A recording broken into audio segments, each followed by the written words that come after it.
Morning from the Ageas Bowl in West End, just outside of Southampton, where we are just 5 minutes away from getting underway. This Rachael Heyhoe Flint Trophy match between the Southern Vipers and the Sunrisers.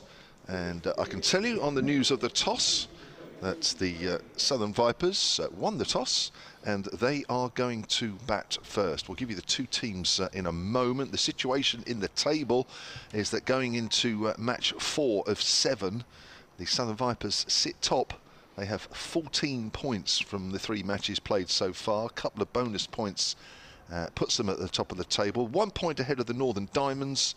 Then come the South East Stars in third on 10. And the Sunrisers, along with Thunder, sit at the bottom of the table. They are both yet to register a victory. In fact, the Sunrisers sit just above the Thunder because they have a slightly better run rate. So looking forward to this one. 50 overs aside. There are other Rachael Heyhoe Flint Trophy matches taking place today. We'll keep you up to date with those. There's also an international as well. So that is where we will keep you up to date. Right, your commentary team from here at the Ageas Bowl for this game is myself, Kevin James. A little later, you'll hear from Aussie cricketer Kayla Van Spol, who's playing for the Hursley Ladies, just up the road here. But alongside me to take you through up to the top of the play and for about half an hour or so afterwards is the Hursley manager and regular Vipers home commentator, Phil Green. Phil, welcome. Thanks, Kev. Yeah, lovely day here at the Ageas Bowl. It certainly is. Not as warm as not as hot as it was earlier in the week, which is helpful. But yeah, crowd's starting to fill up already. I'm sure there'll be a few more later on. But quite healthy numbers. Let's hope so. I think the Vipers do hold the record, if I remember rightly, for the most spectators at an individual game. I think it was earlier this season when there was a double-header T20 Charlotte Edwards Trophy match ahead of Hampshire's T20 game against Sussex. That was on a Saturday, and I think, well, it was a couple of thousand or so. Anyway, right, let's give you the two teams. So the two teams lining up today, let's give you the Southern Vipers then. They actually make 2 changes from the side that beat Lightning last week. There's no Alice Monaghan and no Carla Rudd, the keeper. She's injured a finger, so she makes way. And in come Charlie Dean and Lauren Bell, the 2 England players. So the Vipers line up like this: Georgia Adams, Ella McGacken, Charlie Dean, Georgia Elwis, Paige Schofield, Emily Windsor, who's in great form. Chloe Hill will take on the gloves, even though she played last week as a batter. Tara Norris, Nancy Harmon, Bell and Charlotte Taylor. And the Sunrisers, well, they're unchanged from the side that lost to Western Storm by 3 wickets at Chelmsford last week. They are Cordelia Griffiths, Grace Scrivens, Naomi Datani, Maddie Villiers, Amara Carr will keep wicket, Joe Gardner, Kelly Castle the captain, Mia Rogers, Jessica Olorenshaw, Abtahar Maqsood, the Scottish player, and Kate Kopak. Those are your 2 teams for this Rachael Heyhoe Flint Trophy game. And the 2 umpires, Phil, I think I'll let you announce them because you found out, so you should take the honours. Yes, Billy Taylor, once of this parish, former Sussex and Hampshire seamer, and Grace Banbury at the other end, who's been umpiring in the Rachael Heyhoe Flint and Charlotte Edwards Cup, this year. So the Sunrisers are the only side in this competition since it began in 2020 to register a win. So they are still looking for their first victory, although it came very close last year when this game played at Chelmsford. The Vipers only won by 1 run. The Vipers would have thought that at 309 for 9 they had more than enough runs. The Sunrisers had other ideas and they finished up on 308 for 6. Are we going to get as close a game as that today? Well, we're going to find out, because the Sunrisers are out there in their familiar dark tops and dark trousers with their red numbers and names at the back, and the 2 batters for the Vipers. Familiar opening pair now. It is Georgia Adams and Ella McGacken, and they have their fluorescent orange tops, I think it's fair to say, Phil, and dark trousers. Very, very bright kit. Yeah, almost luminous. So here we go. We're going to get underway with Kate Kopak, the right arm seamer, bowling from our commentary end, the Hotel bowls, and that's quite wide. And Georgia Adams takes full advantage, hits it through the covers. 4 runs, the Vipers are underway. Yeah, that's a loose start and just what the batter's looking for. Off the mark straight away without having to take too much risk. So there are a couple of ways you can watch and hear us for this game. We're on the BBC Sport website and app. Just look at the live guide and you will find the Southern Vipers against the Sunrisers. That's where you can hear us. And also we're on the live picture feed. Just go to the Hampshire Cricket website or on the Vipers Twitter feed. The pictures are there, and that of course was well wide. Not called a wide, quite surprised. Quite generous, that. Now, it was generous, Phil, wasn't it? Now, we are way to the right here of the ground, where we are fairly central, looking back towards the pavilion, but this wicket is cut well to the right, towards the west side of the ground. And although the boundaries are pretty much even either side, the rope well in from the tunnel area. Here's Kopak again, right arm over, runs away from us and bowls, thick outside edge, or maybe just open the face of the bat. Georgia Adams, as she works that down to third man, or should say third, and it is 5 without loss. Yeah, I think you can give her the benefit of the doubt on that. I think that was intended. Wicket looks greenish, Phil, as well, doesn't it? Yeah, it's not. It doesn't look like a normal Ageas Bowl track, but then we haven't seen that side of the square used much this year, so we haven't. Nothing to compare it to, really. Probably to sort of make maybe a bit of pace on the pitch, help with a bit of extra grass. Kopak bowls, that's full and straight, and McGacken just plays that up to mid-on. So that's the first over done. The Vipers, having won the toss and elected to bat first, they are 5 without loss. Oh, it's not the end of the over. What am I saying? Believe me, it's been a big week. It's been a big week, Phil. T20 finals day last Saturday, 4 days in Cheltenham. Wake up, Kev. Here comes Kopak again and bowls length ball, and McGacken off the mark. Turns that away. There's nobody at square leg. Ball doesn't quite make it all the way to the rope. It was just neatly turned off her pads, and McGacken will pick up 2. It's still not the end of the over. How on earth did I get that wrong? It wasn't even 1 ball out, Phil. I was 2.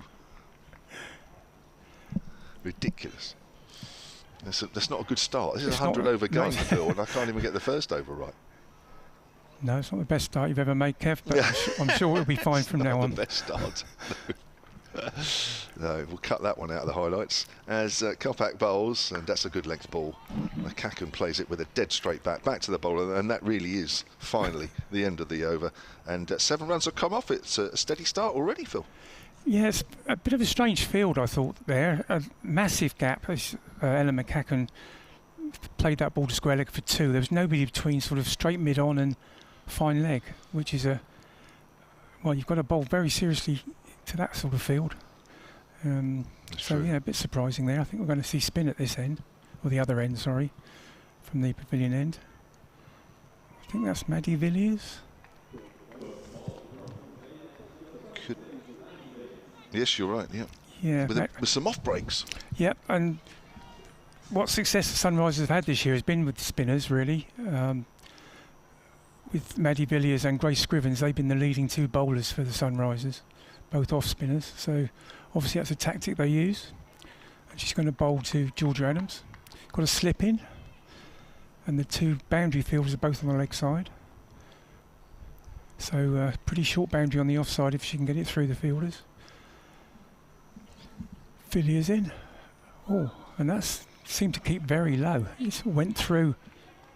Not really sure what happened. It ended up at slip, but there's no question of the bat involved. Keeper didn't take it cleanly. Villiers again. That's a bit shorter. Georgia Adams just plays it calmly out on the offside. Oh. And we've seen this a bit in some of the games this year. There was a throw that went over the keeper there, which luckily was backed up, but there's been a few this year, been overthrows in games we covered. I think that was Mia Rogers throwing it in from the covers. Did well to get it that high. That's played out again on the offside. This time the throw's just underarmed in. No run again. So good start for Maddie Villiers.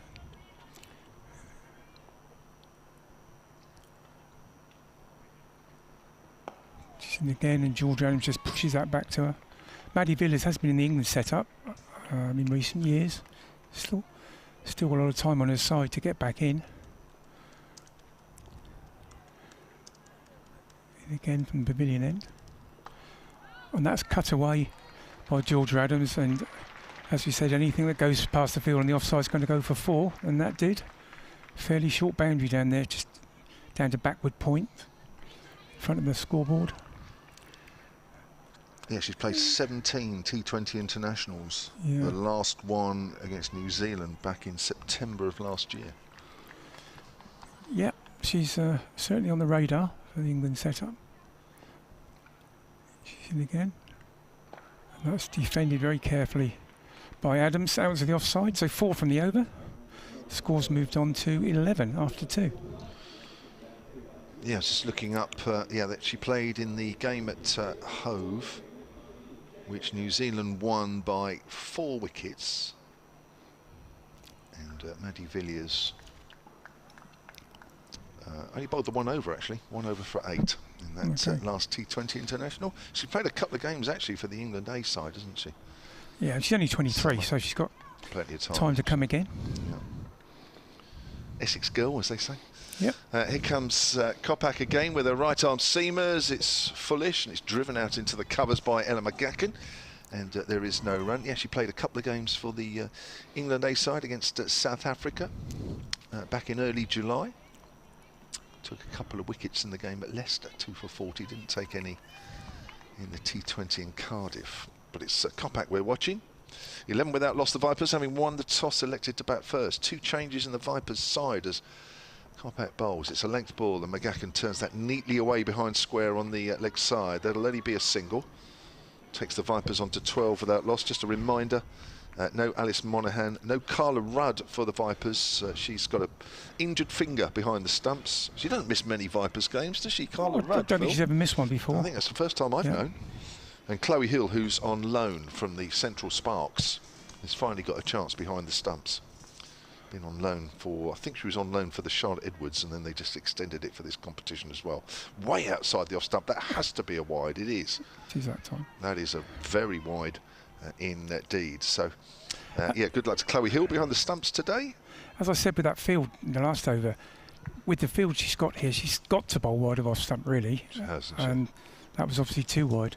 There's still that massive gap on the leg side. There is, yeah. Mid wicket and mid on, the only 2 saving a single. That's straight.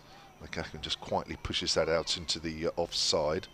But yeah, anything square, yeah, because there's a single, isn't it? The mid wicket's very straight as well. It's almost 2 mid ons, isn't it? Yes, you've got to be a very accurate bowler, haven't you? Yeah. Well, you've got to bowl that line, and I always think that just puts a bit more pressure on the bowler if you only bowl one line, really. But anyway. Kate Kopak it is, Middlesex player. Comes in again, runs away from us and bowls, and it's a length, it's outside the off stump, but that's not a wide. Carries through to Amara Carr behind the stumps. Another Middlesex player. It's Middlesex to Middlesex at the moment, with a Sussex player in between. 13 without loss. The Devon girl originally, Amara Carr. Oh, was she? Yeah, and now moved to Middlesex. Oh, okay. In recent times. Most people around that area move the other way. Here comes Kopak with 2 balls left of her second over. Bowls, that's full, and there's 9 square on the leg side. Throw comes in from the right hand side of the ground, and that will be 14 without loss. I'm just looking around. I mean, unfortunately, with all these extra temporary seats that are still here for the international, there's another international coming up at the end of the month, and then the 100 Southern Brave, all the extra seats have been left in, so whatever crowd you get looks absolutely dwarfed by the amount of seating that there is, but there's a few scattered around, which is nice to see. Well, that's nicely whipped away, and that'll be 4 through that square leg area that Phil's been talking about. I'm not sure whether a square leg would have stopped that anyway, but that's nicely timed by McGacken. She moves on to 7, and the Vipers, after 3 overs, are 18 without loss. Yeah, just the sort of start they'd be looking for. If you can be scoring at a run of ball at this stage. And without really caused Georgia Adams a little bit of concern maybe, but nothing really that's threatened. And Villiers again from the pavilion end. Bowling to Adams. Oh, and that's a big shout for LBW, and it's been given. She's, having just said she's not been in any trouble, she's played across that one, trying to hit it through mid-wicket, and doesn't look very happy. Batters rarely do when they're given out. And she's walking off quite slowly. Georgia Adams has scored a lot of runs in this competition over the years, but she's only going to get 10 today. 82 last week against the Lightning. Yeah, she's been a very consistent scorer throughout the competition. And we're going to see a change in the normal batting order for Vipers now, because Maya Bouthier we're used to coming in at this stage, but Maya of course is on Commonwealth Games duty and absent for that reason, and so we've got Charlie Dean coming in at number 3, much higher than she normally bats, but she's a very capable player. Been in the England side obviously just recently, but not in the Commonwealth Games squad, so it'd be interesting to see how she goes up the order. Yeah, she played in the first game against Sparks, the rain-affected game. Didn't actually bat, but hasn't played the South East Stars and Lightning matches because of what you've just been saying, international call-ups. Yeah, so let's look. We've got the same field, exactly the same field. Slip still in place, 4 saving, 1 on the offside, 2 out on the leg side, a deep backward square and a deep mid wicket, and a straight mid wicket and a mid on. So off spinner to off spinner.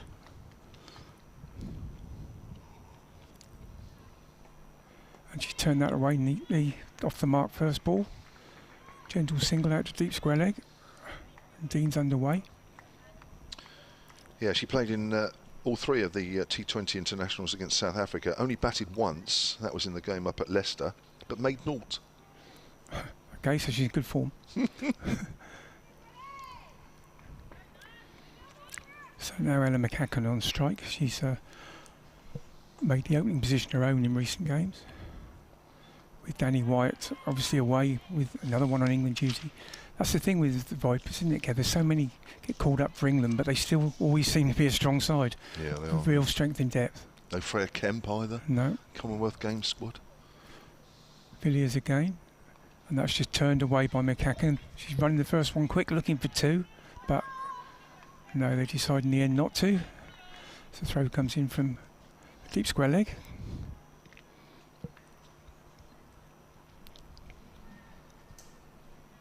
That's a big blow, that Georgia Adams, actually. She was just starting to get... She didn't get any runs against Sparks or South East Stars, but that 82 last week would have boosted her confidence.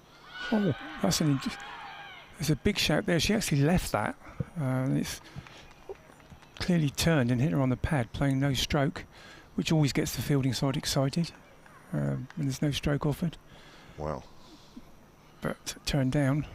But they seemed very confident with it.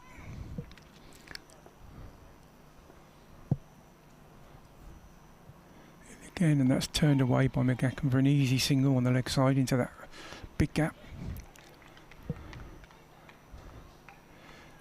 Yeah, Georgia Adams a couple of weeks ago, Kev, remember, hit a rank full toss straight down deep square leg throat when we were at Hove. Oh, that's right, yeah. Yeah, on the sort of day you'd Just expected of it. Yeah. Her dad was there as well. Yeah. He wouldn't have been happy with that. So at the end of that over, Vipers are 21 for 1 from 4, having lost skipper Georgia Adams. Got Charlie Dean on 2 and Ella McCacken on 8. Yes, we mentioned Georgia Adams 82 last week against Lightning up at Derby, but McGacken, her opening partner, scored 72 as well, so she's in decent form. Looks like it's going to be Kate Kopak to continue. She's bowled 2 overs, none for 14, and it will be Charlie Dean on strike. She has 2 off 3. Still the slip in as well at the far end, runs away from us. Kopak bowls. It's way outside off stump. Umpire. That must have been very borderline. I mean, we are not wicket to wicket, which doesn't help, but because we're quite a long way over towards the right, or the play is. But to me, that looked quite wide. Bowler umpire, you see. Yes. Yes, look after the bowlers, Billy Taylor. You do that. We said that he was formerly of Hampshire, or formerly of Sussex as well, of course. Seam bowler. Here comes Kopak again, it's full outside the off stump. Again, not called a wide, but they are quite wide, those. They're very much on that, from what you can see from here, very much on that guideline, the blue line that is put there as a guide. They look like they're going virtually on that line, so he's given them benefit of the doubt, I think. Yeah, I think he is.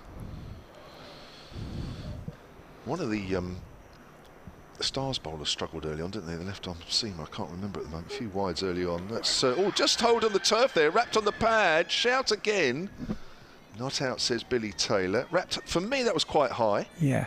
But Charlie Dean just got tangled up there a little bit. Played down the wrong line, and seemed to play slightly across it as well. Yeah, as you say, it might have been a bit high. I think the bowler you're referring to at the Stars was Alexa Stonehouse. Oh, that's the one. Yeah. Of course, she really struggled with it. She swung it so much that it was just wide after wide, wasn't it? And then tried to readjust, and it just stayed outside off stump, didn't swing. Cut back again, bowls on the line of leg stump, and again there's that gap, and McGacken has found it, and in front of square this time. That's a lovely shot. Sorry, it's Dean, isn't it? Sorry. Yeah. And Dean moves on to 6. And it's 25 for 1. You would think there needs to be a fielder around that square leg area now, because that's 2 boundaries into that spot. At first I thought it was a plan for a particular batter, but they've had exactly the same field to all 3 batters at that end, so not quite sure. Just having a look at Kopak's figures in recent games as she bowls, and that's wrapped to the pad. That looked out. Now that might be swinging a fraction, because Dean again is playing down the wrong line. She was forward, but not a long way forward.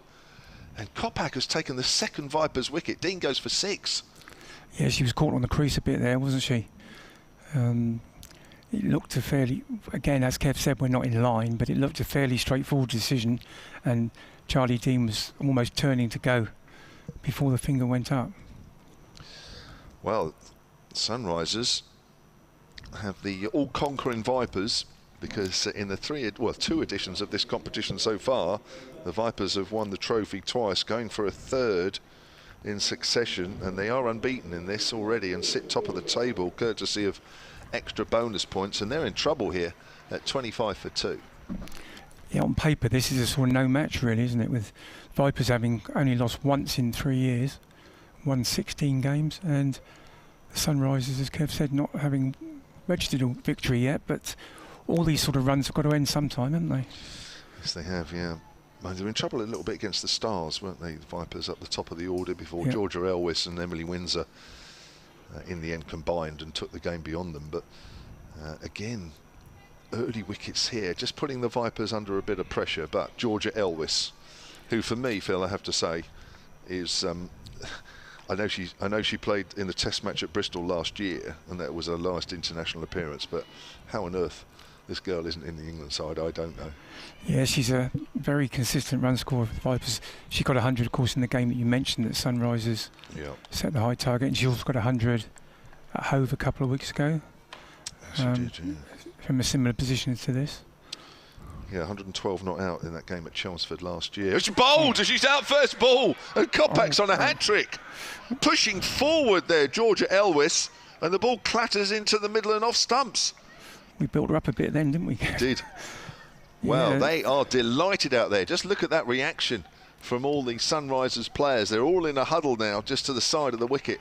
And that not only is that a big wicket, but they have the Vipers at 25 for 3. It must be doing something out there, isn't it? It's hard to tell from here, but I mean, Georgia L was just playing an orthodox-looking defensive shot there, and the ball's taken middle and off. Yeah, unfortunately, the live picture feed is not behind the line either, so that is difficult. But I think we can safely say that the ball is just drifting away from the right-handers, and that's probably another reason why there is no square leg in there, Phil, because I guess when it doesn't drift a little bit. Yeah, I mean, they obviously know their plan. Kopak has 2 for 18 from 3 overs. We'll have to wait to see if she picks up a hat-trick, because we're going to have to wait because there's going to be another over in between. But what a start from the Sunrisers. Indeed, yeah, and Ellen McCacken's been left stranded at the other end watching all this. She needs to step up now, as I'm sure she will. Paige Schofield is the new batter at the non-strikers end. And we're going to see Maddie Villiers continuing. 1 for 7 from 2 overs so far. Wow. McCacken's just turned that round to square leg for a single. I thought she's going to come back for 2. That's good running. It was just played gently to just past the edge of the circle, and the boundary field had a long way to come in, and it's well picked up 2 runs.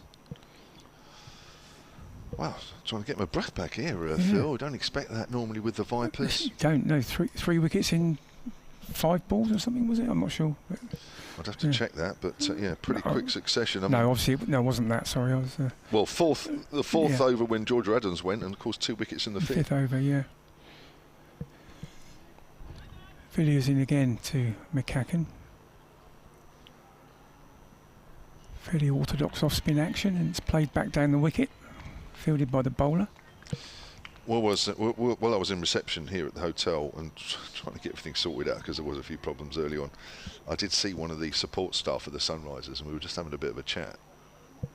In again, and that's left alone, wide of off stump, and McCacken obviously got to be a little bit cautious with the situation.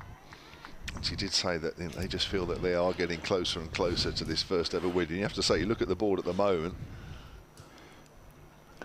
That's just played gently to mid-on. Yeah, at the moment, they must be fairly confident. But winning becomes a habit, doesn't it? And so does losing. So, long way to go still. In again, and McCacken drives a bit firmer that time, but can't get past Tatani at straight mid-wicket. No run.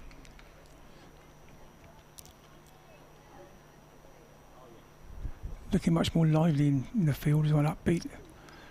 Villiers in again, that's short, pulled away, but a really good stop at backward square leg. Looked like it was going to be 4, but it's an excellent stop by,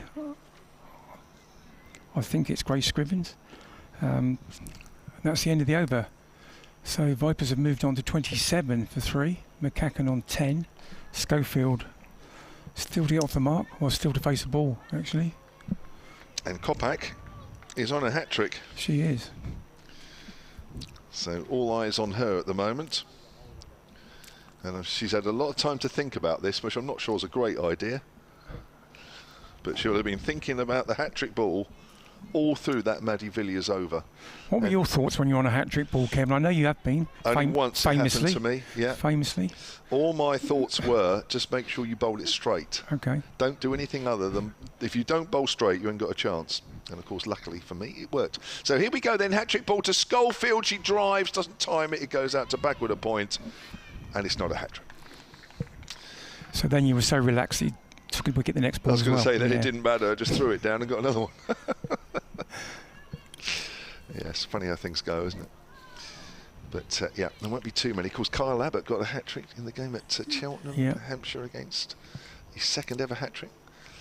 Great to watch. Hat-tricks are always great to watch, and they're even better, of course, if you're bowling, as that's driven but not timed by Schofield out towards short extra cover, and there is no run. Was Kyle Abbott's hat-trick split by the lunch interval? Yes, it was. Yeah, first ball. Well, I think it was last ball before lunch, and then 2 straight after. Yeah.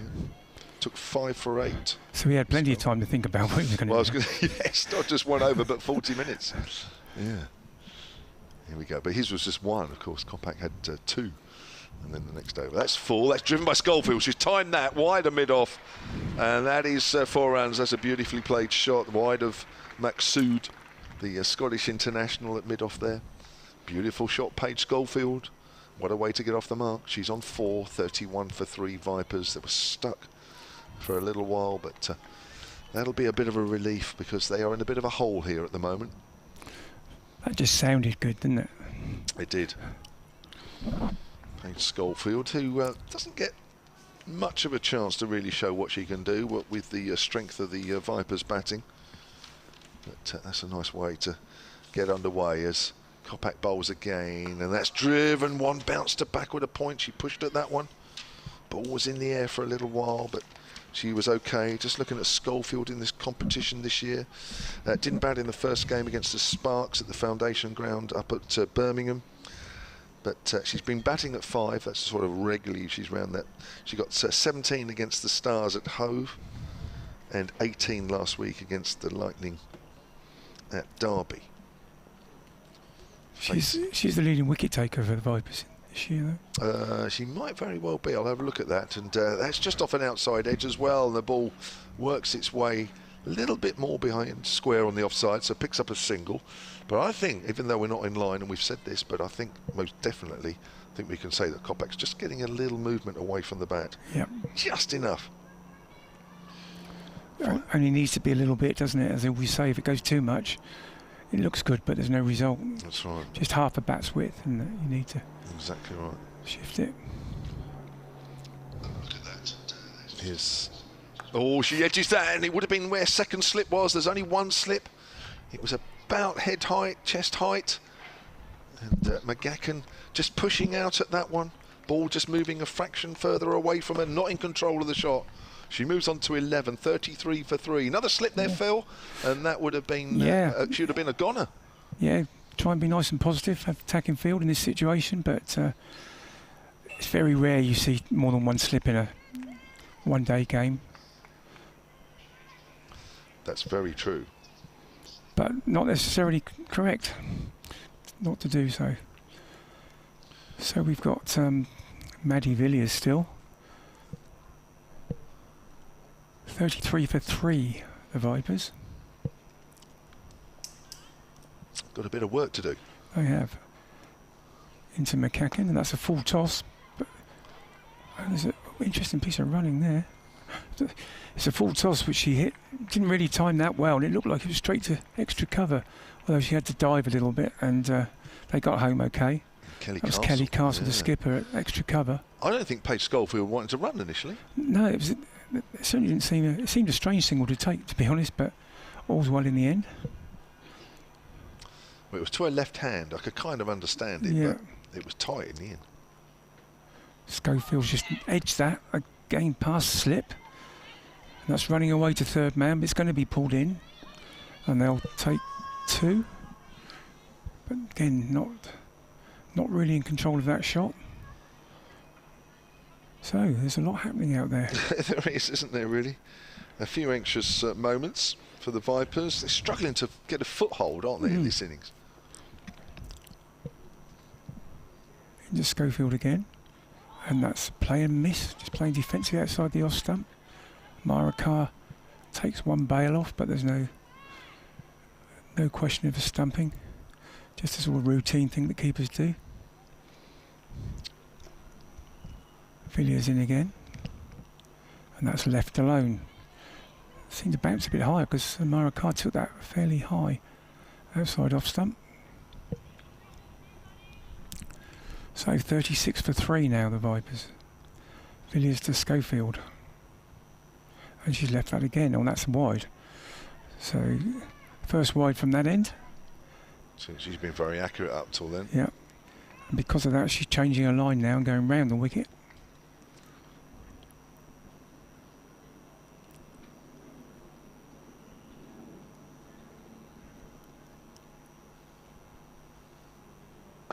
It's played back to straight back to her. She's one of these bowlers. You see a few of the spinners when they bowl round the wicket, they start directly behind the umpire. I'm pretty sure the batter can't see her at the start of her run. That's why. Yeah, just comes round at the last minute, doesn't she? And that's just pushed away on the offside, and no run. And that's the end of another over. The Vipers 37 for 3. Thank you, Phil. Phil will be back in about half an hour. He's going to take a well-earned break.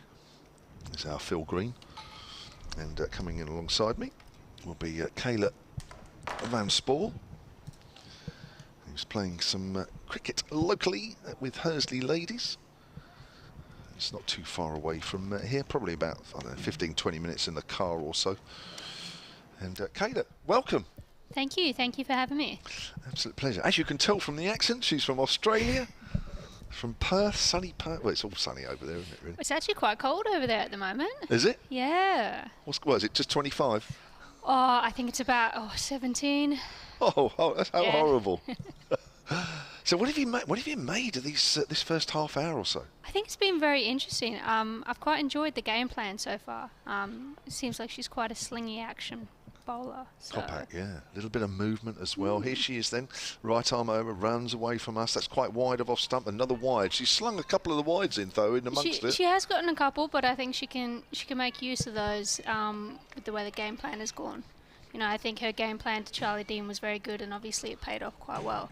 You know, trying to pull her wide and then bring it back in on her is very well executed. That's for sure. And she's got a gully in as well as a wideish first slip. Comes in again and bowls. That's hit in the air and it's called at mid-on, and McGacken goes for 12. She can't quite believe what she's done. I think that's Datani that's taken the catch at mid-on, and McGacken goes. And Vipers now are 38 for 4. Very unfortunate there. The one fielder they've got there on the leg side, and she's hit it straight down her throat. Wow. So, I mean, you've seen some of the wickets. I mean, Kate Kopak. Well, let's run through it now. In the 4th over, Georgia Adams, LBW to Villiers for 10. That was 18 for 1. And then Kopak was on a hat-trick. Charlie Dean, LBW for 6. Georgia Elwis, bowled. That looked a really good bowl. That looked like a peach. It did. And now Ella McGacken, which I suppose you could say that out of all the wickets that have fallen so far, that's a huge mistake, isn't it? Yeah, I think that was definitely a bit of a moment of lapse in concentration there. Not easy, of course, because the Vipers are used to sort of dominating sides. Yeah, absolutely. But I think we saw it last week where they had a couple of wickets fall, and we see Emily come in now. She was able to score quite a few last week and really pay off. She's a great cricketer, and she puts a lot of work in behind the scenes, and hopefully we can see it pay off here. Now, of course, you're playing at Hursley Ladies as an overseas player this year. I'm not sure how much Emily's played for Hursley this year. I've played a couple games with her. She's been around the team a little bit. Great person, great to have around the team. Great cricket mind. Well, she's in form, that is for sure. Didn't feature in the Charlotte Edwards Cup earlier this season. Didn't play in the first Rachael Heyhoe Flint game, but in the last 2 games, she certainly made a point. 90 in that game against the South East Stars, followed up by 47 not out in the game last week. She's on the back foot there, steers it out into the covers, and there's no run. And of course, to get a game just before all that, in the first week of the this competition, went out on loan to Lightning and got 27 there, I think it was. So sometimes it's just a bit of change in scenery can help you out there. And you know all about that, of course, being over here at the moment. Absolutely. Come to that in a moment. As Kopak, 3 for 25 she has. Bowls to Windsor. Windsor steers that along the ground into that gully area, and it's fielded, and there is no run. So is this your first time over in England? This is my first time in England, yes, definitely. I have been wanting to come over for a couple of seasons, but I think, like most people, the COVID has thoroughly affected things. Do you think that's kind of, because you say weighted, of course it's a short career playing cricket, isn't it, really? Do you feel like you've missed out a little bit by not coming over earlier? As Kopak bowls, Windsor's on the back foot, steers that again along the ground into the gully area.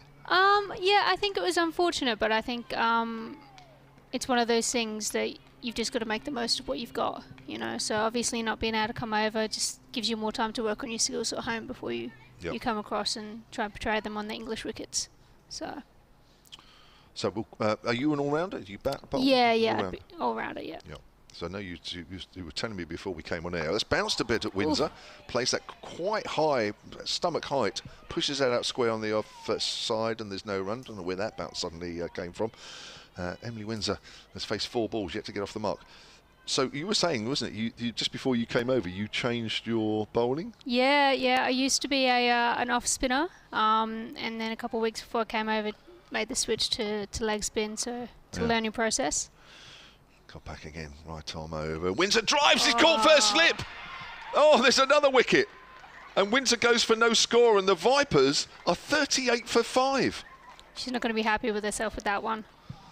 It's the swing, isn't it? It's the movement away from the bat. Emily Windsor just built her up again. All those scores over the last couple of weeks, and she's gone. Cordelia Griffiths held on. That was a good catch. It was a great catch, definitely. It's an unfortunate thing. Wow. Oh, Kate Kopak is having an absolutely super morning here, and the Vipers are having anything but. We've done every game at the Vipers in the last 3 years, both T20 and 50 over. I don't ever remember the Vipers being in this situation.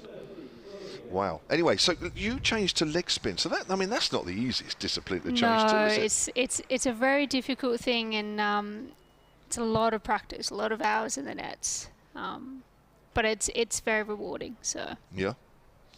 You got the googly and the toppy and all that? Yeah, got a couple of them coming out. Yeah. Yeah.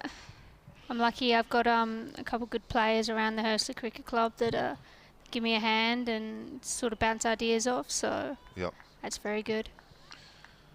So I mean, obviously through Phil being manager, and of course Melissa that does commentary with us, and Emily, you know, does commentary with us as well. So we sort of get to find out how Hursley ladies are doing. I know you had a big game last week, wasn't it? It didn't quite work. We did. It was unfortunate.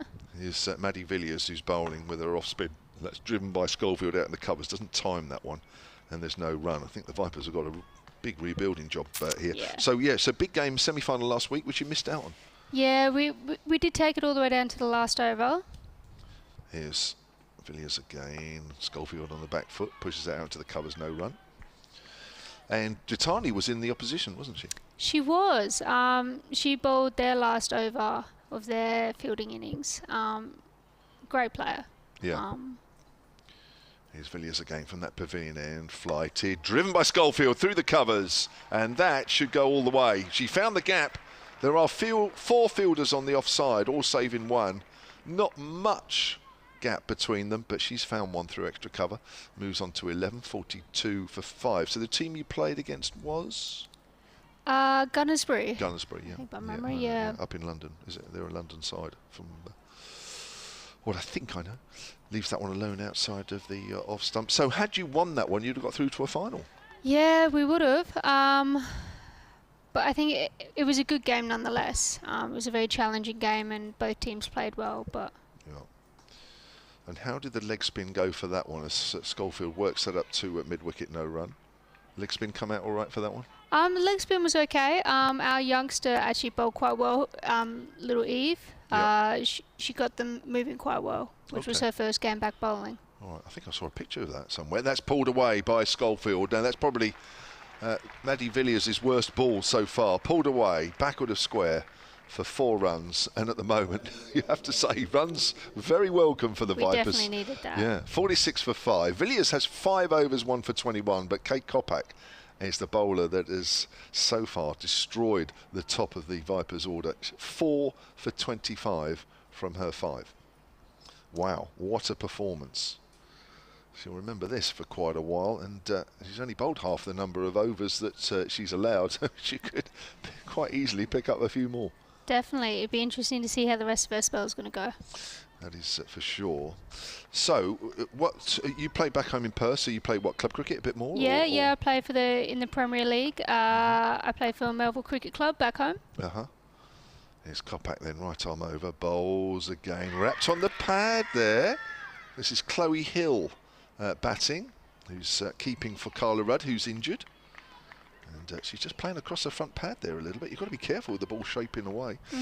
So you played a lot of club cricket in Perth. All successful, I guess? Yeah, we're a very successful club. We won our T20 tournament in the last season. Kopak bowls again. Comes in and bowls to Hill. It's down the leg side. Nicely clipped away past the diving keeper, Amara Carr, and that's going up towards the boundary. That's a nice little shot there from Chloe Hill. She's off the mark with a boundary, and that's the Vipers 50, but I can't believe I'm saying it. It's come up at a cost of 5 wickets. That has not happened to the Vipers too much in the last few seasons. Not what we would have expected before the game. Certainly not. I mean, I can't believe what we're seeing. But even so, whatever happens from now on, the Sunrisers have certainly given the Vipers a little bit of a scare, more than a little bit of a scare, and they're not finished yet. As Kopak turns and bowls once more. 50 for 5 then. Kopak bowls, it's full. Push drive there from Hill as it goes out on the offside. That was a very similar shot to Windsor's in the last Kopak over, which actually caught the edge. So overall, where do you see your cricket going then? I would like to pursue it more. At the moment, I'm just trying to enjoy my cricket as much as I can, learn as much skills as I can, and learn from the people over here, different ways of doing things. And is it very different? I mean, obviously it's the same game as Kopak bowls. Chloe Hill turns that nicely through square leg, runs the first one quickly. She's thinking about 2, decides against it. I think that's a good decision. Hill moves on to 5, 51 for 5 the Vipers. So what have you found that's different from here as opposed to in Perth? I think, like most Australians, the pitches are very different over here. They do tend to stay quite low, and coming from the Perth wickets, coming from the Wacker, where it's quite bouncy and you can play off your back foot, it's definitely an adjustment. Yeah. So that means, as Kopak comes in and bowls, length, driven slightly uppish, just one bounce up to, that's Max Sood at mid-off. Score remains on 51 for 5. Do you find you have to adjust both your bowling and batting then? I think it works well with the bowling. You do get a couple that will pop up, but with the leg spin you do get a few that will skid through, but batting's definitely a far more adjustment. Is it? Yeah. Be a bit more patient? Yes. Kopak bowls, tries to sweep that one. It's down the leg side. It's called a wide. It's Schofield facing. 52 for 5. We're only in the 11th over here. Kopak's done all the damage. 4 for 31. So do you think, in a way, I mean, a lot of people, overseas players, say when they come over here, it sort of helps their game and that sort of thing. But I mean, obviously, when you're facing such different conditions, is it really helping? And if it is, in what way? That's a nice drive on the up into the covers, and there's no run. I think, yes, it definitely helps. I think you need to, especially in this day and age, you need to get used to being able to adjust quite quickly and change your game plans and be flexible. So I think in that way it definitely is helpful. And it's always great to see other people's way of playing cricket, and a lot of people over here have different skills and different ways of doing things than obviously you would at home, because you're used to more bouncy wicket. Yeah. So it's great to learn those ways, and I think especially if you are travelling playing cricket, if you can get away to obviously the opposite side of the world and try it out, it's always going to help your skills. That's for sure. You're always going to become better. Yeah. They're keeping this attack going from both ends, Villiers and Kopak, and why not? It's been very successful. Villiers with her off-spin bowls, and Chloe Hill just quietly plays that out on the onside, and there is no run. Would you come over again? Absolutely. Yeah. I am hopeful that I do have to go home at the end of the season, but I am hopeful to come back next season. Okay. Villiers bowls outside the off stump, and that's just tucked away neatly, fine, down towards third by Chloe Hill. Quite deliberately played that late. That'll be 2 runs. And Hill moves on to 7. Well, Chloe Hill on loan from the Central Sparks, has been since the start of the season. And I guess one of the reasons she's come in, of course, is to get more experience, a bit like Kayla's been saying, but for a different reason, having come all the way from halfway around the world. But these situations, I guess, is what Chloe Hill is looking for, and probably wouldn't have got at Central Sparks. That's why she's on loan, plays it back to the bowler, and there is no run. How have you found the overall standard? I know you're playing sort of at national club level, women's, and I know you've been watching a bit of this. That's a nice drive there from Hill. Oh, it's misfielded at extra cover. And there'll only be a single, but certainly a single that Chloe Hill wasn't expecting. She moves on to 8, 55 for 5. How have you found the standard? I think the standard quite varies. It depends on the team that you're playing. Back home we do have a lot more of our state players, which would be like your Vipers and stuff, playing within our tournament. And I think that makes a lot of a difference. And obviously we don't have that over here. No, they tend to sort of be shielded, don't they, really? As that's a length ball played back to the bowler by Schofield, and there is no run.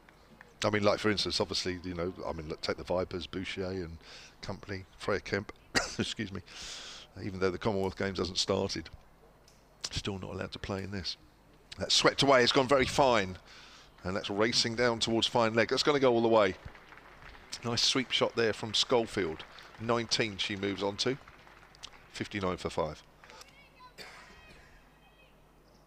Oh, there's a cough there. So when you watch this, I mean, do you sort of take some of this in, or do you sort of, you know, you just think, well, okay, this is just a regional game between two sides? And, you know, what are you sort of looking at personally in a game like this? I think a lot of their game plans is quite nice. Like, obviously, this bowler here, she's executed her game plan quite well. You can tell that she's got it. And I think that's something that's, you don't always see a pace bowler execute them. exactly how they want. Yeah. This is staying on. A long old spell here for Kate Kopak. She's into her 7th over now. Bowls outside the off stump, and that's called another wide. Well, it really has been a mixture. I'll try and count up the number of wides that she's bowled, but in amongst that, she's obviously bowled some wicket-taking balls and has absolutely ripped the top half of the Vipers batting order up. Just trying to work out. I'll have a look at the number of wides in a moment if I can find them. Runs away from us again.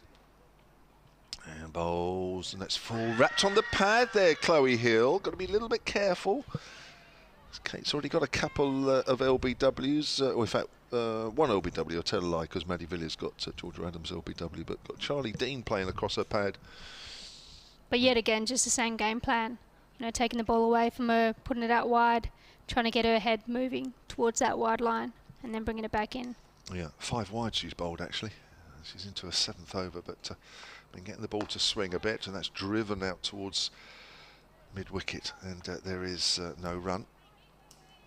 I bet you'd love to have got to play here. Yeah, it's a beautiful ground. I've had the opportunity to come and watch a few games here now. But maybe one day it'd be lovely. Well, there you go. So which games have you seen here this year? Women's games, men's games, mixture? All women's games, yeah. Oh, okay. Yeah. That's way outside the off stump, swinging away, but not called this time. A couple of Vipers games, or is it? Yeah, all being Vipers games actually. Yeah. Even watched one of the practice Vipers games out on the pitch across the other side. Yeah.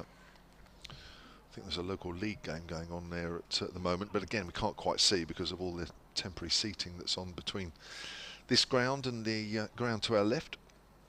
As Kopak comes in again, that's a length ball, and Hill just pushes that up towards mid-on, and there is no run. Wow, gosh, Vipers, I can't believe what's happened. Just to run through very quickly in the 4th over, Georgia Adams LBW to the off-spinner Maddie Villiers for 10. That was 18 for 1. In the 5th over, Charlie Dean LBW to the bowler we're watching now, Kopak, for 6. That was 25 for 2. And then immediately the ball after, Georgia Elwes bowled by a peach as she pushed forward. And there's a thick outside edge from Chloe Hill as the ball runs down to 3rd. And she moves on to 9. It's 61 for 5. Elwes bowled first ball for no score. That was 25 for 3. Kopak on a hat-trick, although she had to wait for the next over. That didn't work. But then in the 9th over, 2 more wickets fell. Ella McGacken caught Datani at mid-on off the bowling of Kopak for 12, 38 for 4. And that became 38 for 5, with Emily Windsor driving at the bowler we're watching now, and that was caught first slip. There's a low full toss, and that's swung away by Paige Schofield through square on the leg side, 4 runs. A very loose ball there. Yeah, I don't think she's bowled a full toss yet. No, I think that's her first one. I know she's bowled a few wides, but I'll have to give it to her. All of her balls have been of a good length, nice and full. I don't think she's bowled much short, so. Maybe she's getting tired. 7 over. It's a long spell as a pace bowler. It is, isn't it, really? I mean thankfully it's not too hot today, but... Yeah. How did you find... was it about 3-4 days ago? You must have felt quite at home. Oh, I was loving it. I spent as much time out in the weather as I could. It was very English, reading a few books, sitting out in the garden, working on my tan. Yeah, you weren't expecting that over here, were you? No, definitely not. But thoroughly enjoying it. I bet. So we've got a change of bowling at the pavilion end, and it is Grace Scrivens who will come on. And she's also an opening bat, so very much an all-rounder. She'll be bowling some off-breaks as well. Taking over from Maddie Villiers, who's done a great job. 6 overs, 1 for 28. So some more off-spin, comes in and bowls. A little bit quicker, actually, as that's pushed out the offside and there's no run. Have you seen many of these players play? I mean, not just the Vipers, but maybe 1 or 2 of the others from the other teams? No, unfortunately, I haven't watched a lot of cricket since I've been here, just sort of focused on the team. Sure. Did many of these come out to Perth and that sort of thing as it's pushed out on the onside? Datani, actually, yeah, she did. She used to play for my old cricket club down in Perth, Middle and Guildford. She did quite well for them. Very loved over there. Did they? Yeah. They very much enjoyed having her. It's flighted outside the off stump, quite full. Hill works that into the covers, but there is no run. And same thing, we had Bush come over. She played for WA. Never actually came to WA thanks to COVID, but she did play the whole season last season. Now that's quite interesting because I remember speaking to her during the winter. That's pulled away by Chloe Hill. That's in front of square on the next side, but there are 2 fielders out in the deep, so it's just a single. Hill moves into double figures, and the Vipers are 66 for 5. Because it's quite interesting because Maya Boucher played for Melbourne Stars in the Big Bash, but never actually played in Melbourne. Yep. And then, as you say, then moved over to Perth, and then. And never actually played in Perth, yeah. That's incredible. What's a quicker ball as she's trying to nudge that away on the offside. Misses, goes into the gloves of Amara Carr. Yeah, what a bizarre winter she'd had then. It has been. Hopefully this season it looks like that we're going to have games in all states, so that should be lovely. You're going to be back to normal. It's cut away by Schofield, but again, the field is in the deep on the offside, so that's only a single. Lots of work for these 2 batters here because we are starting to get into the bowlers once one of these 2 is out. So Schofield moves on to 24 off 23. Chloe Hill has 10 off 17, and the Vipers, after 14 overs, are 67 for 5. I'm Kevin James. Next to me is Kayla Van Spool from Australia, getting some experience of English conditions with the Hursley ladies who play just up the road in the National League. What are the big games? You got some big games coming up? We have a few games coming up. We have a home game this weekend, so that should be great fun. Home game against, can you remember? You can't remember, Kay doesn't know. Bishop Stortford. That's what Phil did tell me, yeah. That's just as well, isn't it? You don't want to be travelling all the way up there. Yeah, it's a long trip. That is a long trip, yeah. Mind you, you guys play in Canterbury quite a bit. That's a long trip as well. Yeah, I think it was only about 2 weeks ago, and that was on that really hot day as well. So it was a long trip. I bet. Right, we've got Abtaha Maqsood, the Scottish leg break bowler, who I think is playing her last game for the Sunrisers this season. That's outside the off stump, and that is called a wide. Played 26 T20 internationals for Scotland, the most recent back in January. Bowling from our commentary end at the hotel here. That's a length ball, pushed back, goes through the legs of Maqsood, but mid-off is behind her, and there's no run. 68 for 5, the Vipers. So this is what you bowl here, Kayla, isn't it? That's short and wide of off stump, and that is a wide. Yep. It looks like she's getting some good movement off the turf, so hopefully she can get her line right. First 2 were all right. That one was a little offline. That's better. That's cut away by Schofield, who's right back on her stumps there. That ball wasn't that short. And that'll be a single. Schofield moves on to 25. 70 for 5, the Vipers, after winning the toss and electing to bat first just over 50 minutes ago. So lots of work here, but these 2 have been together since Emily Windsor went on 38 for 5, so they are beginning to get going, build a base. That's flighted, that's a nice delivery. Very Plays nicely back to flighted her, there. yeah. Born in Scotland as well, Maqsood, 23 years of age.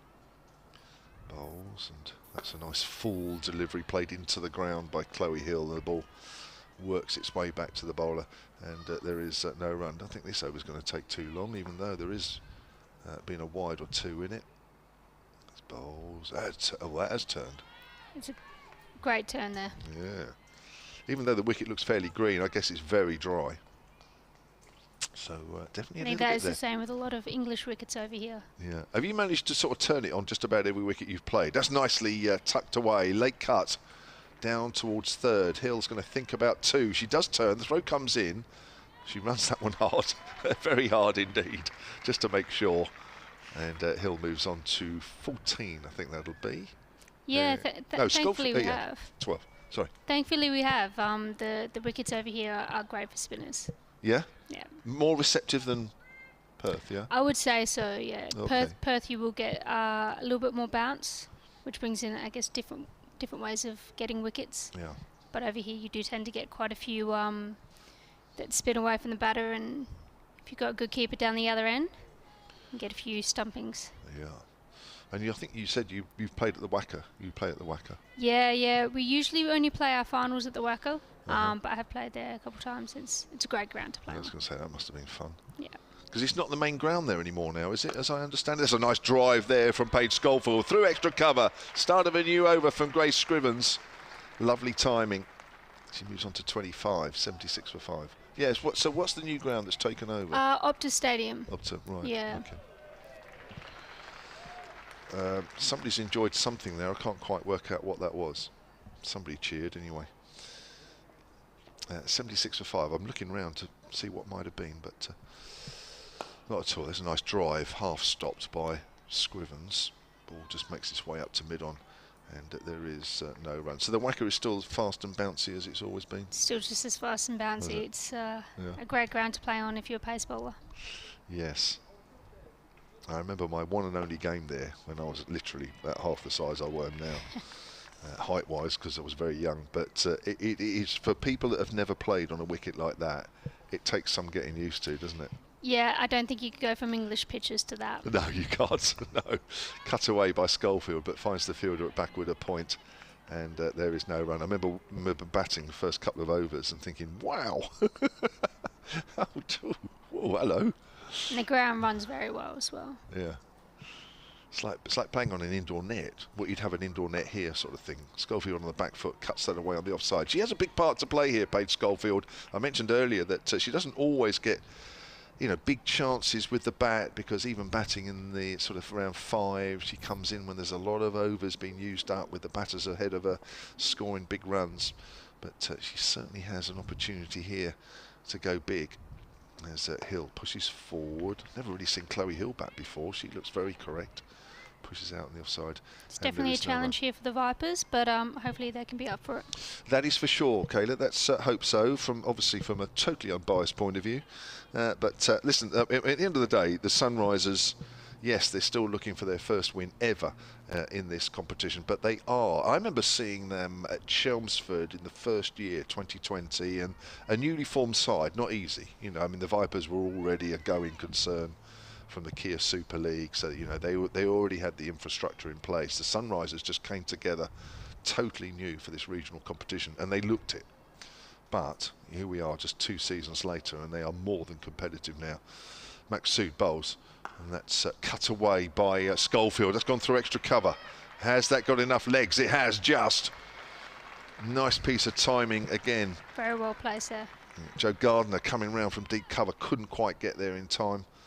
And Schofield, who's quickly 2 or 3 times on the back foot, taking full advantage of balls that are only just short of a length. She moves on to 34 of 31, and the Vipers 81 for 5 now, having been 38 for 5. Yeah, the other thing, would you say that's a pretty good comparison? I mean, obviously indoor nets. I suppose the indoor nets now are a little bit better, the surfaces, than when I was playing on, but they literally were just like concrete, and it bounced almost vertical, off it. I mean, that is the whacker, isn't it? I guess that would be the best way. Oh, that's a low full toss, and that's hammered away into the stands. Well, you can hear the crowd, and there is a few here, and they're enjoying that. Somebody's got a flag away to our right. I don't know what flag that is. Looks like sort of a mixture of yellow and orange. Maybe that's a Sunrisers flag. Why are they putting the flag up for that? It's one of their own players that's just been smashed into the stands. Schofield is 40. Probably isn't a Sunrisers flag, but that's in the air over extra cover. Quite deliberate there from Schofield. Knew that she was getting it over the infield, but fielded out in the deep. That's just a 50 nice partnership. Pitching wedge there. Wasn't it? Did you play golf then? No. You don't. My dad loves a good golf game, but there's a 50 partnership up. 45 balls. You wouldn't have thought that. 38 for 5 in the 9th. And you think, well, the Vipers need to play sensibly here to get back in the game. And they've just gone and hit a 50 partnership of 45 deliveries. Here's Maksud again. That's a length ball. And Hill watchfully plays that out on the onside. You can hear the Sunrisers out there in the middle. They'll quite obviously giving each other some encouragement, because they're still in a good position.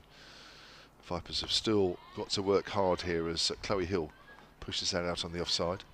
No run there. Maksud coming towards the end of her second over. Has gone for 16 here. And bowls the last ball of her second over. Short.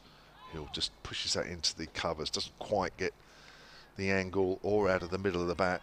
Just has to settle for a single, for a dot ball. 88 for 5. We've had 17 overs here at the Ageas Bowl. There are other games going on in the Rachael Heyhoe Flint Trophy this afternoon. Let's just quickly bring you up to date with what is going on.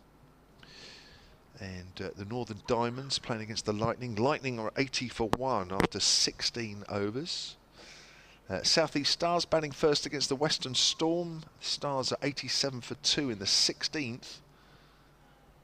And the Thunder against the Central Sparks. That match at Old Trafford is starting this afternoon at 2 o'clock. There's also a women's international T20, England against South Africa. That's at New Road, Worcester. That's getting underway at 2:30 this afternoon.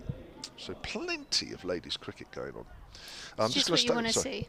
For sure. I'm just going to be on for a few more minutes, and then Phil will take over from me. I've just got to do a quick 30-second update, so you'll hear something in your ears in a minute, or you should do. So I'll don't worry. I'll hopefully everything will be all good.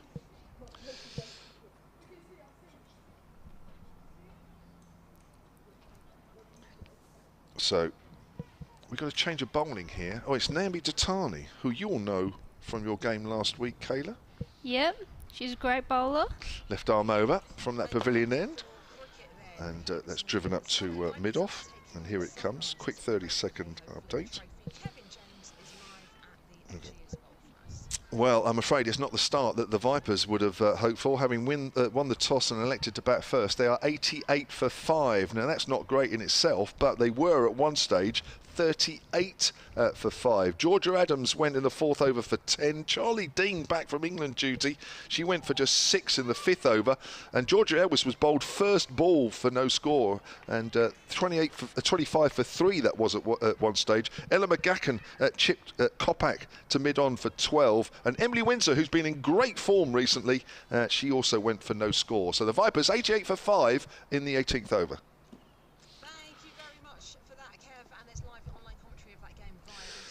Datani from that pavilion end comes in and bowls. That's cut away by Paige Schofield, and she moves on to 45.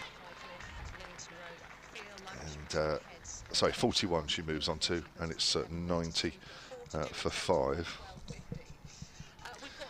And we are in the 18th. I'll go to the end of this over, and then Phil Green will come in alongside Kayla. And then Phil and Kayla will take you through the next half an hour. We're just past 11:30 here as Datani bowls. It's wide of off stump, and Schofield was trying to cut away at that one. Couldn't quite reach it, but it's not a wide. Did Datani do quite well against you guys last week? Yeah, she bowled quite well. She has a very good slow ball at the back of her hand, and she does tend to bowl quite a heavy ball. Yeah. Actually, Melissa texted me after your game last week because she got 36, didn't she? Top she score. Did. She played a couple wonderful shots. Yeah, she said to me she ramped Datani for 6. She actually, did. She was we particularly were very pleased excited with that. about it. Outside the off stump, left alone, and there is no run.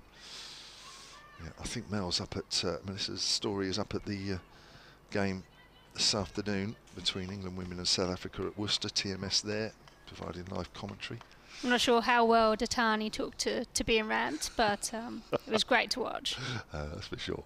Here's the last ball of her first over. That's nicely worked through mid-wicket by Paige Schofield. She's timed some beautiful shots here this morning, and that is going for 4 runs. Several boundaries off the bat of Schofield, both on the leg side and the offside. I think the Vipers will be pleased to see a big score from her. But she's 47 at the moment of 39, 94 for 5. That is 18 overs completed. Kayla, do you want to come this side, Phil, or do you want to? No, Phil wants to stay this side. So what I'll do is I'll get Phil in, and he's going to come in on this side, and then I'll put Kayla in where I am.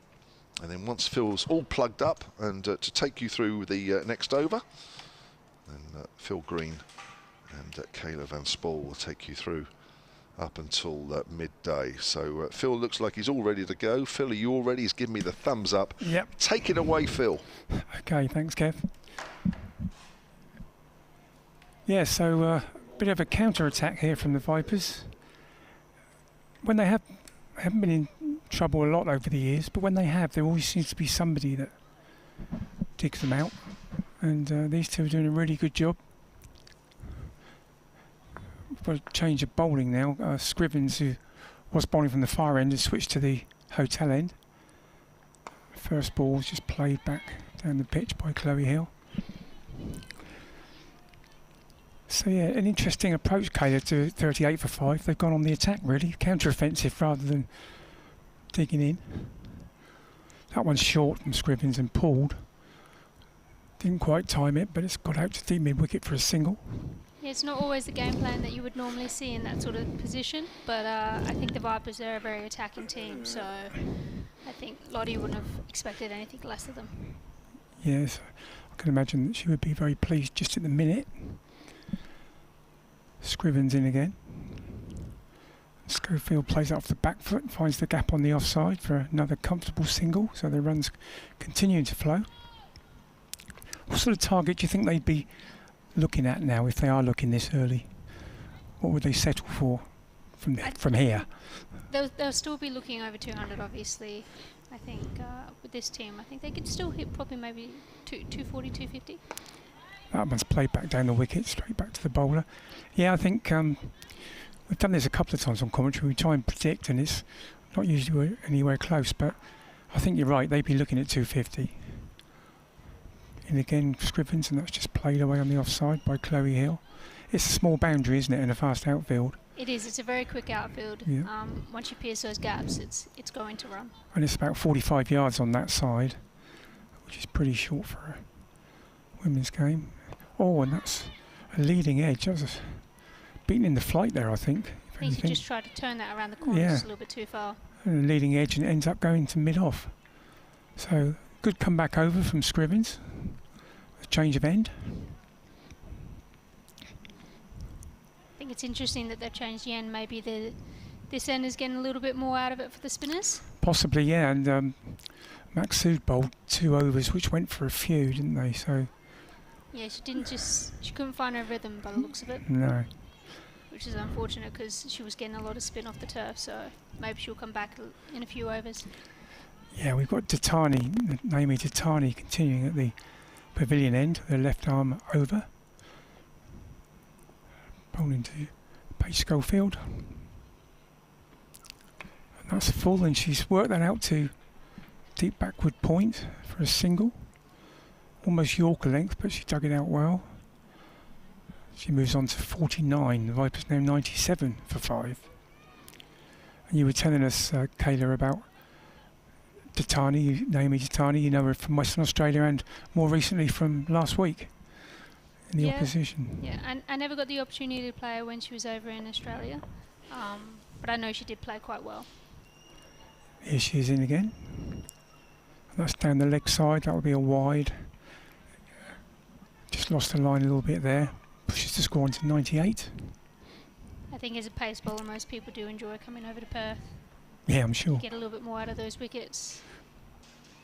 She's a batter, of course, as well. She probably opened today, I think. She normally does. Yeah, she's a great batter.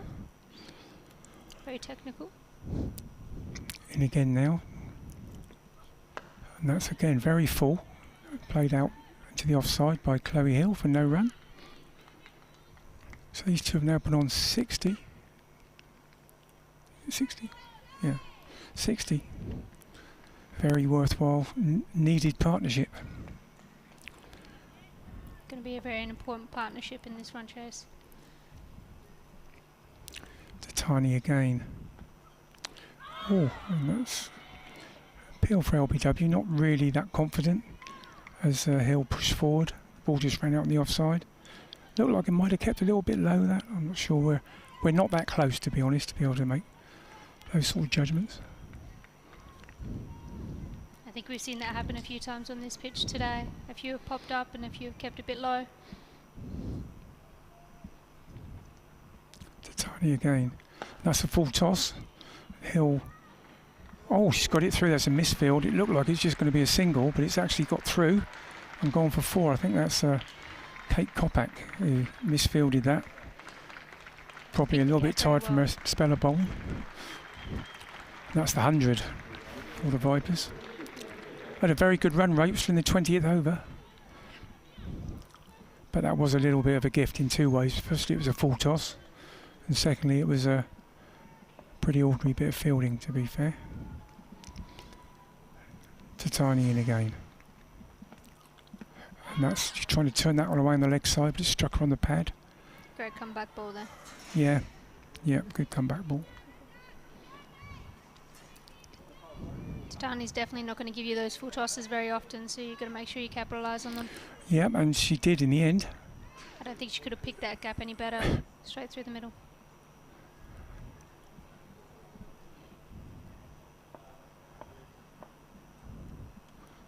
Titani in again.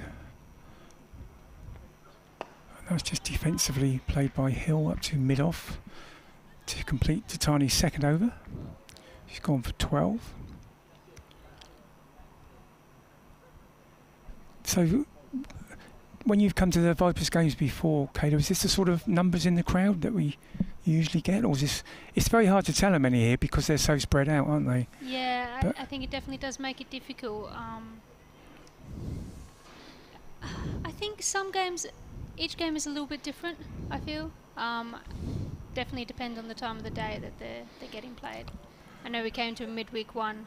And surprisingly, there was quite a few people that actually turned up to it, which is always difficult during the school time. Yeah, because they did have a double header in the T20 earlier in the year with the men, and there was a lot here that night.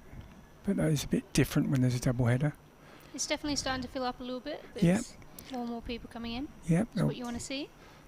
It's a great day to watch some cricket. It is, and as we say, I'd say not too hot, but you'd probably say it's cold, but certainly not the heat that we had earlier in the week when people were coming off with sunstroke and etc. Just pleasantly warm, I would say, today. And Grace Scrivens continuing from this end. Bowling to Schofield. And that's cut away for a single. I think they're looking for two, but that'll just be one. And that's Paige Schofield's 50. Very crucial 50 at this stage of the game. It's come off just 42 balls. It's a very good run rate. Yeah. So a very good counter-attacking innings. In these conditions is what you want to see. Yeah.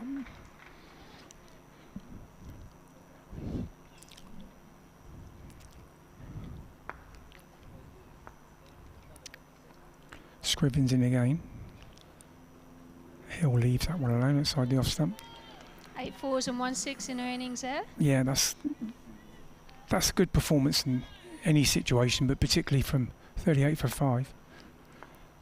Scrivens in again. That's driven back to the bowler, or actually past the bowler, but only to mid-off. No run. Grace Scrivens is an interesting player. She's probably, even though she's in the team that hasn't won a game, she's probably the leading player in the competition this year, I would say. She's got wickets and runs in every game. That one's just pushed out to short extra cover. She's got a couple of 60s opening the innings and 4 wickets on 2 occasions, I think. I do feel like the spinners play a big role over here. Yeah. I think that applies in all cricket over here, to be men and women, to be honest. And that's a lovely little shot, just nudged away by Hill. That could go all the way. It's running away up to the... No, it won't quite go to the pavilion end. And they end up just with 2. But a lovely little late cut into a big gap. So Hill's starting to get quite settled now. She's been in for 39 balls and playing a very important supporting role. That brings in a field change as well. Yeah, Cordelia Griffiths is now going. Oh no.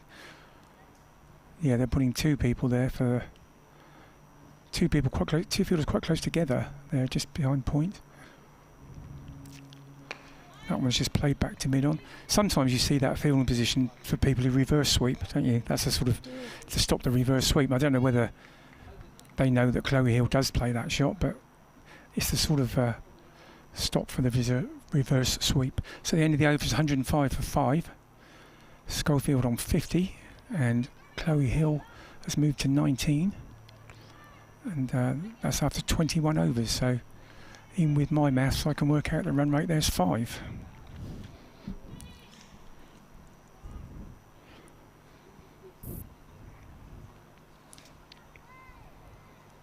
Yeah, you're right about the spinners. I mean, in club cricket, all kinds of cricket, spinners make a massive difference in this country, as they do in other countries, I'm sure. But to tiny in again.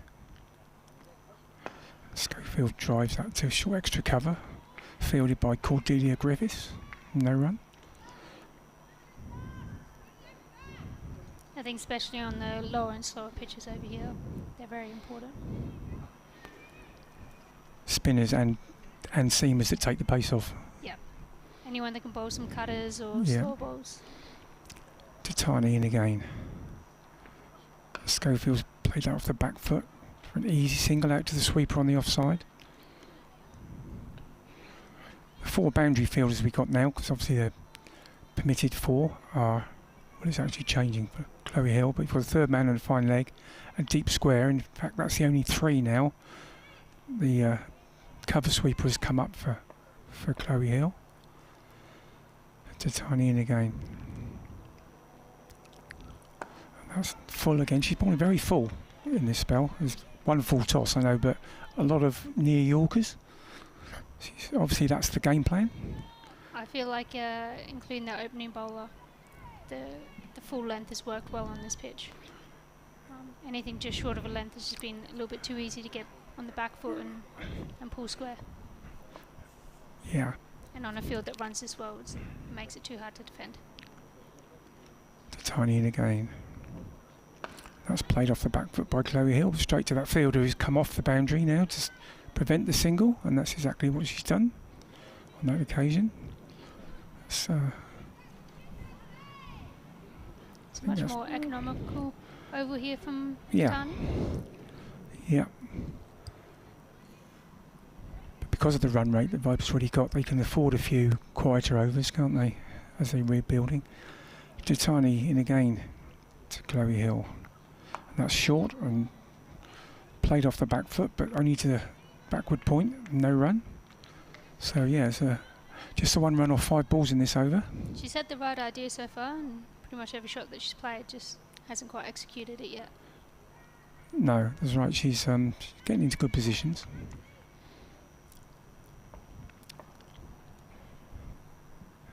Tiny finishing off her over.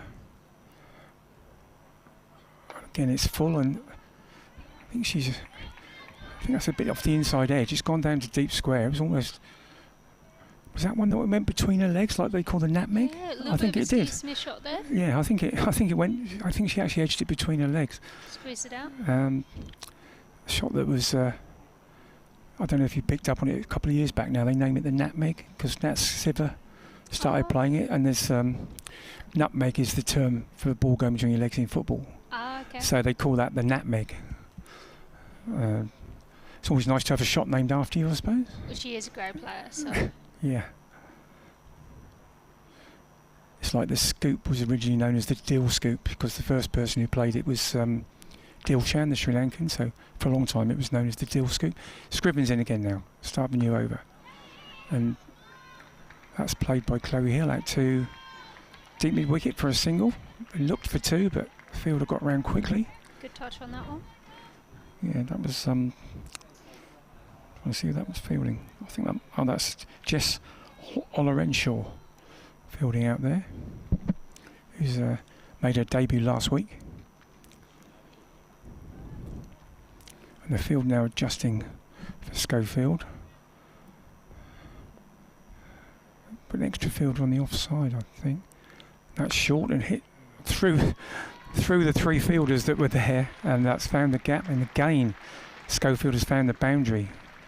She's timing this really well, timing the ball really well. They tried to stop that shot, didn't they? They put all the fielders there, and she threaded it into the right area, and unfortunately, it just didn't pay off, which is a little bit too short. Very well played, though. She's in good touch. Now they're not actually changing the field. I think they're changing the fielders. Kelly Castle's moved herself to backward point and put someone else in that short extra position. This is all a slog sweep from Schofield, and that's again very punishing. Just 1 bounce for. I think she's definitely taken a liking to this bowling here. Yeah, she's gradually turning this game round. I'd be intrigued to know if this was her person to target. Yeah, could well be. They tend to pick out, don't they, one bowler or two bowlers that they're going to go for. As I say, she's been the most successful bowler for Sunrise this year, Grace Scrivens, but that could be why they've targeted her. Everyone has a preference. Yeah. And again, that's shorter. Schofield just pushes it to backward point where the skipper Kelly Castle fields, no run.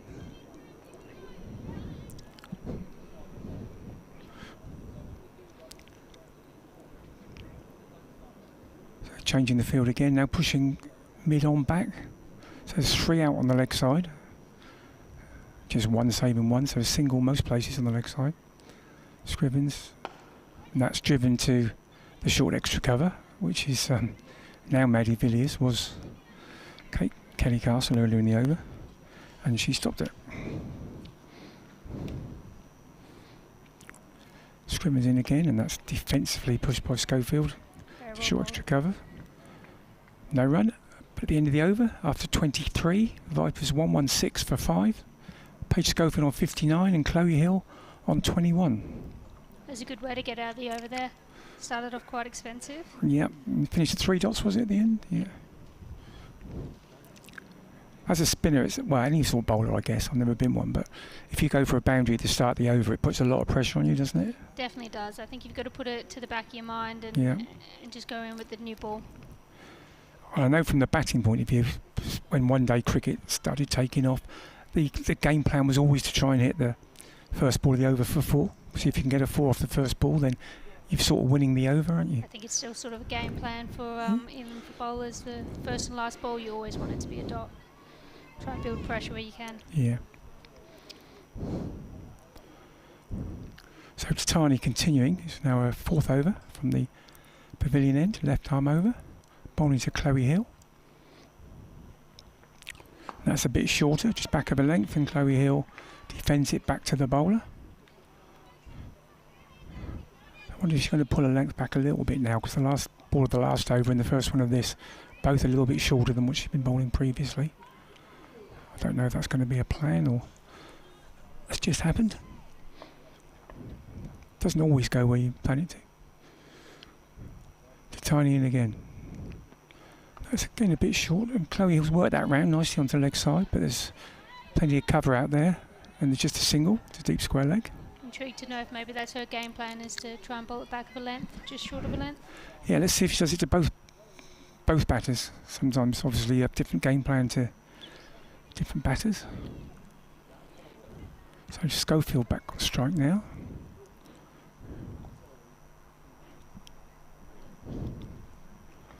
That's a little bit short again, tucked away on the leg side by Schofield. There's an easy single on the leg side as 2 fielders are out deep. Almost an overthrow there as the ball eluded the wicket keeper, but it was scrambling back up, saved any further runs. Because she does bowl with that heavy ball, sometimes it can make it a little bit difficult, and it's just that short of a length. Yeah, particularly on a wicket that's a bit variable. Tatani in again. Oh, and that's a big LBW shout. I'm guessing because of the angle she bowls, that's probably pitched outside leg stump, because it looked pretty good apart from that. Halfway up, halfway in the crease. So anyway, it's not out and it's a leg by. You've really got to, when you're bowling left arm over, you've got to straighten it back, haven't you? You really do. It's one of those laws that a lot of people think is rather strange, that you can't be out to a ball just because it's pitched outside leg stump, even though it's hitting. But there you are. Tatani in again. And that's just tucked away again by Schofield. 3rd time this over that the ball's been tucked away on that leg side for a single. It's one of those rules you definitely don't love as a bowler, but you love as a batter. It doesn't actually make sense either if you think about it, does it? But there's always reasons behind these things. So Tatani in again to Chloe Hill. Oh, and that's a full toss which she's hit straight up in the air. Oh, no. That was hit straight up in the air for a fairly comfortable looking catch, and short or extra cover and mid off. I think because it got called a no ball. That looks of it. Oh, sorry, it was called no ball. I hadn't picked up on that. I don't know if the fielders have picked up on it. But so maybe they're just sitting back waiting for it to bounce to... If they picked up on the no ball, then fair enough, but they both left it and the ball just landed between them. I think they probably still should have attacked that one. And miscommunication. Yeah, anyway, the result was it's a no ball, a single to Chloe Hill and a free hit to Paige Schofield. Intrigued to see where her go-to is for this one. And it's short, and she's gone for the pull and missed it, but it's got past the keeper, and they're going to run a bye. Yes, the first free hit we've had today. It's always interesting to see what the plan is on a free hit, isn't it? Of course, a very relevant one last week at the T20 finals day when they had to come back on with a free hit after the delay.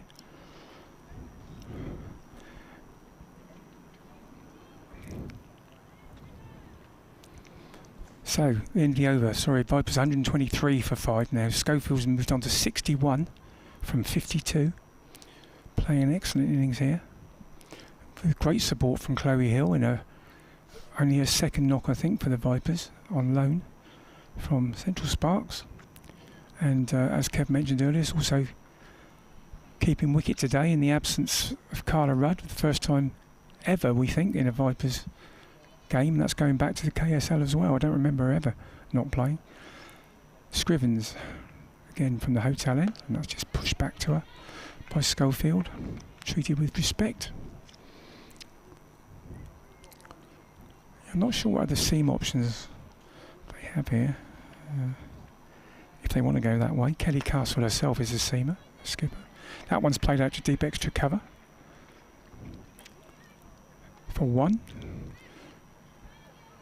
Runs coming fairly comfortably now. There's a lot of singles on offer, and at the moment they can afford to tick along in that way, and the odd bad ball.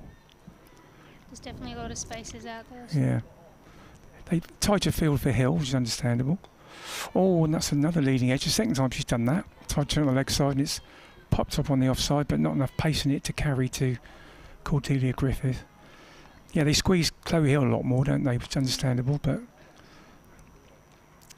Scrivens in again. That's short and pulled. Not quite off the middle, I don't think, but gets out of the demon wicket for a single. She hasn't quite found her groove yet, but no. Hopefully being out there, spending some time out there, is going to come towards the end of the innings. That's just defended by Paige Schofield. As you said though, Kayla, she looks like she's getting in good positions, yeah. But the timing isn't quite there. But it's a very important innings for the Vipers. It's a very good partnership here. It is. Scrivens in again. And Schofield cuts that away. That could go for 4. That's beaten the fielder at point. No, the cover field is going to get round. The cover sweeper. So that'll be 2. We always talk about, so it's the end of the overs, 1-2-7 for 5 at halfway stage. We always talk about the depth of batting that Vipers have, but in reality, they don't often get down that far. So the batsmen 8, 9, 10, the batters 8, 9, 10, and 11 don't often bat. Yeah. So sometimes when they do come in, it's a bit of a difficult situation. It's going to be a good challenge for them. Yeah. But they're holding out quite well here.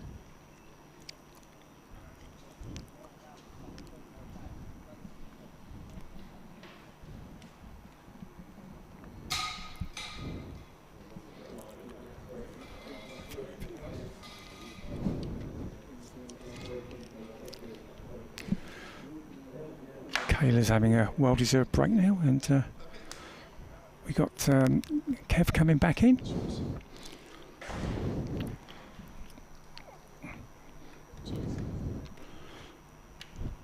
So thanks, Kayla, for her first stint on commentary.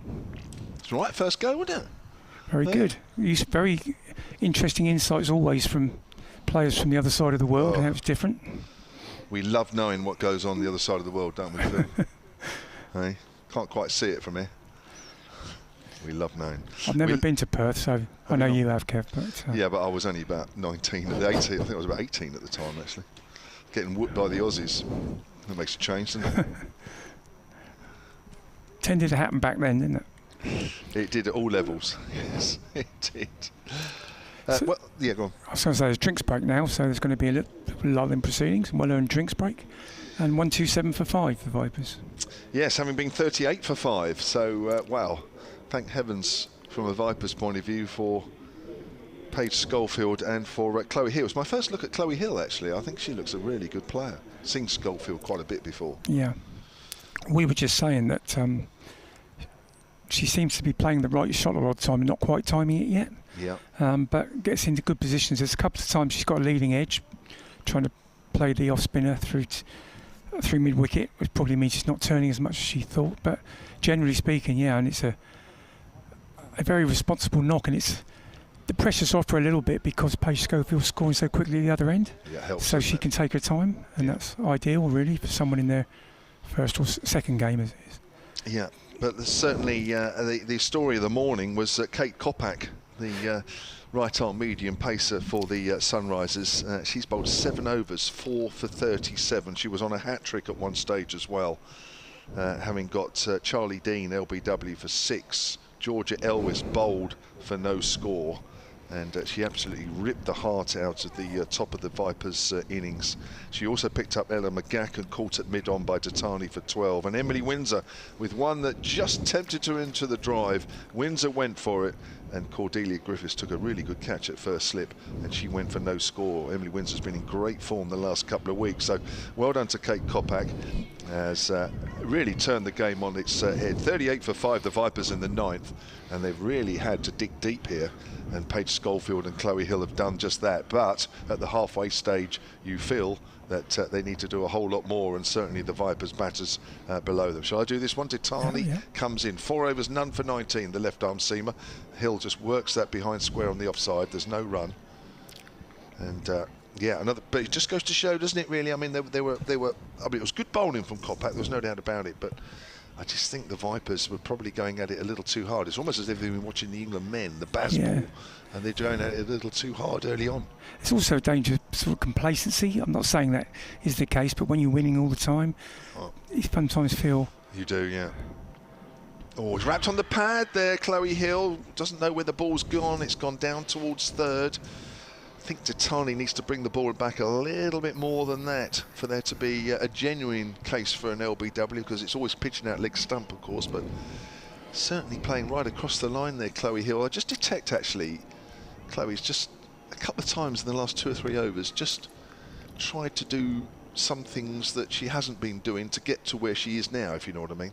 Yeah. And she just lost her composure maybe a fraction as Schofield cuts that one, or pushes that one off the back foot into the covers, and there is no run. Just think she needs to bat the way she's been batting to get herself into the 20s. It almost feels as though she needs to up the ante at the moment, while Paige is going, she just needs to carry on. Yeah, she does. Yeah. Schofield is 64 of 57.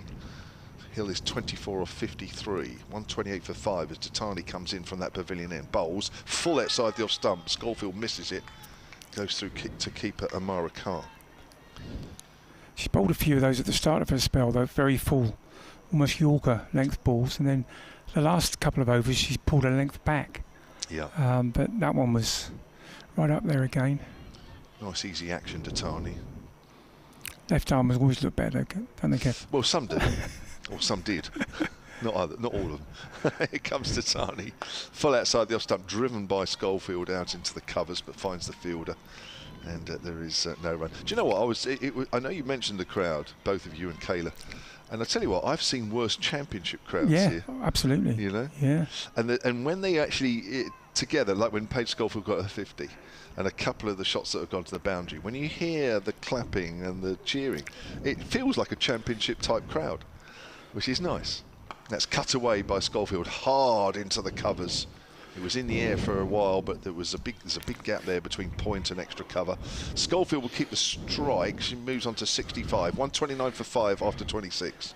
It's also very colourful, the crowd at Vipers games, isn't it? Because those real die-hard fans wear the Vipers orange, and as you look around the ground, there's plenty of orange shirts in the crowd. try and train my eye onto that where I sort of thought I saw that flag. Can't see it at the moment. Yeah, but there are. Up at Birmingham, there was a few Vipers supporters that had gone all the way up there. And I know some of them are relatives and fans and probably very good friends of the team and what have you. But it's good to see. And I love they're wearing their Viper shirts as well. There's a definite little hardcore supporting group.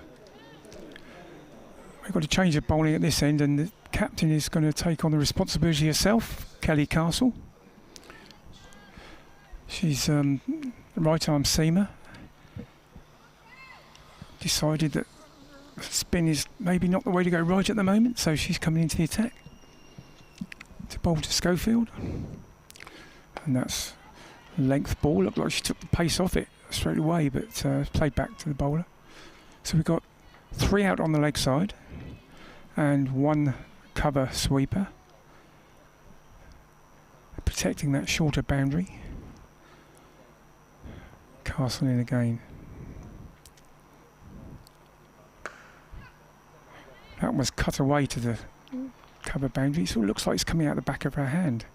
I don't know if that's just how it looks from here, but looks like she's bowled 2 slower balls, sort of cutters. Ball on the Isle of Wight, Kelly Castle, I noticed. Oh, really? I had a quick look earlier, yeah. Sounds like a place on the Isle of Wight. Yeah. What is the castle over there? It's Carisbrooke, isn't it? Yeah. That one's just played out gently on the offside. I think Joe Gardner was born on the Isle of Wight as well, that plays for them. I need to look. Now you've set a thing there, haven't you?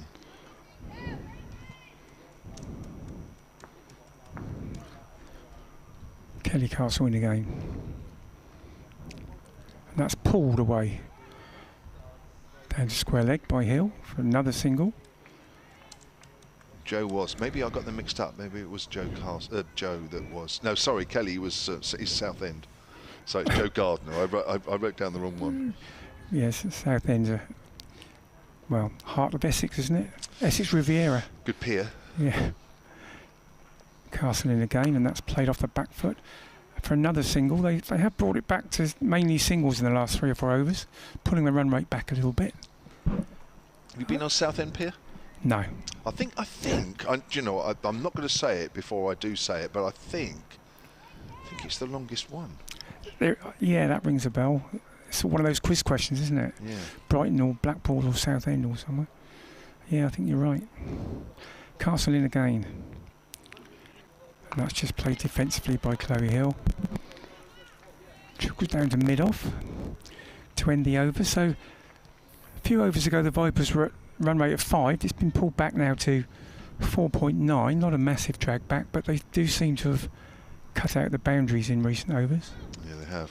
Yeah, it extends 1.3 miles out. So that's an over 2.5 mile round trip. I've walked it, yeah. I did years ago when I was some school friends of ours, and I'm talking to senior school. We went for a day out in Southend when I used to live in London. Had a day out in Southend and walked the pier. Yeah, it took ages. I was going to say it would take most of the day up, wouldn't it? Yeah, it does. Yeah, because I mean, I didn't know then because that's not the sort of facts you worry about when you're a teenager or whatever. Exactly. But I remember thinking, God, this never ended. So yeah, it's the world's longest pier apparently. So 132 for 5, 27 gone, effectively 23 overs left of the Vipers' innings, and Tatani is having a rest, and Maddie Villiers is back. 6 overs, 1 for 28. She actually took the first wicket before. That was Georgia Adams LBW for 10. That was in the 4th over. She's round the wicket to Schofield, who drives 1 bounce up to extra cover, and there is no run. It's a big sort of pleasure park there at Southend as well. Oh, I'm going to have to go now. You've told me all this, Gav. You're going to go. It's all right. It's a good spot. That's flighted. Schofield misses out on the drive, taken by Amara Carr behind the stumps. So yes, gosh, it takes me back a long time. That. So 132 for 5 here, the Vipers. That's worked away on the leg side by Schofield. Only a single though, 68. She moves on to 133 for 5. They are partnership here for the 6th wicket, worth 95. How word the Vipers needed that, Phil. Absolutely. Gosh, they did. And we were sort of thinking of an early finish at one point. Yeah. Well, yeah. We were thinking of an early finish for different reasons, really, weren't we? In terms of, without being unkind to the Sunrisers, haven't been the best side since this regional tournament started, pushed out to extra cover, and there is no run. Still looking for their first win. It's got to come sometime. Well, it has, yeah. I'm just looking back in 21.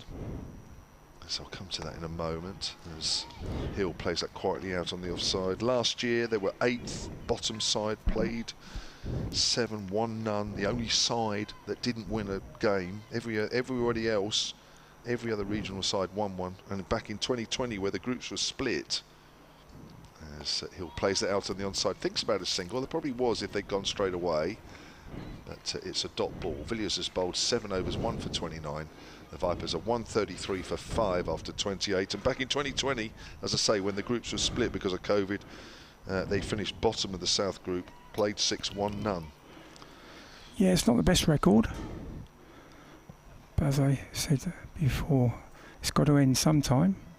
From a Vipers point of view, we just hope it's not today. Well, you would think if it was going to come, that it wouldn't be against the side that has the best record. Exactly. Of the any side in this trophy. Of course, it's been played twice, and Vipers have won it both times, going for a 3rd consecutive title. So Kelly Castle continuing from the hotel end with a medium pace, and that's driven straight back to her. Good stop because it was hit fairly hard by Paige Schofield. 2 wickets for Kelly Castle in this year's competition. She was the top wicket taker last year for the Sunrisers with 10. Okay, yeah. She's played a bit in Australia. I think she went over a couple of winters. Okay. Played over there. In again now. That's played off the back foot. Set off for a single. Well, Chloe Hill did. Paige wasn't really in tune with it, and Chloe got a long way down, but had plenty of time to get back. So they used to play at Southend County games as well, Kev. Was that one of these sort of outgrounds? Yes, it used to be one of the parks there. I don't think they play there anymore. Well, Essex. No. In again, Castle, and that's cut away late, and that's going to run away for 4. There's nobody down there. I think we can give her the benefit of that she played that. It was a little bit edgy, sort of 3/4 edge, but yeah, it's run away for another 4. The first 4 for a while, actually.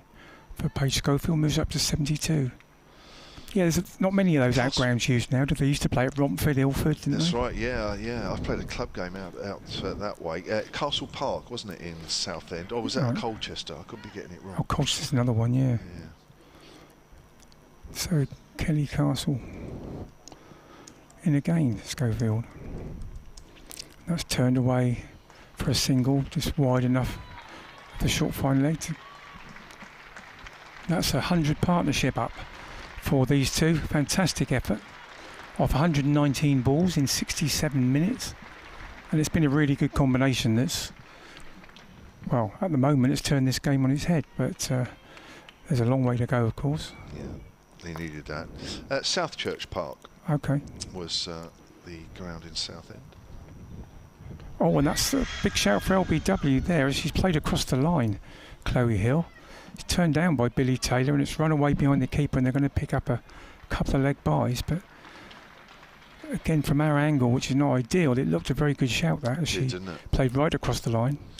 Yeah, Chloe's done that a few times, hasn't she, in the 20s.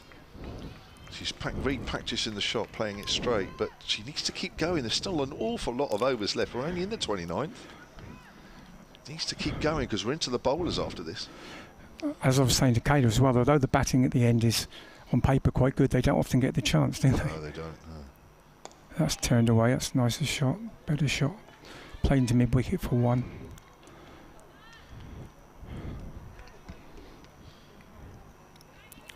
I mean, yeah, Tara Norris is a very competent player. She's in next. So 29 gone. Vipers winning the toss, elected to bat first, 141 for 5. The Sunrisers are exactly the same side that lost to Western Storm last week at Chelmsford by 3 wickets. The Vipers have made 2 changes from the side that beat Lightning at Derby last week. Into the side, England players Charlie Dean and Lauren Bell. Out of the side, Alice Monaghan And Carla Rudd, the keeper, who actually herself is an Essex-based person, isn't she? I know she's. I think she did a commentary on the Sunrisers a couple of seasons ago at Chelmsford because the Vipers weren't playing. That's off the top of my head. 141 for 5. Then here's Villiers bowls. Chloe Hill. I like it when she plays straight like that. She's got a very good technique, doesn't she, on the front foot?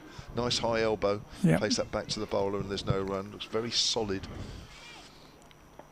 She does. Just when she plays across the line, you just worry a little bit. But I suppose you have to in one-day cricket. Cuts that one, but that's straight to backward point.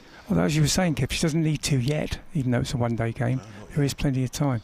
Yeah, Carla Rudd's head of cricket at a private school up in, I think it's Hertfordshire somewhere. Oh, right, okay. Yeah. Comes down the wicket here, just drags it around a little bit to mid on. Looked like she was trying to play that through the offside. Got a bit of bottom hand in that. She's on 26 from 64. She's probably looking up at the board and looking at Schofield, but I think for me, Schofield is playing particularly well. Yeah, Don't exactly. think you want to try and match that. Just support her. Hill drives, doesn't time it, goes out to mid-wicket. That is one of the dangers of a information scoreboard, isn't it? That you can look up and think, crikey, I'm a bit behind the rate here. Yeah. Whereas if you didn't have that information, you'd probably be quite happy. Yeah, that's for sure. You know, and probably when you put together a good partnership like this, the temptation is to up the ante a little bit and maybe a little bit too quick. He'll quietly place it out on the offside. That's okay. That's okay. If they're bowling accurately, Maddie Villiers, of course, has been an international player, so she's not going to give you too much rubbish. Even if it's a maiden at this stage, I wouldn't worry too much. What you don't want to see is Chloe Hill do something silly at this stage. If it's a maiden, it's a maiden. Hill comes down the wicket and misses it and was misstumped. So there's the mistake. There's the mistake, and the mistake has equally come from Amara Carr behind the stumps. It was a full delivery, but she couldn't gather it in time, and that is a life. Yeah, you're going to be disappointed as a keeper with a offside miss-stumping. As you were saying, they don't need to do anything silly at the moment because they earned some credit earlier on by getting ahead of the rate. Yeah. That buys you some overs in the middle, doesn't it? I mean, if you take it from this point, there's 20 overs to go, and they do say you sort of double it from there in an ideal situation. So, you know, they're in a good situation at 141. I could just see that situation happening during that over. Yeah. You know, I could see it happening before it happened. I think you're absolutely right. She's probably looking at her own score and thinking, but you just got to think of it as a partnership. Kelly Castle in again. And Schofield's hit that one officially, but there's nobody in the mid-wicket area, so that's gone out to the sweeper for a single. You know, for me, and it's easy up here because you know what it's like, Phil, when you're in the middle, it feels such a different situation. But from this distance up here, from a Vipers point of view, and I'm sure Charlotte Edwards will be looking at this thinking, just bat another 10, 12, 13, 14 overs. Yep. Worry about the last 8. Worry about the last 7. Don't worry about this situation. Just keep playing the way you're going. They may feel as though the scoring rate has dropped a fraction, which it has, but just keep going the way you're going. And that's pulled, well, sort of pull anyway. It's gone to mid-wicket, and although Tatani didn't field it cleanly, she did enough to prevent a single.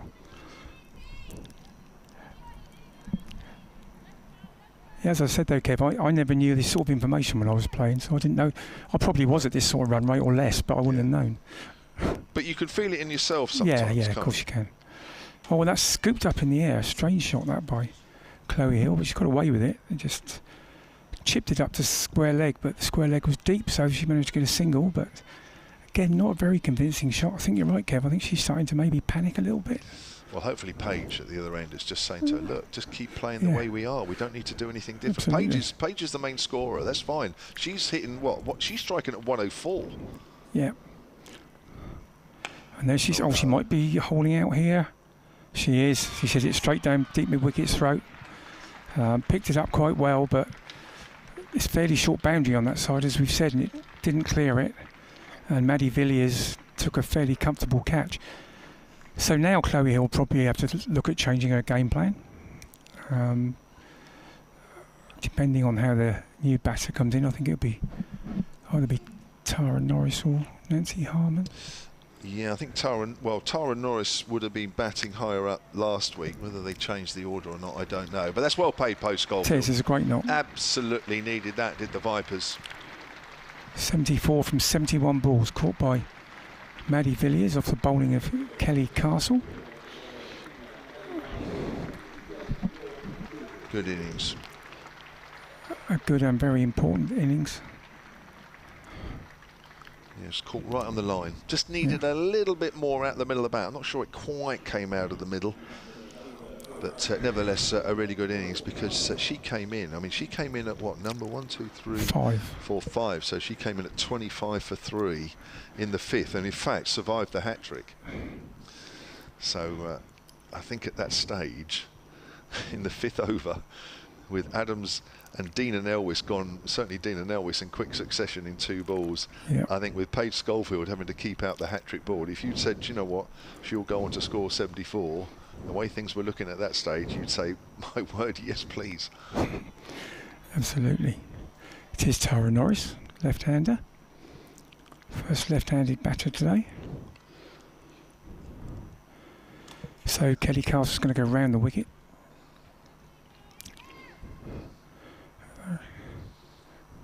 With their little medium paces. Keeper stood up. And that's way down the leg side for a wide. Not adjusting to the left-hander. Well, Tara Norris warmed up for this game with 21 of 32 last week at Lightning. Batting at number 7, so she's dropped 1 place in the order for this one. It's Kelly Castle in again. Round the wicket, and that's defended out on the offside. I think Tara also got, I don't know how many, but got quite a few. In the week the Vipers played the Army. A sort of Vipers second 11 basically, but a few of the played. Ella McCacken certainly played, and I think Tara Norris got runs in that. Okay, good. There's no substitute like runs in the middle. It doesn't matter how many nets you have, Phil. Absolutely. That's down the leg side, and there's an appeal for a catch behind, I guess it must have come off something because it's not a wide. So I imagine it's clipped the pad. But anyway, Billy Taylor didn't give it out. And that's the end of the over. And it's 144 for 6 now. So probably got to rebuild a little bit here, Vipers. But as we've been saying, there's plenty of time. These two can bat another 9 overs and tick it along and then go for it in the last 10 maybe, or some sort of combination like that. So in the over, a partnership for the 6th wicket worth 105 ended, and that 105 was hit off 22 overs between Paige Schofield and Chloe Hill, who's still there. And I think you're right, Phil. I think maybe now Chloe Hill will look at it and say, well, I'm now the senior player here. So that might make her just play a fraction differently. She's just in the 20s. She's just tried to... She's got a bit anxious, hasn't she? Yeah, she has a little bit. 27 off 69, but just needs to take a little bit more charge of the situation as Villiers bowls. Hill, that's a nice little forward defensive, which you wouldn't normally say that in 50 over cricket, but I think at the moment we're still just under 19 overs left of this Vipers innings. Still an awful long time left. Flighted, it's almost yorked Hill, who's right down low as he pushes that towards mid-wicket, and there's no runs. We'll have a quick look at the other scores in the Rachael Heyhoe Flint Trophy. Full round of fixtures going on this morning and this afternoon, as Hill just works it away behind square on the leg side, runs the first one quickly. They'll just have to settle for 1 there, as quickly round from deep backward square is Joe Gardner, and that'll be 145 for 6. So the Northern Diamonds taking on Lightning. Lightning 136 for 2, and that is in the 33rd over. Not out 69. Tammy Beaumont, the England player, 69 not out. She got runs, didn't she? She got 100 in the week in the international, but she's not in the Commonwealth Games squad. No, I heard them talking on TMS saying that she probably had a bit of a point to prove scoring that 100. Round the wicket, Villiers. Very full delivery up to Norris, who pushes that up towards mid-off, and there is no run. So she's 69 not out there. And, wicket each there for Katie Levick and for Holly Armitage, as that's pushed out on the offside by Tara Norris. South East Stars, they're 162 for 4 in the 32nd over at Western Storm. That's part of the Cheltenham Festival, following on from Hampshire beating Gloucestershire yesterday, which I was at, of course. So they're playing at Cheltenham as Norris forward. 61 there for Chloe Brewer for the South East Stars, opening the batting. Alice Davidson-Richards, century maker, was it, on debut in the Test at Taunton a few weeks back? Yep. She's 40 not out. Yeah, good play. Wasn't Chloe Brewer commentating with you at one of the games? She did, down at, I think, day 2 or something, down at Canterbury earlier in the season. Yeah. So, good for her. 61. Couple of wickets there for Skelton. I don't know her. And the other game that's going on, in fact, that is the only other game going on because the Thunder are taking on Central Sparks, 2 o'clock at Old Trafford. End of the over, 32 gone, 145 for 6. So we've got skipper Kelly Castle continuing from this hotel end, running away from us. And that's pulled by Chloe Hill down to the deep square leg fielder for a single. Just a controlled shot really, didn't try and hit that too hard. Castle will now revert to round the wicket against Tara Norris, who's yet to get off the mark. She's an international cricketer now, of course, played for the USA, Tara Norris. She did, didn't she? Yeah. During the winter. Yeah. America T20 qualifiers, didn't she? In Mexico. Something like that, yeah. It was, yeah. That's just played straight back down the wicket, fielded by the bowler. Yeah, I did speak to her out there actually.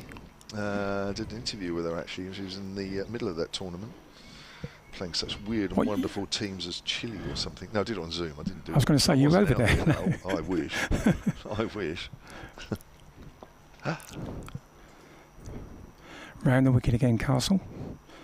And that's a play and miss from Norris, looking to force that on the offside. But no contact and through to the keeper, who stood up to the stumps. She also went to Zimbabwe and played in the 50 over matches, but then that got stopped because of COVID about halfway through the tournament. I think though now she's playing for England A. I'm not sure if she can do that again. I'm not quite sure how it all works. Oh really? Yeah, I heard something about that. It's round the wicket again, and she's got it through this time. That's off the mark. 4 runs through the offside. Found the gap on the offside.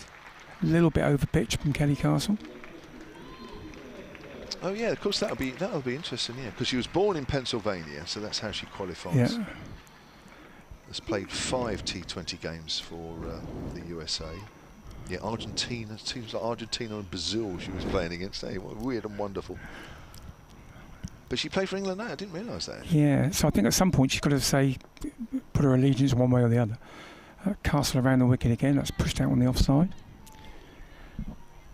Just before I go off air this time, I'm going to give a shout out to the scorers, very important role in the game, and our scorers today are Ian Thompson and Caroline Green, so thank you for the fine job you're no doubt doing, and I'm told they tune in as well, so hi to those guys. Well done, Phil, always keeping people happy.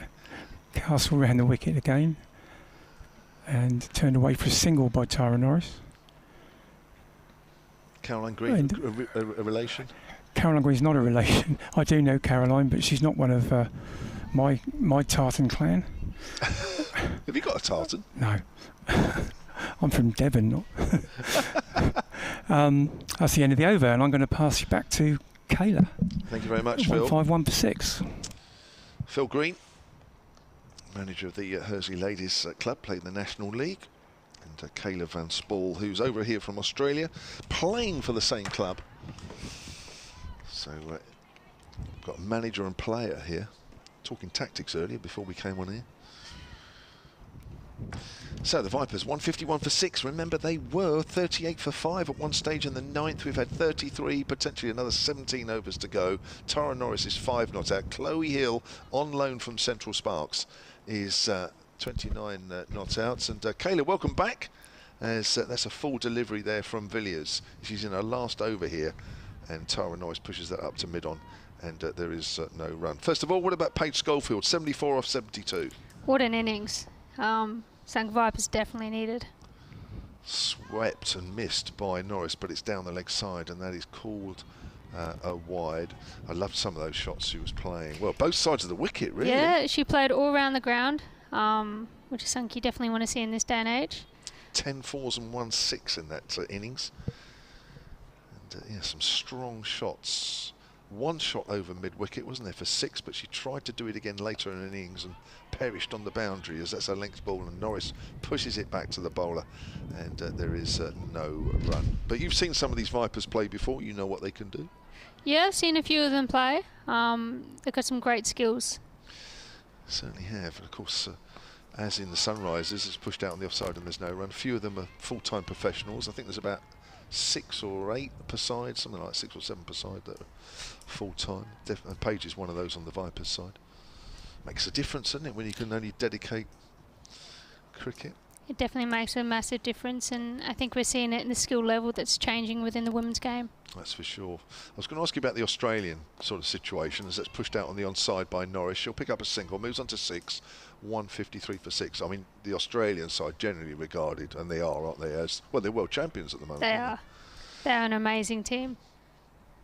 What makes them so good? I think it's a mixture of obviously the professionalism and just the environment. I think the environment within the Australian team is wonderful, and it's taken a long time to get there, and they really enjoy each other's company. So, because I read somewhere, and correct me, Kayla, if I'm wrong, it says pushed back to the bowler by Hill. Because was it the 2017 World Cup here, where England played India in the final or something, and Australia didn't even make the final, and then they sort of said after that, right, we need to change the whole situation here. We need to be changing top to bottom, absolutely everything. It's played out on the offside, no run, 153 for 6, 34 gone. Yeah, I definitely agree there. I think Meg Lanning has a big thing to do with that. She said over the years she's always working on herself as a captain in every facet, like her skills, but also making sure that she's approachable to everyone within her team, you know. Making sure they know if there's anything going on within their lives that they're able to go to her, and I think that's such an important thing to have as captain, to be able to trust in your captain like that, and I think we're seeing what's happening with that. Yeah, so we're talking sort of, you know, within about 4 years, Australia's made themselves almost unbeatable, haven't they, really? They really are, with that amazing record going. What was it, 25 or 26 on the trot? Like that's incredible.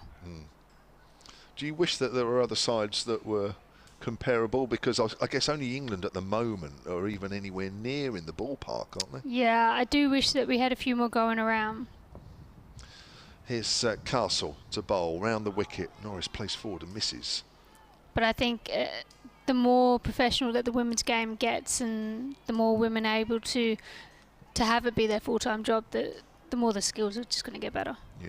And you're going to see different teams like India, and I mean even the Australians reversing Northern Ireland in the last few days, and even that competition was really good. Okay. Castle round the wicket again. Norris strokes that into the covers but finds the fielder. Because there's a lot of talk, isn't there, that I mean, yes, I mean obviously Australia there and sort of England below, and then but you need a strong India side again to get in that mix, because South Africa at the moment, I mean England are just all over them, and so South Africa have got a way to go as well. Yeah, I think South Africa have been really hard done by. They've had a lot of injuries come of late and retirements. Length ball. Norris can't find a gap at the moment, so that goes to extra cover. So yeah, I mean, I guess with India, I mean, you'd like to think, wouldn't you, that there are so many women playing that game that the right structure somewhere along the line will bring them up. Absolutely. I mean, that was the difference between me choosing between India and England to come play in my off season, is just the structure that England have over here. Oh right, okay. Down the leg side, she tries to whip that away, not taken cleanly by Amara Carr, but I think that will be called a wide, even though they've ran through for a single. Yeah, Billy Taylor signals it. So you were thinking, right, where shall I go? Is it India or is it England? It was literally like that, was it? Yeah, pretty much. So my ancestries, like my nan was born here, but my dad was born in India. Oh. So it's an opportunity to sort of see where my family comes from at the same time of obviously being able to play cricket in a great country. Oh, okay. All right. So at some point, will you play cricket in India? I would hope so. Here's Castle, runs away from us again. Chloe Hill works that square on the leg side, no gap there. Right, so whereabouts was your father from then? You can't remember? I wouldn't be able to tell you, I'm sorry. The north side is all I remember. Oh, okay, right, okay. I don't know my Indian geography too much. I mean, I had a little tour there, but apart from that, I wouldn't know too much. Certainly not up the North Way. Here's Castle, keeper standing up again, cuts that one. Chloe Hill bounces out towards point, and there is no run. South Africa, have you ever thought about that play there? I have a few friends that have been to South Africa or from South Africa. It is beautiful over there, but I'm not too sure. I'm going to be doing a quick 30-second update in a moment. As that's Hill again, who's pushing forward, goes out on the offside. Chloe Hill's just got a little bit quiet, hasn't she, in the 20s? Just looks like she's in. It happens when you're batting, doesn't it, sometimes? It all feels quite easy, and then even in your knock, it can suddenly change. Absolutely. That's what we're seeing here at the moment, but she needs to work through it. 35 overs gone, so potentially 15 overs left. 155 for 6, with Chloe Hill on 29 of 78 balls. Tara Norris is 6 of 17. And Maddie Villiers has bowled out, by the way. The scores were read, her figures were read out a little earlier. I'll give them to you. 10 overs, 1 for 32 with 1 maiden with her off spin, and wicket that she got was the first wicket to fall in the 4th over. Georgia Adams, LBW for 10. The score then was 18 for 1, but there was much worse to come for the Vipers, which I'll go through very quickly in a moment. So Grace Scrivens will take over at the pavilion end. 6 overs, none for 25. She's bowling to the left-handed Tara Norris, almost yorked Norris, and somehow it's worked past the keeper down towards third. It won't quite go all the way to the rope. I think that's come off the bottom of the bat, bottom part of the bat anyway. It has. No, it's not, it's buys. So it missed the bat, and it also missed keeper Amara Khan. And the Vipers move on to 157 for 6. We're into the 36th over here. Not a bad little crowd. I said earlier that I've seen worse championship crowds for Hampshire here. Definitely on odd days. Yeah. It's all right, isn't it, as Norris pushes that out into the covers, and there is no run. So 2 fielders deep out on the leg side. Well, the Vipers have made a recovery, because at one stage they were 38 for 5, but they are now 157 for 6 in the 36th of 50 overs, and they've got to the position where they are because a partnership for the 6th wicket worth 105 between Paige Schofield, who's been the last player to go. She made 74 off just 72, and Chloe Hill putting on that partnership with her. She's still out there, 29 she is off 78, but the Vipers were really struggling. 38 for 5. They were also facing a potential hat-trick against them as Charlie Dean and Georgia Ellis were at first ball, but the others that have gone, Adams for 10, McGacken for 12, Emily Windsor for no score. The Vipers 157 for 6 in the 36th. That's pushed out on the offside. That'll be runs through extra cover, and that'll be 2 runs to Norris. She's going to run towards the danger end, although the throws come in to the near end here to the keeper, and that is 3. And Norris moves on to 9, I think. The scoreboard moves over. Am I right, Kayla? Hopefully I am. Yes, she is. 9. 160 for 6. So a couple of times these batters have been struggling to pierce the field here, haven't they? Yeah, I think they're getting a little bit bogged down. I think maybe a little inside their own heads. I think you're right. I'm just looking at the run rate as that's pushed on the onside. Norris wants a single, is sent back by Chloe Hill. I was just looking at the board because the run rate has gone down to just under 4.5, and it wasn't so long ago it was nearly 5, and then it was 5s before that. So you're right. Just a little bit where they would hope to be just increasing the pace. I think they've got to find their groove here. You know, they've got to find their way out, their shot. Yeah. What would you do in this situation if you were batting? You've been batting out there for a while and looking at the board. How would you sort of go about these last 14 overs? I think I would still keep looking at rotating the strike, but also looking at what my shot is to get out of danger. So probably picking my shot on either side. And if the ball falls within that area, making sure I'm capitalising on it, and otherwise trying to rotate the strike on every other ball. Obviously, there's going to be some good balls that come up, and you need to protect your wicket and stay out there, but definitely try and rotate a bit more. So 160 for 6 then. 36 overs gone. The Vipers winning the toss, electing to bat first. As we said earlier, they were in all sorts of trouble. And it's Kelly Castle to continue. And that's hoiked away on the leg side, over square leg by Tara Norris. Chloe Hill was thinking of a second. She was waiting for Norris to call. Norris looked around and said, nope, we're not going second there. Keeps it down to a single. Norris into double figures. That's come off for 23. 161 for 6. But you're right, the Vipers have just struggled a little bit to be fluent, haven't they? Yeah. I think there's been some good bowling as well. There I think you got to give the Sunrisers some credit there. That's for sure. And I think actually as well, just to expand that point, as that's down the leg side, missed sweep, but that'll be a wide and well taken by Carr behind the stumps.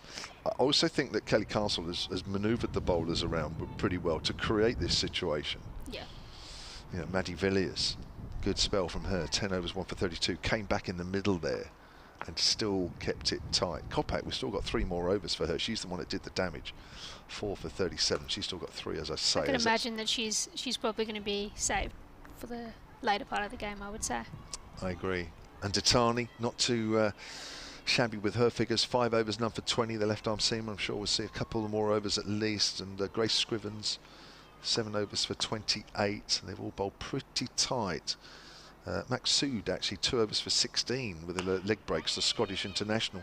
2 overs for 16. We haven't seen too much of her, although there she does a good piece of fielding at mid-off as Chloe Hill pushed that up to that area, and she moves on to 30 off 81. Just needs to keep going, Chloe Hill. She's just hit a little bit of a rough patch, hasn't she? Not quite as fluent as she was earlier on, but needs to keep going. Vipers only have 4 wickets in hand. As Castle's round the wicket, it's full and hit into the ground by Norris, and there is no run. We know about the Sunrisers, you know, yet to win a game. They are getting stronger, slowly but surely. I'm just wondering if Vipers can get over to 200. Is that really a total that's going to worry the Sunrisers? I feel like they'll still be looking at that, probably 220. I would think. Have to, wouldn't they? It's played back to the bowler and 220, 230. I mean, Griffiths and Scrivens are the ones that they've got to watch, haven't they, with the bat. Jatani, I mean, is a decent player, of course, but I'm just looking in the last game where they lost against the Western Storm. Griffiths and Scrivens put on 148 for the first wicket. Good players, both of them. So, yeah, they need to get a decent total here, working hard, but so are the Sunrisers. That's hit away on the up by Tara Norris out into the deep in the covers. That'll be a single, and that'll be the end of the over. So 37 overs gone here at the Ageas Bowl, 163 for 6.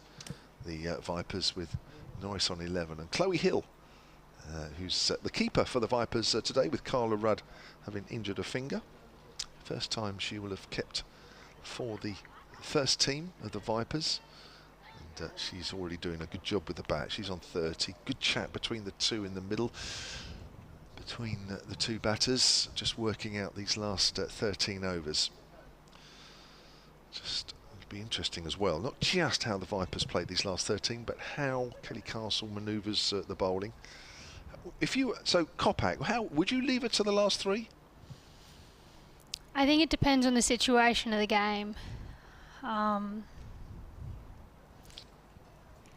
If you get Hill out here, then I think you could probably afford to keep her for later in the game.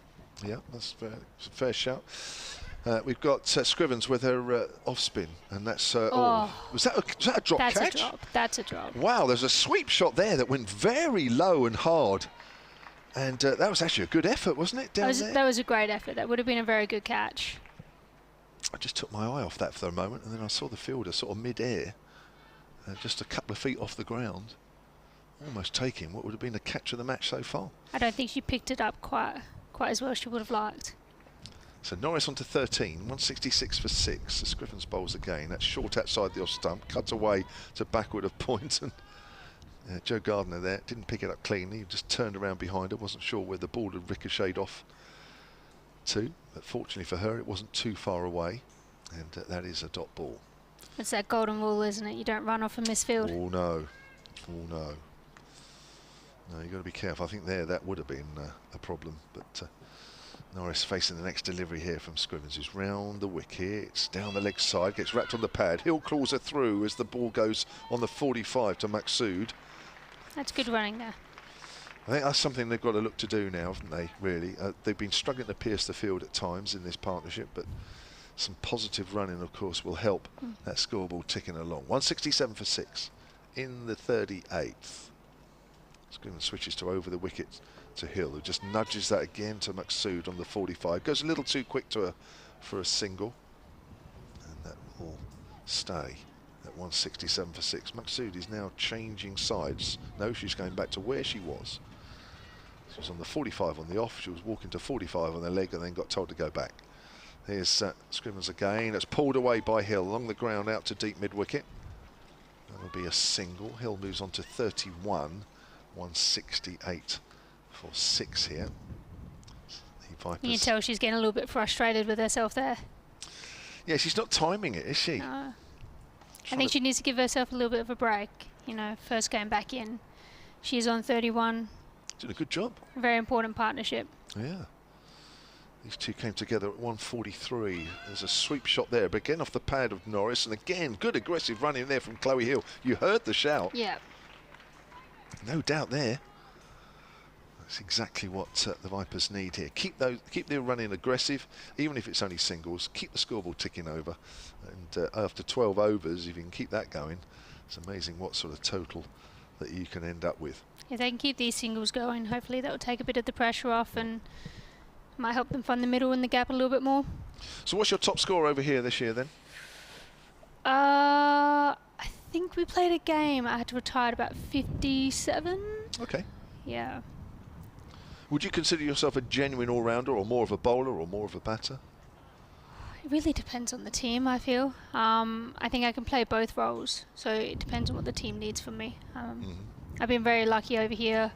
Our batting lineup has done quite well throughout the season, so we haven't really been needed too much, and if we have, it's sort of to come in for the last few overs and hit a few. Is this Kopak coming back? It is. The girl that did all the damage early on. The Middlesex player. She was on a hat-trick at one stage. Lovely shape on the ball. Be interesting to see what sort of shape she gets on the ball now with the ball being worn down a little bit. I would suggest none. Yeah. Really. Knowing the white balls as we do.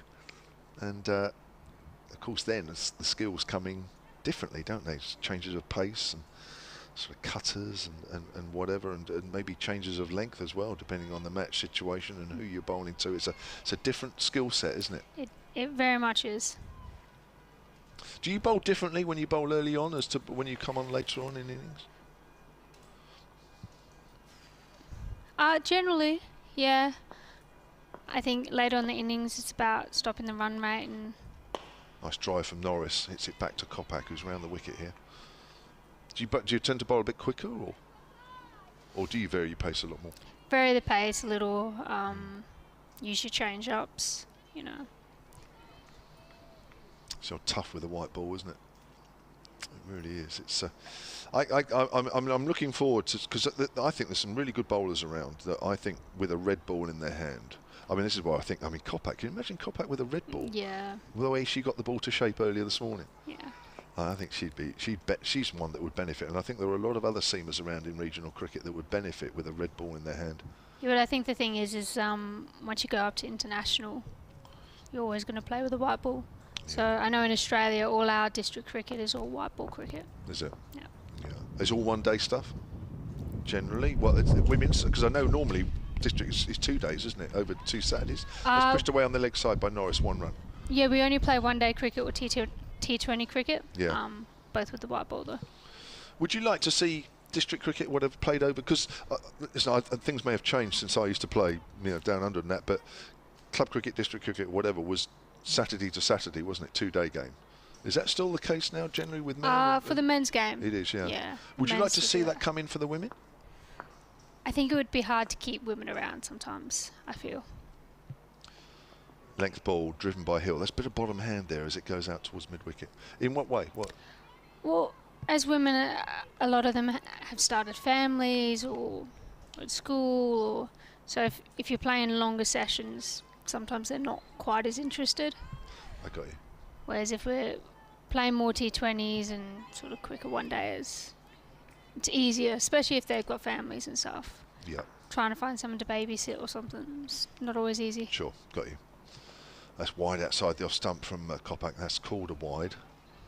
Hill's facing. I just noticed Tara Norris, while we were just chatting, myself and Kayla, that Tara Norris had gone up to Chloe Hill when she sort of just pulled that one away to the mid-wicket, and again there was bottom hand into that. I'm just wondering if she's saying, look, just keep going, just keep batting. 171 for 6 in the 39th here. As Kopak runs away from us again, over the wicket, bowls. Hill's trying to work that away on the leg side and gets hit on the pad. And there is no run.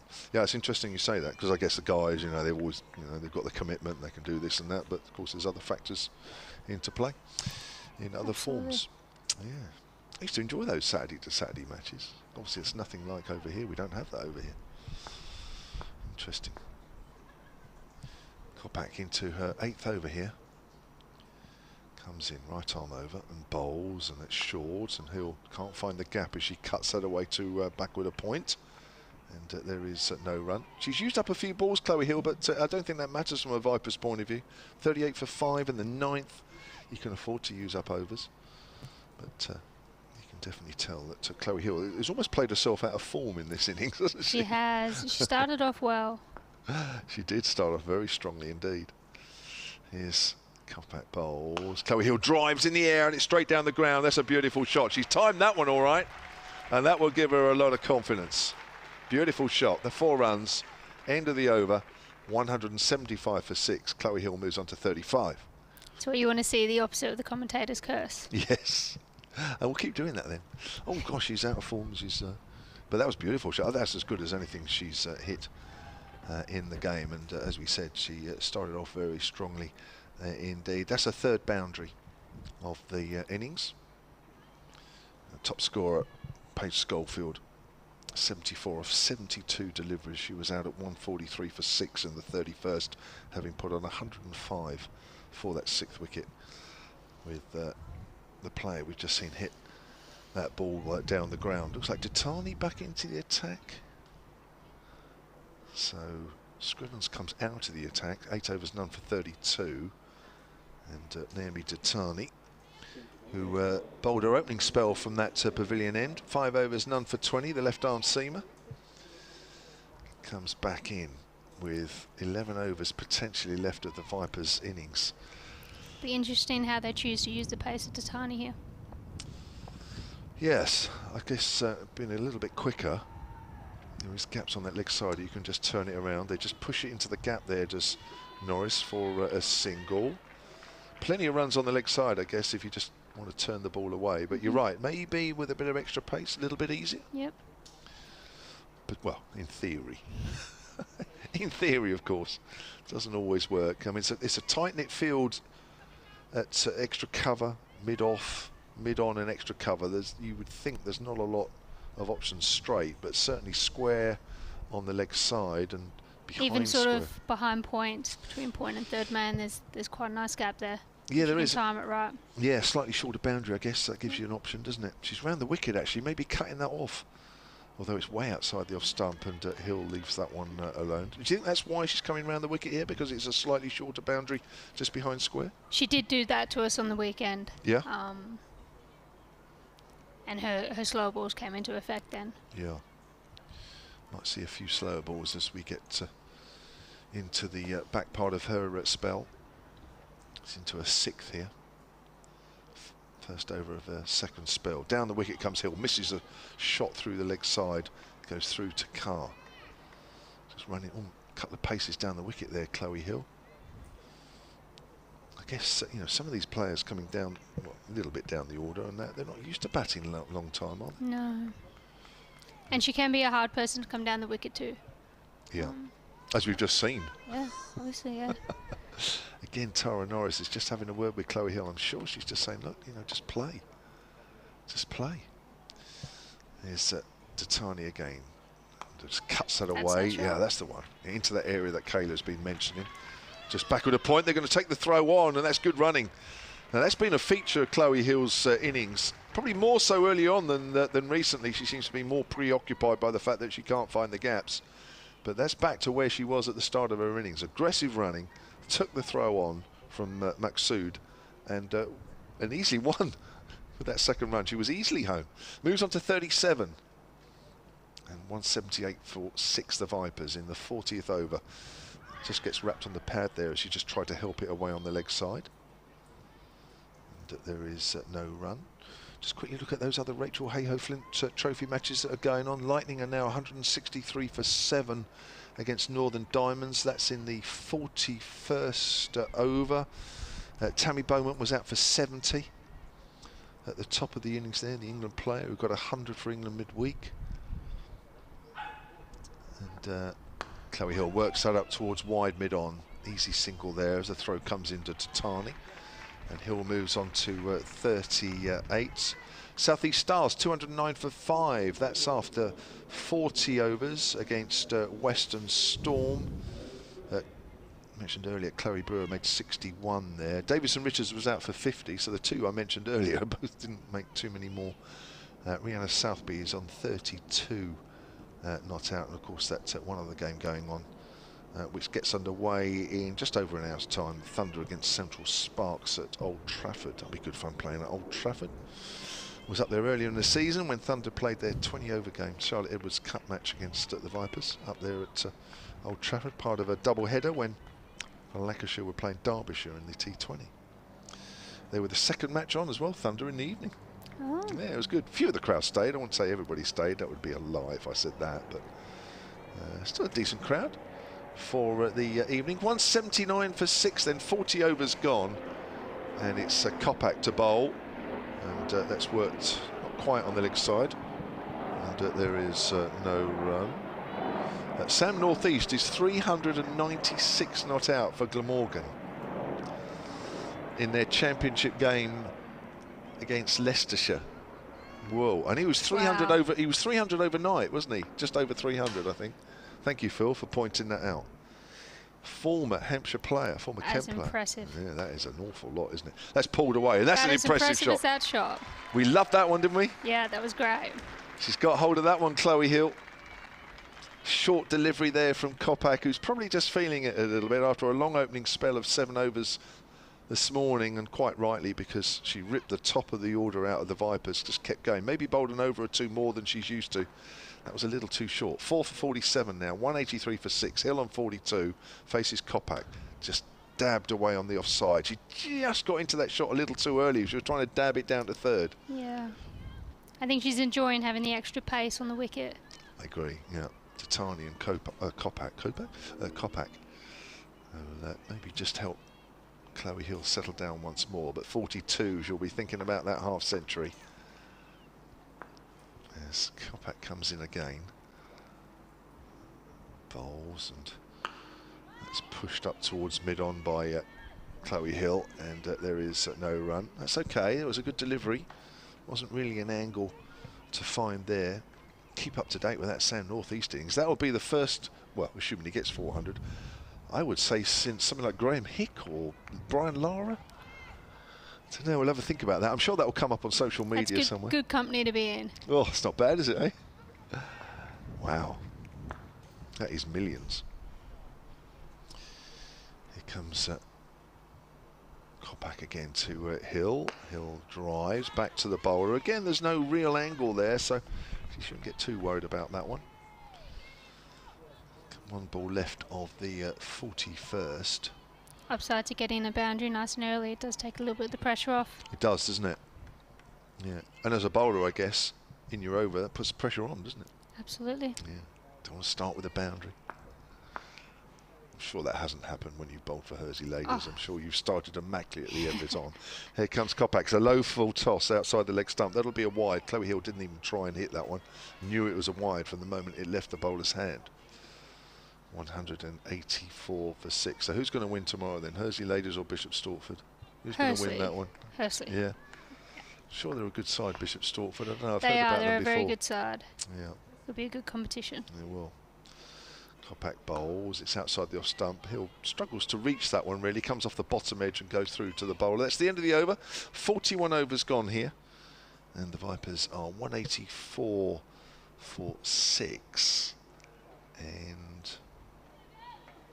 Chloe Hill has 42. Tara Norris will face the first ball of the 42nd over. And Tatani will bowl it 6 overs, another 24. We got a change on, haven't we? We've got Phil coming on.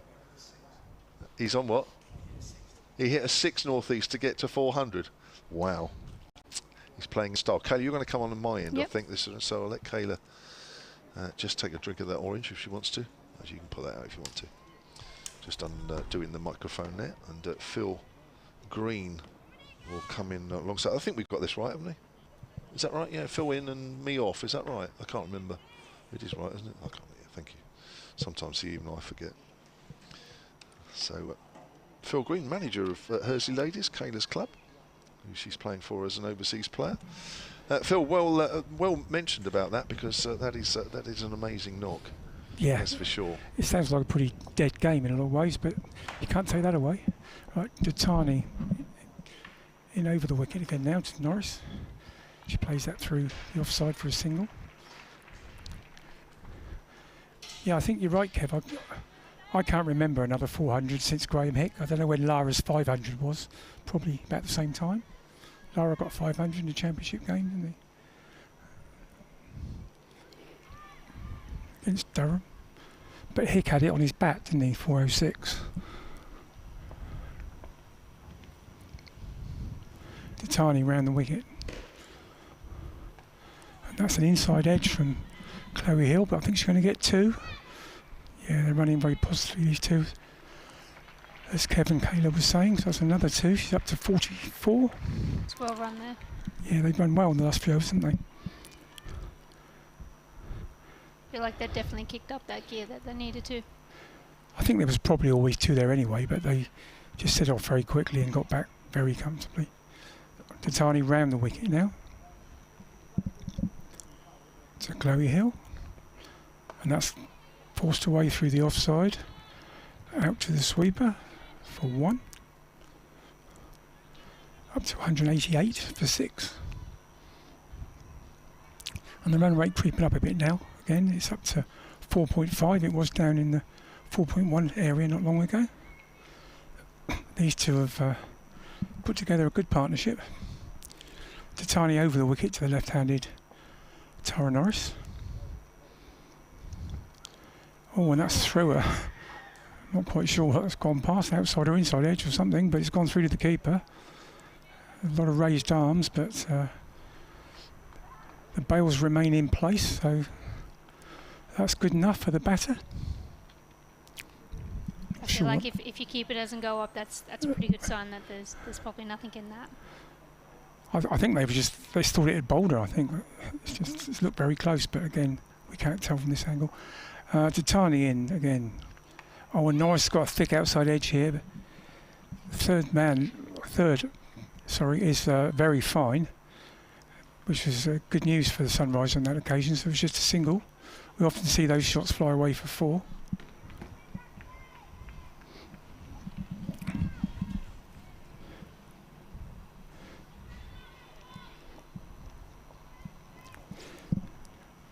Tatani just coming in the game. That's worked away down the leg side, but Hill, I think this could go all the way. Good run there. It does. Yeah, it beats the field on the final boundary, and that's another 4 for Chloe Hill. And 50-run partnership. So the second successful partnership that Chloe Hill's been involved in. At the end of the over, the score is, I'll tell you in a minute when it comes up on the board, is 193 for 6, with Tara Norris on 18 and Chloe Hill on 49. And Kev just provided us with a list of all the people that scored 400 in first-class cricket. 5, 6, 7, 8. It's the 11th occasion it's happened, but I think that makes him the 9th player that's done it, because Ponsford and Lara are on there twice. So, yeah, a pretty rare feat, and the first time since Graham Hick against Somerset back in the 90s. Yeah, pretty impressive from the former Hampshire player. And we've got a bowling change at this end. Kelly Castle back into the attack to Norris. Round the wicket. She's got 6 overs, 1 for 24 so far, so she did a good job in the middle of the innings.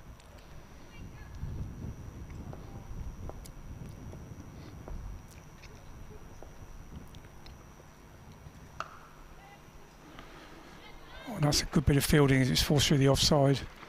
Very good bit of fielding. They still managed to get through for a single. That's Tanya. Tiny down there. Yeah, to her wrong side as well. Yep. Yeah, it's a good bit of fielding.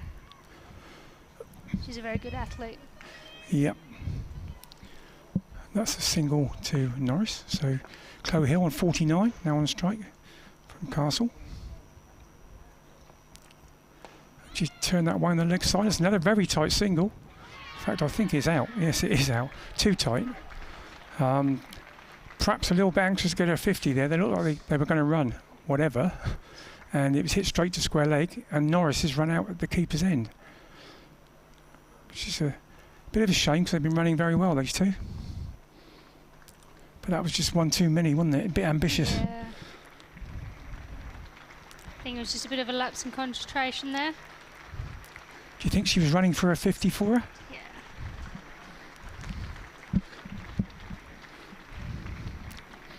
That's okay. With 42 overs down, brings in fresh legs. Yeah, and Nancy Harmon played a little cameo in the last game or the one before, got like 23 off 10 balls or something, so something like that. So Tara Norris ran out for 19. Kate Kopak was the fielder, returned it to the keeper, and it's 194 for 7. The 50 partnership had just been raised by those two, and Beth Harmon is the new batter.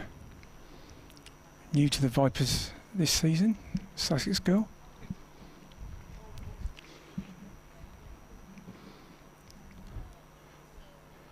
Playing primarily as a leg spinner, but does get handy runs down the order.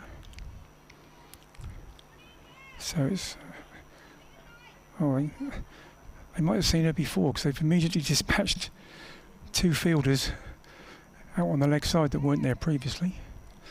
For her first ball, so it's Kelly Castle to Harmon.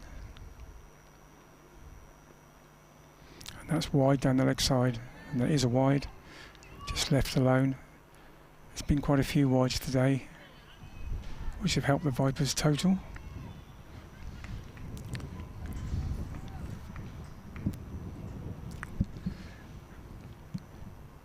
Kelly Castle again. That's just played back to the bowler.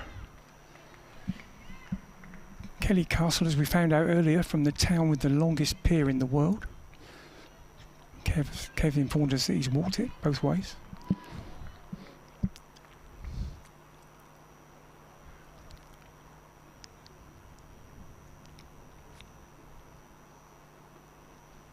Castle again and just blocked. So what's the game plan from here, Kayla, do you think, from the batting side? When do you leave it to really go? It's difficult with 7 down, isn't it, to judge when you actually put the foot down? It definitely makes it difficult once you're 7 down. I'd say she's probably going to give herself maybe the rest of the over, though I have a feeling maybe not.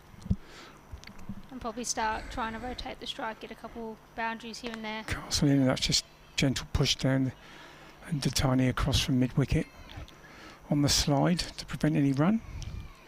Yeah, it's a difficult one to gauge. The initiative should be with Chloe Hill, really, as she's been in so long. I'd say Chloe Hill will probably start going. Yeah, she should do, really. Castle again, and that's played on the offside, so Nancy Harmon is off the mark for a comfortable single. Also means she will retain the strike. And Vipers at the end of the 43rd, now 196 for 7. So we were saying earlier that we thought 250, they'd probably settle for a bit less than that now, wouldn't they, the Vipers? Yeah. 225, 230? I still think they'll be aiming at 230. At least, I mean, it's 7 overs to go. Yeah. You've still got Charlotte Taylor to come, of course. Yep, still got Charlotte Taylor to come. We know she can hit a long ball. Doesn't get the chance too often at this level. but we've seen her score lots of runs at Hursley over the years. Right, we've got Naomi Ditani continuing. She's now into her 8th over, 0 for 33 at the moment. She's going to be round the wicket to Nancy Harmon. They've got 2 out on the leg side and a cover protection on the boundary and a 3rd man. Ditani's in.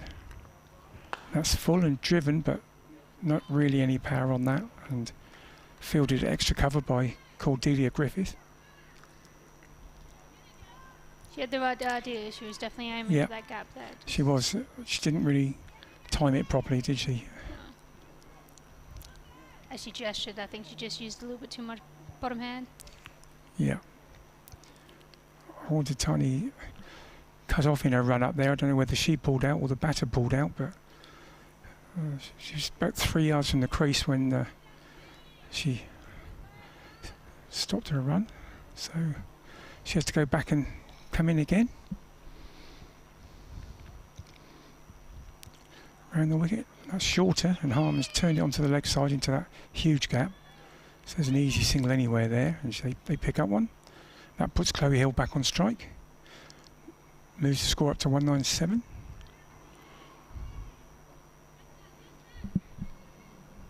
Sorry, 196 for 7. No, it is 197, I thought it was. Tiny in there, Chloe Hill on 49. And she's turned that away. Down to long leg. That's the single that she's been looking for to get her to 50. Well played in from Chloe Hill. 103 balls with 5 fours, and come at a very important time, as we've been pointing out. She was the new batter when the score was 38 for 5, so she's taken it a long way. It was a very important partnership. Yeah. I have to say, the wicket, we've said the wicket looks a bit too base. It's looked a different wicket when Schofield was batting to everybody else, hasn't it? She definitely had her eye in. Tiny again, and this time I think she's got a little inside edge onto that. Harmon, it's run out on the offside. Inside edge onto pad. They're through for a single to take her up to 3. So now that she's got to a 50, you think she'd probably release? I would say so. Yeah. Just 6 overs after this one. Tiny again, that's short and pulled by Chloe Hill. Certainly aggressive intent, but picked out the fielder at deep mid wicket, so just the 1. And that's the 200 up for the Vipers, which at one point this morning didn't look likely. Shows again the depth of this side.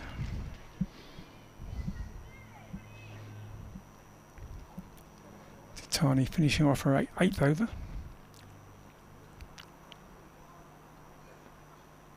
Oh, and that's player miss from Harmon outside the off stump.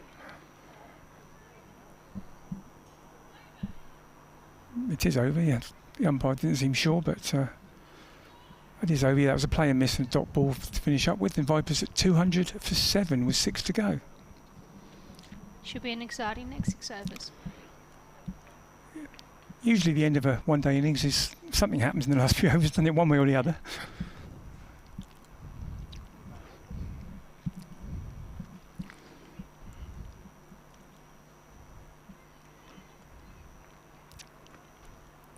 It's going to be Kelly Castle again with a medium pace from the hotel end. She's so far bowled 7 overs for 27, so keeping it below 4 and over on her own, which is a good effort. She's bowling to Chloe Hill, who's on 51.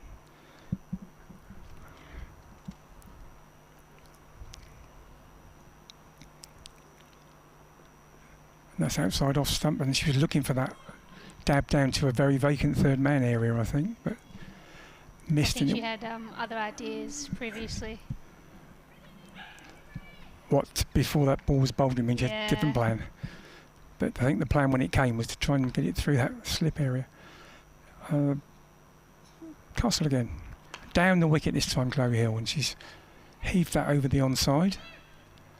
Just for 1, as Villiers is quick out there. So certainly showing some intent, as we thought she might at this stage. It's the first time I've seen her come down the wicket to a seamer. She came down the wicket to a spinner earlier and gave a stumping chance, but she's going to take the leading role now, you would think. Although, as I said, Harman can strike a good ball. Castle in again. That's down the leg side, tickled round, and fielder from short fine leg gets across to prevent any more than a single. So another one to Nancy Harman, and she's getting told something by the umpire, maybe running on the wicket or something. But Billy Taylor having a word with her there.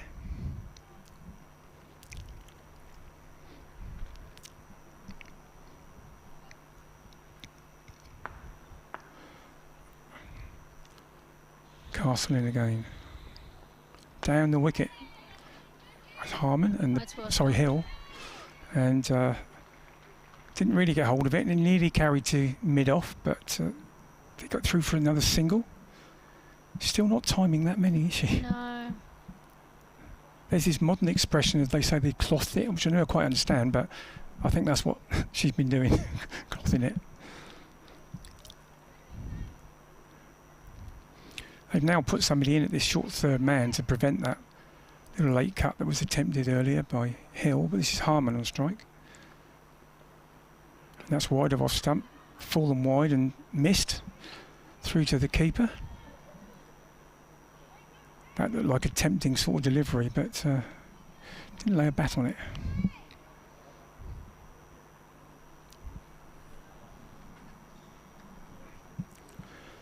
Castle in again. And again beaten outside the off stump. That looked quite wide, but not wide enough for the umpire to raise his arms. And the over is finished at 203 for 7, 5 to go. Be interesting to know what their game plan is going into these last 5 overs. Yeah, both teams. What's the bowling plan as well? Yeah.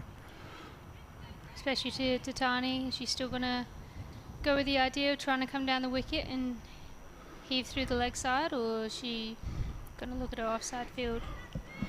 There's those gaps there. She can get it over a cover fielder. Of course, with Titani, the keeper's stood back, which gives you a little bit more licence to get down the track. Yep. So Titani round the wicket. That's full and driven. Oh, and it's half fielded by mid-off, who's kicked the ball to deep extra cover on the slide, but it's only come through for 1. I think that was a low full toss and the fielder diverted it. I think that's the captain. It was well hit, well struck. It was well struck. Yeah, Titani's going to bowl presumably 2 of the 5 overs remaining. That's all she's allowed. Around the wicket again, and Harman turns that into the onside, and again they get through for a single. Good running there. You've got to risk those at this time. Yeah, you have. I get the impression as well that Naomi Titani's getting a bit frustrated that they're getting singles there, and she's looking at the field as if to say, "You're there to stop the one," you know. But as they set off straight away, they're normally going to get in. So round the wicket again, and that's driven beautifully, but again can't quite pierce the field. It was a good shot from Chloe Hill, and it's fielded by Cordelia Griffiths on the move at extra cover, but they get through for another single. Same in for that same gap. Yeah, single off every ball of this over so far. And I guess the Sunrisers would settle for 6 and over at this stage. Yeah. As the fielding side. I think any team would in those last 5 overs of a game. Yeah. Titani again, and that's hit a long way up in the air, but it's going to fall safe, I think. Yeah, it was. It's flown down towards third man, and the fielder at backward point started to move for it. Third man didn't, and then eventually did try and get in there, but it landed about 3 yards short of her, so that's a bit of an escape for Nancy Harman. Just threw the bat at it really, and it flew up. They have brought third man up now. They have now, yeah. That is a good option against They put the Titani. long off back because Chloe Hill's looking to drive it through there. And she's bowled her this time. That was a bit of an agricultural shot, I'd have to say, trying to hit over mid-wicket, and it's bowled a middle stump, but that's a great innings from Chloe Hill. Could prove very important by the end of the day. Could do. Bowled by Titani for 55 from 110 balls. with 5 fours, and she batted 2.25 hours. As I say, it's a good effort. It's a long time to be out the pitch. It is on a relatively hot day. I know we keep saying it. You probably find it chilly, but it is quite warm out there.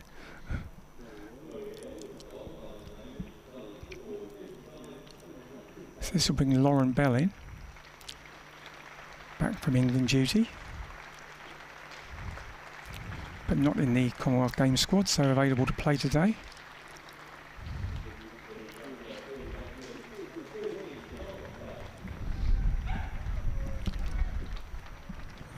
And Tatani's first wicket got some reward at the end for a lot of effort from the far end. It's her 9th over. She's now got 1 for 41.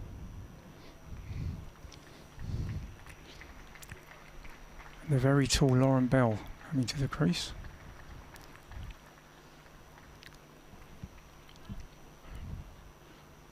We might get to see her batting with Charlotte Taylor, which is always an interesting contrasting size.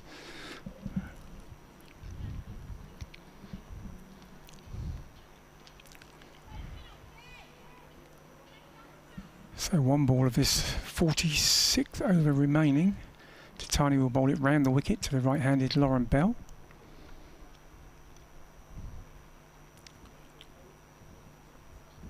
And that's played and missed outside the off stump through to the keeper for a dot. So that's a good over from Tatani, just the 4 runs off it and the wicket. That's good for Sunrisers at this stage. Yeah, they'll take that. And 2 newish batters at the crease. Yep. Yep, they've got the established one out. Definitely puts them in a good position. But the Viper girls, they have a lot of skills, and I'm sure they can come out and constantly do their reassessing job. their target, I guess. I think they're probably, Lottie in the dugout there is probably thinking, if we can get to 225 now from here, that would be pretty good. Start of the day, they wouldn't have settled for that, but I think they will now. I think they'll still be aiming for 230. Yeah, I mean, you've got to set yourself some sort of target. It's just, as you say, 2 new batsmen, but we never know. It's Kelly Castle with a 9th over. Down the wicket comes Harman, hits it to mid-off. Although the throw is a direct hit, she's safely home at the non-striker's end. Direct hit there from Maxud, who's only bowled 2 overs, I think, today.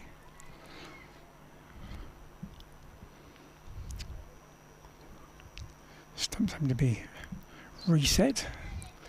And now Lauren Bell on strike for the first time at the pavilion end. Be interesting to see how many balls she gives herself here. Yeah, whether she'll try and give the strike to Harman. I think Harman is the more likely person to score runs at this stage. No disrespect to Lauren Bell.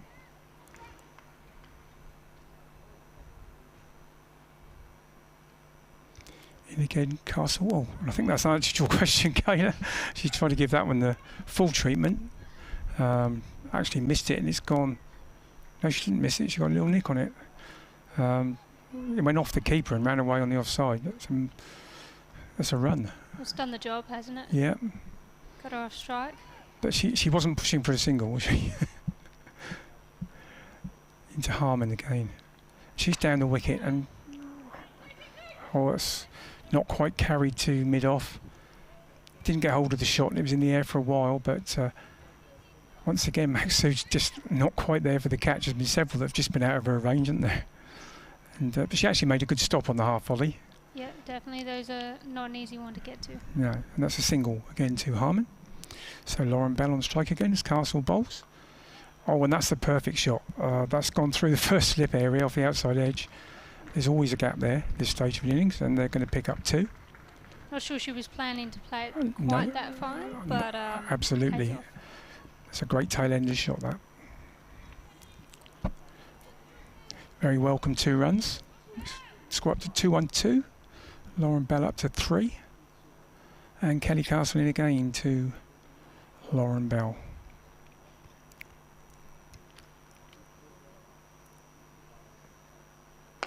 Oh, and she smashed that. She's used her long levers to the full there and smashed that through extra cover. That's a really good shot. Sort of released her left leg and gave herself room and smashed it through extra cover for 4. So these are very handy runs for the Vipers. 7 off 4 now for Lauren Bell. was the area we were expecting them to target. Yeah. Yeah, because at this pace you've got a ball full, haven't you? So, yeah, you're right. Down the ground has got to be the way, especially a tall player like Lauren Bell is going to have that sort of reach. Absolutely. So Castle in again. Lauren Bell's, I don't know how to quite describe that, sort of scythed it away through third man, but it's very effective again, and she's going to get at least two it is. So very useful runs here from Lauren Bell. She's up to 9 already at the end of the over, and the score is 2-1-8 for 8. 3 to go. Nancy Harmon on 8, and Lauren Bell's overtaken her on 9. Be interesting to see who's going to bowl these last 3 overs, because the 2 bowling now have got 1 left each. So somebody's got to bowl an over. I'm guessing it will be Grace Scrivens.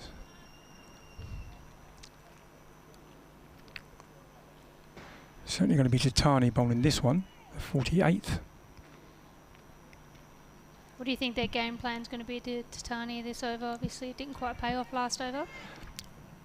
Well, I think, as you said, that extra cover area is what the sort of top order batters would look for, but having seen Nancy Harmon a couple of times, I think she might look to go a bit more leg side, but I might be wrong. Tatani in round the wicket. She's driven that very well, and it's got through mid-on. Should have been fielded cleaner really, but slight fumble allows them to come through. So she hit that quite hard. Mid-on was on the edge of the circle, but they were safely in for the run. You'd imagine Lauren Bell's game plan's got to be front foot, hasn't it? Yeah. Tall players tend to be stronger off the front foot. So Tatani in, and that's a similar sort of shot to the one she hit for 4, but she hasn't got it quite through this time. It's gone through. No, it has gone through 2 fielders, but the cover sweeper will collect it, and they come through for 2.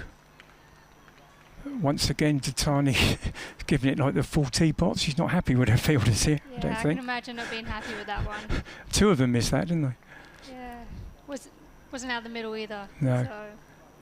It's that same shape she gets. She frees her left leg, Lauren Bell, and then hits it sort of inside out through extra cover. So Tatani in again. And she's managed to get that one away. Full ball, but she's got it through to mid-wicket for another single. So these are very useful runs from the lower order. The Vipers up to 222 for 8.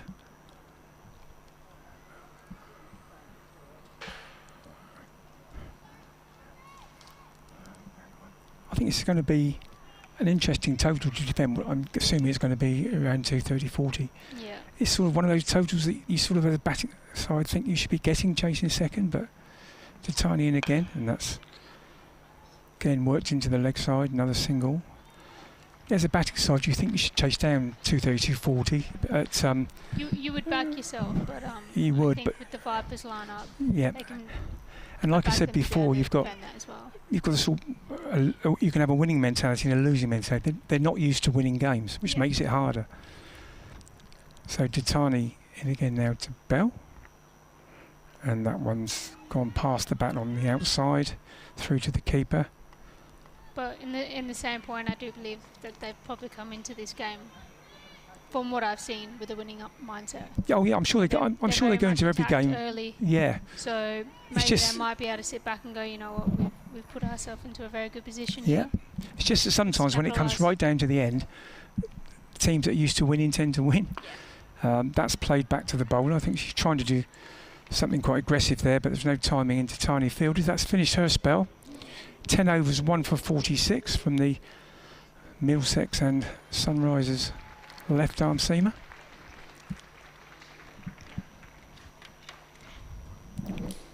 Thanks, Kayla. Kayla's moving over for the last few overs, and Kev's back for the last 2 overs, actually. Just the 2? Yep. Assuming they last the 2, of course, Phil. Yeah, we've got every faith in Charlotte Taylor, Kayla and I, obviously. Fellow Hersley ladies player, yeah. Yeah. So I think they'll be all right. But these 2 are doing very well. These are sort of useful bonus runs almost at the end. Yeah, I agree.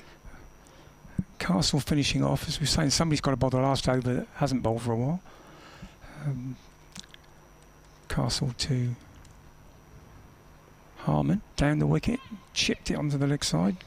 She might look to come back for 2 here, I think. Yeah, they will. Because she didn't time that very well, it fell well short of the boundary fielders and they were able to come back. So 2 to Harman. She's up to 12. Now bringing another fielder over to the leg side. No, in fact, they're bringing a different fielder. That's not really what you want as a fielder, is it? You just you get moved because you weren't quick enough probably to get in. And they've put a quicker fielder down to long on Cordelia Griffith. Castle in again. This time she waits on the back foot but misses, trying to force it through the offside. Yeah, Mia Rogers being replaced in that position on the leg side. Yeah. I'm sure the captain gave a very good explanation, like, yeah, we want you in that key position, extra cover, but we all know what really happened. Down the wicket this time, Harman, and again heaves it into the leg side. Nothing like as far as she intended to hit it, but she's still got a single out to Maddie Villiers on the leg side boundary, mid-wicket boundary. Yeah, an interesting score. We were just saying 230-240. Interesting score in a one-day game, isn't it? Well, not quite sure which way to go. No, it gives you a chance though. Absolutely. Lauren Bell swings hard at that, but swing and a miss outside the off stump. This is a good over from Kelly Castle, just 3 off 4 balls. Gives you more of a chance than 38 for 5. Absolutely, yeah. In a mess, weren't they? You were absolutely in a mess. Saying just now, Paige Schofield looks like she's batting on a different wicket to everybody else. Yeah, I agree. She timed it perfectly all the time, and everyone else has struggled. Castle in again. Bell will use those long levers, and she's got that high in the air, but I think it's going to fall safe here. And again, because it's so short of the leg side fielders, they can come back for 2, and the throw's actually hit Lauren Bell as she's running through. She's obviously running down the line and throw, as you're always told as a junior. You do, yeah. Not supposed to, but you do. Well, you're allowed to as long as you don't change direction to do it. Yes. And I think she wasn't. I don't think she was aware the throw was him coming in that end. No, I agree. I've got to do a quick 30-second update in a minute, Phil, so keep going. So this ball's gone straight up in the air again, but again it's fallen short of a fielder. So some interesting shots from Lauren Bell, isn't there? Yeah. But she's got... So we've got 1 over left here at the Ageas. And the Vipers 229 for 8. So there was actually 6 runs off that second to last over. So Tatani's bowled out, 10 overs, 1 for 46. Kelly Castle's 10 overs, 1 for 47. Quick 30-second update coming up. Well, we have 1 over left of the Southern Vipers innings, and they are 229 for 8. Nancy Harman and Lauren Bell trying to scramble a few runs, and 1 over, as I say, to get as many as they can. But the Vipers shouldn't have been anywhere near this position, because they were at one stage 38 for 5 in the 9th over. The top order blown away. But Paige Schofield dragged things back, 74 off 72 balls. She shared a 105-run partnership for the 6th with Chloe Hill, who made 55. Vipers 230 for 8, 1 over left. Switch it back on Phil for this last over. So here we go then. It's going to be Grace Scrivens with her off spin to bowl the last over. Down the wicket comes Harman, drives it into the ground. No pace on the ball, goes back to the bowler, no run. 5 balls left for the Vipers to get as many as they can here. Of course, Kate Kopak, the chief beneficiary of that top order collapse by the Vipers, 4 for 48 off 9. She's not even going to get to bowl out. And she was on a hat-trick at one stage as well. As Harman drives, goes out on the leg side. Again, it's not coming out the middle of the bat, but they could pick up 1. There's been some interesting runs in these last 2 or 3 overs, Phil. The bat's been swinging hard, but the ball hasn't been coming off at quite the same rate. Well, no, and a lot of balls have gone up in the air and landed in no man's land as well. Yeah, some beautiful sort of chips onto a green, wouldn't it? A lot of golfers would be happy, but a lot of height, but with no distance. 231 for 8. Lauren Bell facing, and she swings away, and again it's gone hit into the ground. That's quite a good full delivery from Scrivens. Goes out on the offside, but it's a single. 232 for 8. And Lauren Bell, who I've hardly seen bat, to be honest, is on 17 off 14, but it's Harmon to face. She's on 14 off 22, and there are 2 balls left of the Vipers' innings. Scrivens comes in from that pavilion end. Harmon swings away. He goes a little quicker off the bat, but there'll only be a single as it goes out to deep backward square leg. Thrown in there by Joe Gardner. Away to our left, and 233 for 8 then. The Vipers have 1 ball left to face. Yeah, Lauren Bell doesn't get to bat very often, does she? But no, she doesn't. She's such a tall girl with such long levers that she can be quite effective. And yeah, back in the side, of course. So she's down the wicket and she'll be stumped. And that is, I presume that's out. Or did she have the ball in her hand, the keeper? Did the umpire have his finger up? He did, I think he did. He did, right. So that is the end of the Vipers' innings. So it'll be 233 for 9 then. And yeah, Bell, just to confirm that, stumped by Amara Carr off the bowling of Grace Scrivens. So 233 for 9. The Vipers finish off their 50 overs. And as you heard me just say a little earlier, 38 for 5 they were at one stage. Georgia Adams, the first one out in the 4th over for 10, 18 for 1. Charlie Dean and Georgia Elwis out 2 in 2 there for Kate Kopak. And it was Paige Schofield who came in and saved the hat-trick ball. She was actually the 6th person out with a score of 143. She put on 105 for Chloe Hill. Paige Schofield finishing with 74 of 72 balls. Chloe Hill, the second to last person out, bowled by Tatani for 55 off 110. That was 207 for 8. Vipers 233 for 9 then. And as I mentioned earlier, Kopak, chief wicket taker, 4 for 48. There was a wicket apiece for Maddie Villiers, Grace Scrivens. In fact, that would be 2 wickets for Grace Scrivens, wouldn't it, with that wicket at the end, a wicket for Kelly Castle and also for Naomi Tatani. So 233 for 9. We'll take a quick break. It's around about half an hour, I think, if I'm told correctly, and we'll be back then for the Sunrisers reply.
to the Ageas Bowl, where the Sunrisers are about to get their reply underway to the Southern Vipers. Total of 233 for 9. We'll go through some details in a moment, but your commentary team for this game a little later. You'll hear from Kayla Van Spall, the Aussie, who's over here playing for Hursley Ladies Club, which is not too far away from here.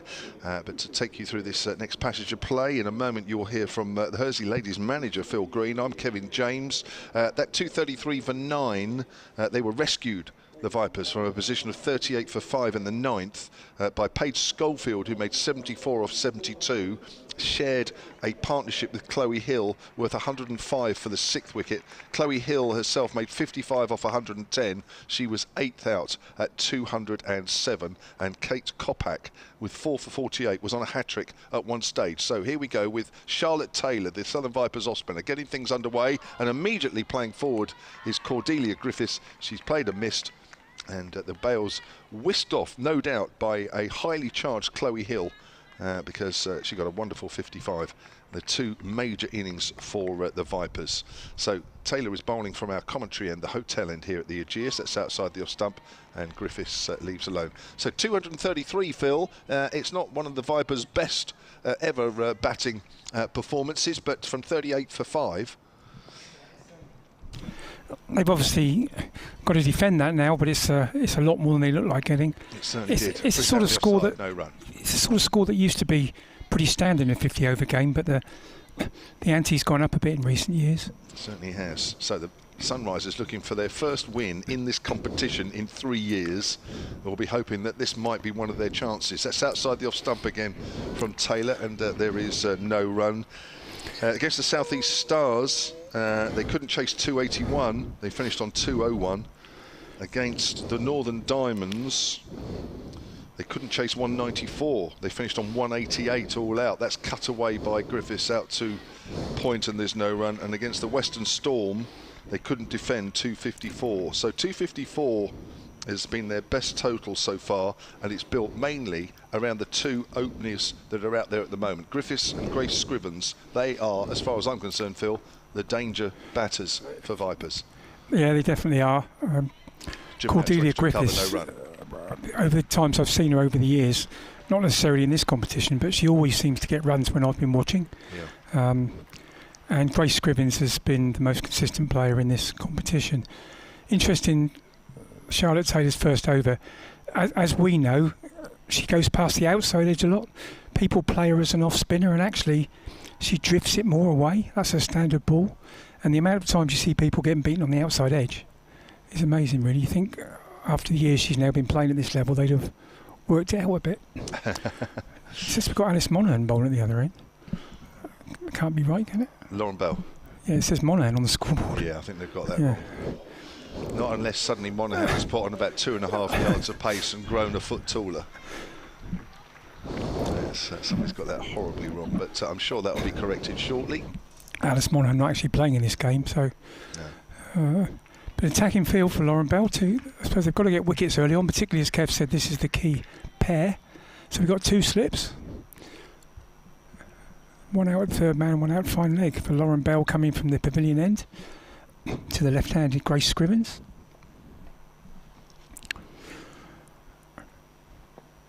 And that's down the leg side and a wide to get Sunrisers score underway. Yeah, so these 2 out there in the middle for the Sunrisers, the 2 highest run scorers so far. Scrivens has 167 in this competition to date, and Griffiths at the non-strikers end 113. 2 only Sunrise players who have gone over 100 runs so far. Yep. That's down the offside. No shot offered by the batter. Through to the keeper, Chloe Hill. First appearance as a keeper for the Vipers. Previously played just as a batter. Last week. Yeah. And we were saying earlier, we think it's the first game Carla Rudd's ever missed for Vipers, even going back to KSL. I can't remember. Is that right? Really? I can't remember anyone else keeping wicket, unless Tammy Beaumont did some of the time, maybe. Lauren Bell in again, that's down the leg side again, and it's another wide. So 2 wides out of the first 3 deliveries. Yeah, familiar pattern from Lauren Bell times, isn't it? It is, yeah. You'd have thought bowling to a left-hander would suit her more because her natural shape is way to the left-hander into the right, but she's got her line a little bit wrong at the moment. Yeah, thinking back, I think Tammy Beaumont probably kept for some of the games in the first couple of years. Okay. But she certainly hasn't missed one in recent times. Anyway, Lauren Bell back in. And that's play and miss from Scrivens. A bit of a nothing shot really outside the off stump, just waved the bat at it. It's gone through. Yeah, Griffiths and Scrivens put on 148 for the first wicket in that game against Western Storm last week at Chelmsford. 254 for 6, as I said, the Sunrisers. Griffiths made 74, Scrivens 69. Yeah, they're good players. Grace Scrivens only 18. She's obviously one that England will have their eye on. Bell in again.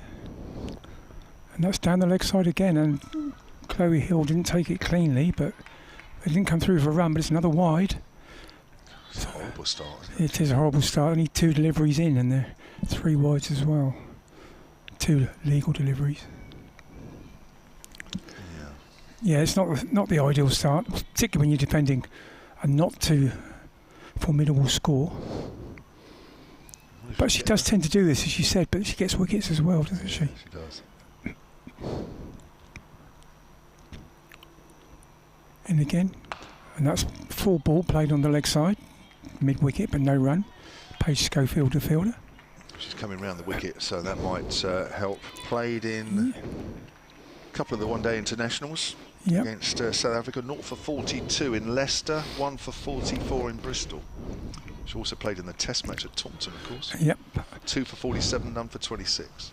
But not in the Commonwealth game squad. No. And here she's getting round the wicket. Scrivens plays that into a gap on the offside, and there'll be possibly 2 here. Yeah, there will be 2. It's run away between the 2 fielders. And Scrivens off the mark. It's a better delivery from Bell. Yeah, it was.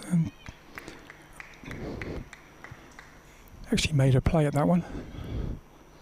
But she played it well and into a gap. There's quite a big gap in that cover area, isn't there? It's almost one of those where you ask the batsman to play that shot because you think you're going to find the edge.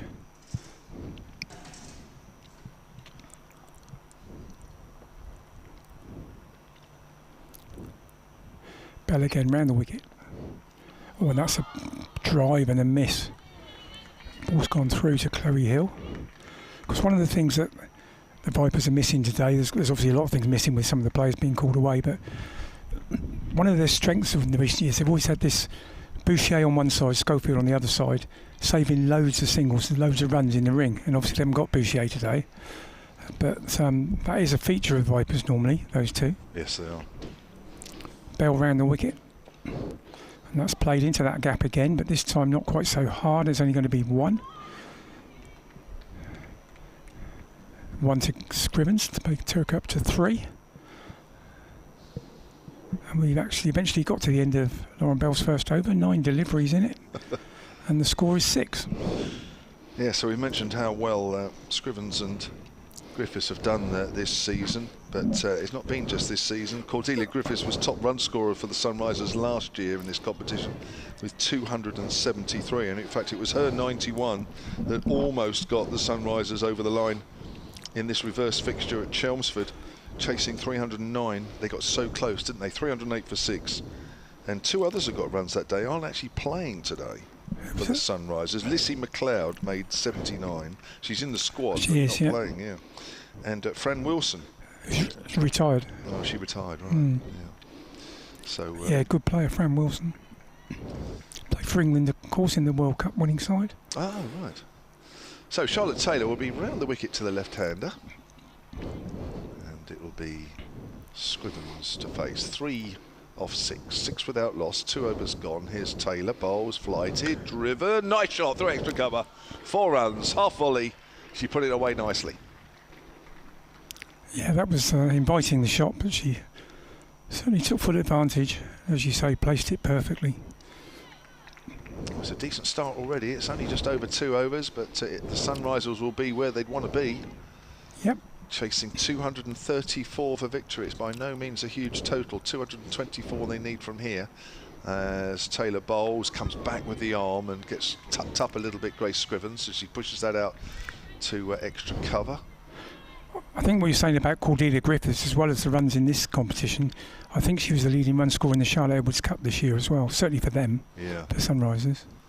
Good all-round player, consistent player, as that's quietly pushed out on the onside, and quickly in is Georgia Elwis, out for first ball duck today.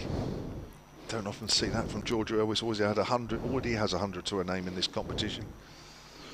And that's flighted again, driven, and this time to the right-hand side of the fielder, and close there. I'm just trying to work out who that is there. I think that is on. Oh, it's Ella McGacken, isn't it? Extra cover. It's Schofield on the boundary. Yeah, 11 without loss, and 2 balls left of the third over.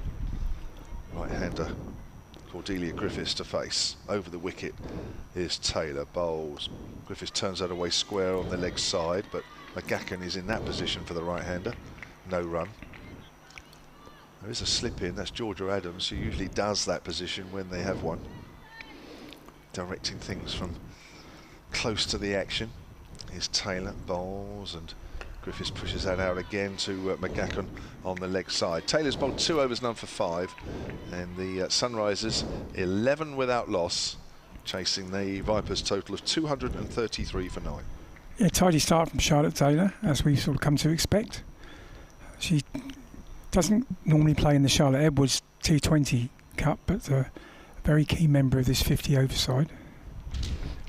Has the best figures ever by a Vipers player in that final at Northampton? No. 6 foot. No, it was at Birmingham. Birmingham, 6 for 24, I think. Yeah.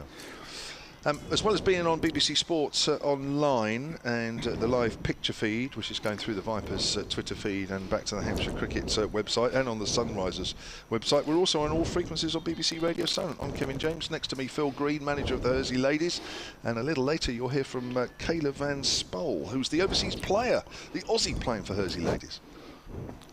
That's a bit shorter from Lauren Bell, but just played gently back down the wicket by Grace Scrivens.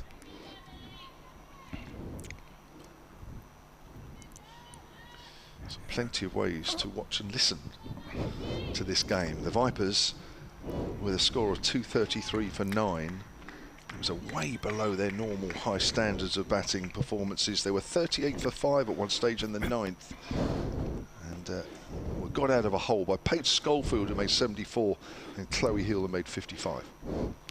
Bell in again off for a long run, and that's left alone by Grace Scrivens. I think she thought about playing it and then withdrew the bat at the last minute. It's gone through to Chloe Hill.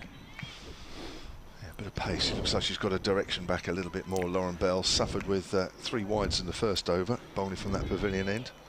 Back from England duty, having played some England T20s against South Africa. But as Phil says, not in the Commonwealth Games squad.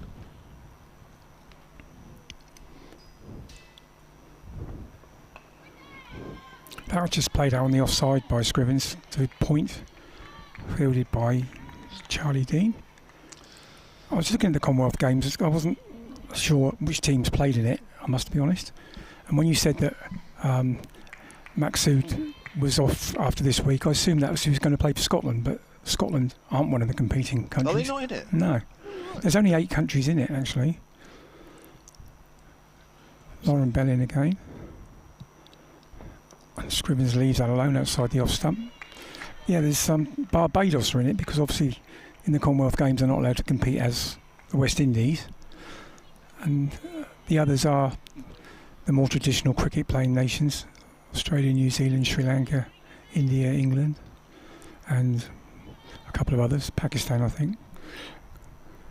But yeah, Barbados. Scotland. You would have thought Scotland. That's just 2 or 3 hours south. Yeah. It's got to be the easiest way to get a team in the Commonwealth Games when you're only just short hop over the border. Bell in again, and that's tucked her up a little bit there. Grace Scrivens just forced it back on the leg side, and that's a maiden from Lauren Bell, I think. I know. Well, it is so far. Sorry, it's 5 balls gone. Yeah. Yeah, I guess, I don't know if there's any sort of pre-qualifying for the Commonwealth Games. I suspect there is. Maybe they didn't get through that. I don't know. No, I don't. No, I just read on the Sunrisers website that it is Maksud's last game, having played for. She played 26 T20s for Scotland, most recently in January. Bell in again, and that's just defended carefully by Scrivens. Back to the bowler. So it was in fact a maiden. Good comeback from Lauren Bell, and the score is 11 after 4 overs. 11 for naught. Yeah, just quickly going back to that Southern Vipers innings, Kate Kopak, the Sunrisers medium pacer, was on a hat-trick at one stage, having got Charlie Dean LBW in the 5th, and then the very next ball, Georgia Ellis bowled with what looked to be an absolute beauty, which just pitched and left her, and just clattered into the middle and off stumps. And Hampshire, the Vipers at that stage were 25 for 3, but that wasn't the end of the problems. McGacken caught at mid-on of Kopak for 12 as Taylor bowls, and that's quietly pushed out on the offside by Griffiths. And then Emily Windsor, who's been in such good form for the Vipers in recent weeks, was out for naught when she edged Kopak to first slip a ball again that left her, drew her into the drive, and it was a good catch by Griffiths, who's facing now. She cuts that away square on the offside. I think that's Nancy Harmon, isn't it, there on that cover point. Yeah. The Southern Vipers leg spinner, will see a bit of her at some point in this Sunrisers innings. Griffiths is yet to get off the mark. She has faced 10 balls. This is the 11th. Comes down the wicket and drives. Taylor misses it. The throw will come in from Tara Norris to the bowler's end, but Griffiths is home. Throw misses.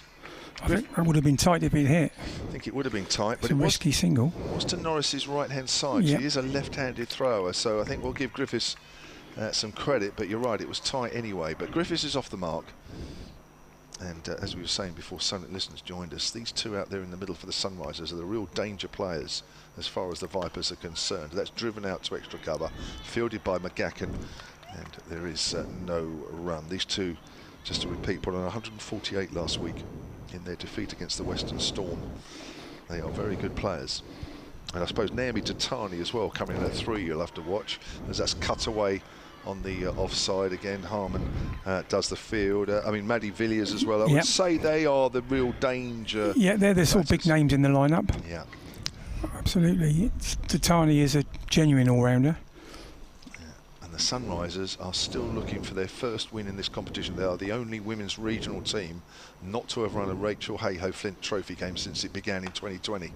There's a half stop at extra cover, but the drive for Scrivens was a little bit too pacey to be stopped. I think that's Paige Schofield there. That'll be a single. She'll keep the strike. We've had 6 overs. The Sunrisers replying to that Vipers total of 233 for 9, are 13 without loss. Yes, it's a... Well, I guess it's a sort of even start, really, isn't it? The Sunrisers will be happy that their openers and major players are still in, but the Vipers will be fairly happy at the run rate at the moment. Just 13 off 5 overs. So it's all pretty even, I would say, still. Yep. On Bell, there doesn't seem to be too much swing for her out there. Normally does it, swings it away for the left hand. She does, into yeah. the right. Here she is again from the hotel end to Scrivens, who's cut that away, but straight to the third man. Emily Windsor, as usual, patrolling one of the boundary positions. There's a single to Scrivens. She looked disappointed with her dismissal, didn't she? Yeah, well, as you said, she's been in good form, and she's waited quite a long time to get a sort of permanent spot in the Vipers side, and done really well the last 2 weeks, so she will be disappointed. She works so hard at everything in cricket that I think she's disappointed any time she gets out, to be honest. Well, don't we all, Phil? Probably. I sort of got used to it. So Lauren Bell in again, and that's a nice bit of fielding on the offside. Charlie Dean, very athletic. Yeah, you say that about everyone's disappointed, but there's some batters that actually aren't that bothered, aren't they? Really? Yeah. You know, there's some that seem to, well, they give that impression anyway. That it's like, well, it doesn't matter, there's another game next week, sort of thing. I certainly come across people like that. But Emily Windsor's not one of them. Anyway, it's Lauren Bell coming back on the gig. And that square cut, hard by Griffiths, but straight to Charlie Dean. Very good bit of fielding, but very poor throw, which had to be backed up. Good fielder, Charlie Dean, as you'd expect from someone in the international setup, but very good athlete. Yeah, only made 6 today, coming in at number 3. After being released by England. Another one not in the Commonwealth Games squad then. Yeah, they've gone for the leg spinner instead, Sarah Glenn. Lauren Bell again into Cordelia Griffiths, who just pushes that firmly to mid-on, but no run. So another tight over this from Lauren Bell. She went for 6 in her first over, but has only conceded 1 run in 11 balls since then, or 10 balls since then. Tightened up a line as well. Yeah. Seemed to take an over to get going, didn't she? Yeah, she often does bowl wides at the start. Maybe looking to see what the line is with the swing, working it out.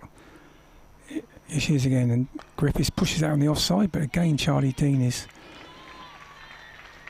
on the ground fielding, gets a lot of support from the crowd behind there. She's got a few fans in the crowd. The Hampshire girl, of course, Dino. Yeah. We were saying earlier, weren't we, that we've seen smaller championship crowds for Hampshire on any given day. I mean, obviously this would be a particularly small Hampshire crowd, even so, but yeah, it's okay. You know, it's okay. They're dotted around, they're here, and they actually do make a bit of noise from time to time. They do. Bell again. And Griffiths has played that nicely away on the leg side, but only pick up the single down to Emily Windsor on the long leg boundary. And that's the end of Lauren Bell's over. And the score is 15. Lauren Bell just went for 2 off that over. She now bowled 3 overs for 8. Well, it's early days for the Sunrisers. 6 overs. The Vipers already had 27 despite losing 3 wickets. So they were scoring quite quickly, even at the start, when it was pretty horrendous to watch, if we were honest. But Kate Kopak was running amok amongst the Vipers' top order. But this is a more measured reply, with the Sunrisers needing 219 from here. Here's Charlotte Taylor with the 7th over. Bowls to Griffiths, who works that length ball on the leg side, but quickly in is McGacken, and there is no run. Griffiths now just 2 off 17 balls. I don't think she's the sort that would panic, but as we were saying earlier, when you look at the board, it can be a bit off-putting. Taylor bowls again. Griffiths on the back foot, cracks that away to point. Nancy Harmon fields straight at the fielder. There is insurance behind her. That's Emily Windsor on the boundary, away to our left. But straight at Harmon, wearing those long sort of white sleeves which protects you when you're diving around on the harsh outfields, which do scuff up the skin. Here's Taylor bowls again. Down the wicket comes Griffiths, doesn't time that, hits it into the ground and fielded extra cover. I'd probably suggest that the outfield back in the day were a lot rougher. Oh yeah. And I guess you never wore any of that sort of protection. I know I did. Well, no, I didn't. I tried to. I wore a tubey grip. Oh yeah. Because my elbows used to be permanently ripped. That's hit into the ground, fielded by Harmon. Point again. Yeah, I don't know about you, but my elbows used to continually get ripped. Well, I was a keeper, so I always wore long sleeves anyway. Yeah, of course. Yeah. So yeah, I didn't have to go on those rough outfields. Yeah, it's a part of the game which can be very inconvenient, let's put it that way. You can't wear proper shirts in the evening. So driven out to extra cover because your elbows are forever bleeding.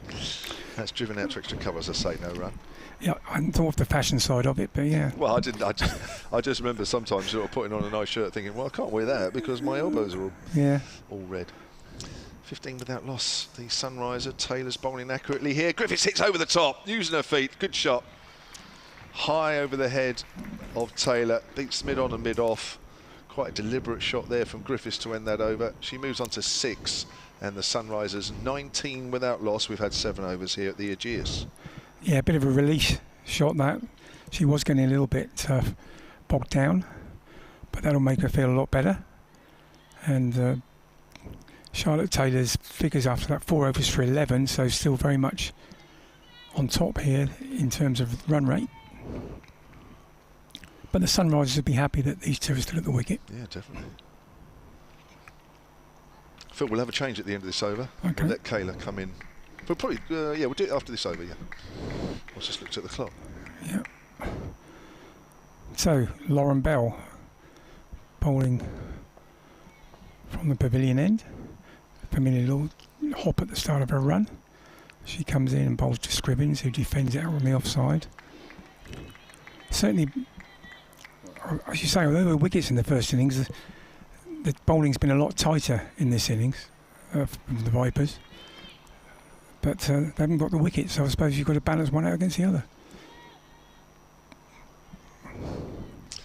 Yeah, these two look very good in the middle at the moment, don't they? Don't look in too much trouble. They don't look as though they're doing anything they don't want to do. They're not playing out of their comfort zone. No. Bell in again. And that's just played up to extra cover, again for no run. Georgia Elwes, the fielder. I think she'll have an important part to play with the ball today. Seems like the sort of wicket that she'd be handy on, I think. She mixes her pace well, doesn't she? Yeah. She might need to if these two get in. Charlie Dean will obviously be a key factor as well, I would have thought. Lauren Bell in again to Scrivens, who plays and misses. She's got through that time. A lot of oohs and ahs from the fielders, as if that was fairly close to the outside edge. I think that might have just nipped away a bit off the seam. Yeah, from the way she played it, yeah, I think it probably did. Good ball. There was seam movement in the first innings, so should expect it in this innings as well, really. A very tight offside field. Vipers 4 close in, saving 1, but if they can get through that, it's nobody behind. So Lauren Bell again to Scrivens, who does exactly that, gets through that posse of fielders and plays it very nicely to the extra cover boundary for 4. Nice shot. Over pitch though from Lauren Bell. Yep. Didn't miss a trick there, did she, Grace Scrivens? No, as I say, the field as it is, if you just got to find a gap on the offside, and it's 4, isn't it? There's no chance of putting that in on this outfield. Already played 2 major innings this year in this competition. 74 in the defeat to the Stars at Beckenham, and last game when she made 69 in the defeat to Western Storm. Yep, Lauren Bell in again, down the leg side, and that'll be a wide. Yeah, I was at the game at Beckenham, and while she was in, it looked like they might even chase it down, even though it was a big total. And as soon as she went, the game faded away, really, for Sunrisers. Yeah, 281 for 8, the Stars. Sunrisers 201 all out, lost by 80. But it was closer than that while she was in. Bell in again. And that's off the back foot, but can't get it past fielder at point, Charlie Dean. Another dot ball. There's been a lot of dot balls in this innings, which the Vipers will be pleased with. But they would like that breakthrough, I'm sure, we'll see one in the wickets column. Yeah. I've got an answer actually about the Commonwealth Games, Phil. Hypercourse has just tweeted saying Scotland took part in the Commonwealth Games qualifying tournament in January. Right. Only the winners, Sri Lanka, progressed to Birmingham. Scotland came 3rd. Okay, thank you for that.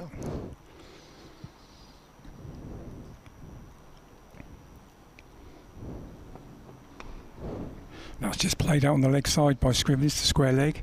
Plenty of time to take a single there after the last ball of Lauren Bell's over, and the score goes up to 25, and I'm handing over to Kayla. Thanks very much, Phil. Phil Green, Hursley ladies manager. They've got a big game tomorrow at Bishop Stortford, and Kayla Van Spel has been with us this morning. Never done commentary before, and she was so good with the summarising. We're now going to let her do a bit of commentary, ball by ball as well. Welcome back, Kayla. Cheers, thanks for having me. That's for sure. So, what do you reckon to this Sunrisers reply here? The Vipers aren't really causing too many problems, are they? No, they're not. I like their approach. Like, obviously, they don't have the same depth as the Vipers do, so I think it's a smart approach. Yeah. So I'll do this over, and then you can do the next one. How's that? Sounds good. That's good. Charlie Dean, then the England off-spinner, is coming into the attack, taking over from another off-spinner in Charlotte Taylor, who bowled 4 overs, 1 maiden, none for 11. We'll see more of Charlotte Taylor later on, I'm sure.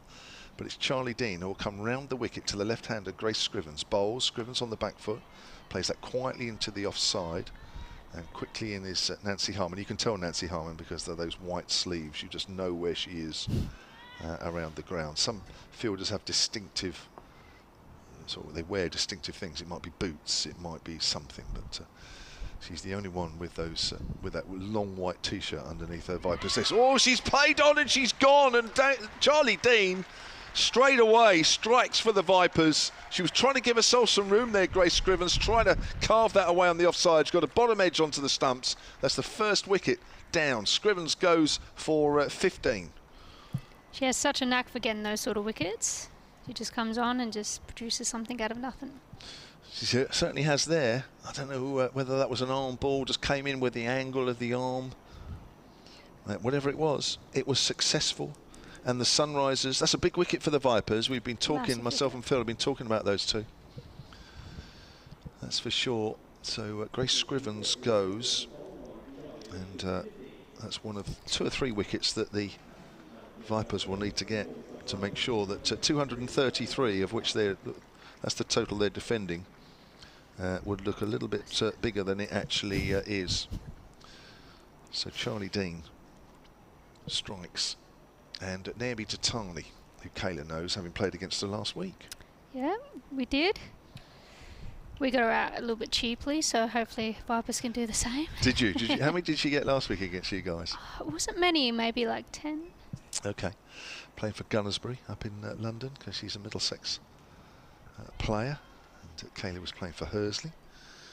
So she only made 10 last week. Let's hope she's not due a score then. Let's hope. Of course, from the Sunrisers' point of view, because we're trying to be neutral. Oh, of course. We say that, let's hope she does. So here we go then. Charlie Dean staying round the wicket, because Tatani is also a left-hander as well. She's well forward, bat and pad close together. That's a nice forward defensive. Plays that out on the offside, and there is no run. Dean Barney from our commentary end, the hotel end.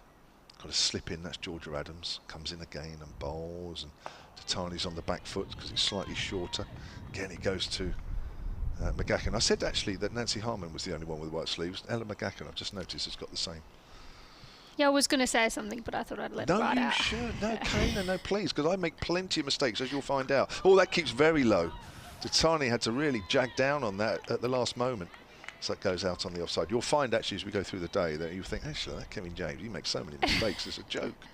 So please do. 25 for 1, the score remains. This is so far a wicket maiden. This is the last ball. And it's flighted. Tatani, oh my word, she's playing late on that one as well. It's a length ball, she's on the back foot. Plays that into her pads. The ball goes out on the offside. She'll get a warm round of applause there, Charlie Dean, for that wicket maiden. Ooh, good over. Such a talented bowler. So much class. She is. She's, when you think that this time last year, Kayla, she wasn't even in England setup. And you would have seen her out in Aussie, of course, with the Ashes out there. You would have seen her play. Yeah, this is true. So this over is all yours. Are you all right? Happy? Good. I know you would be. You're an Aussie, you would be. That's a huge generalisation, wasn't it?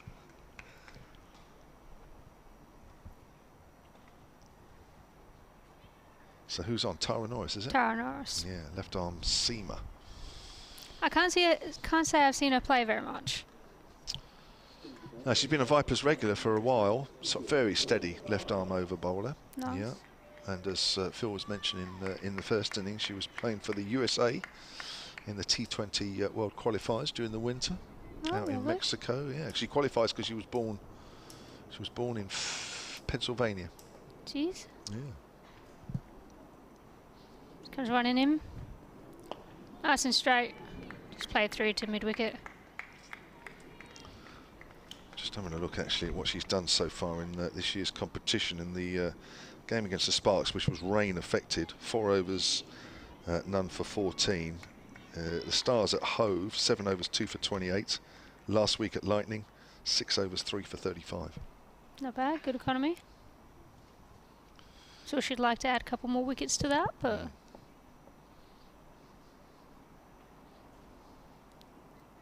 Comes in. It's down leg. It's wide. There's a few wides in this Vipers. It's a couple wides, yeah. 2 may. I don't think Charlotte Edwards will be enjoying watching these wides, but she is a bit of a stickler for those. She sets high standards, yeah, doesn't she? Does. Bit like Phil does for you guys. Absolutely. He'll be looking out for those wides tomorrow when you're bowling your leg breaks.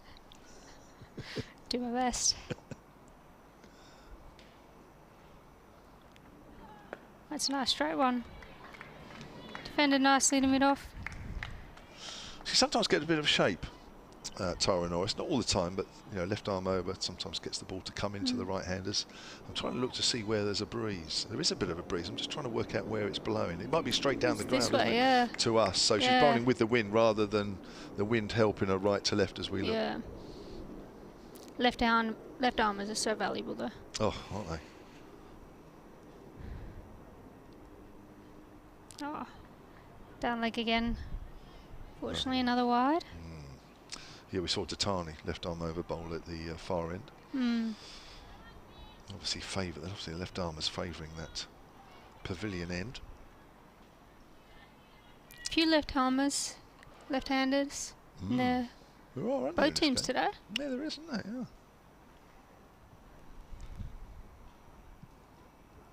Nice and straight. Oh, playing a miss. That's a good ball to That Griffiths. was close. I tell you what, the energy in the field today is pretty good. I'm enjoying it from the Vipers. Yeah. Yeah. Is that something you're sort of big on? I mean, obviously in Aussie, and that's a big thing. I think so. I think the banter in Australia is quite good too.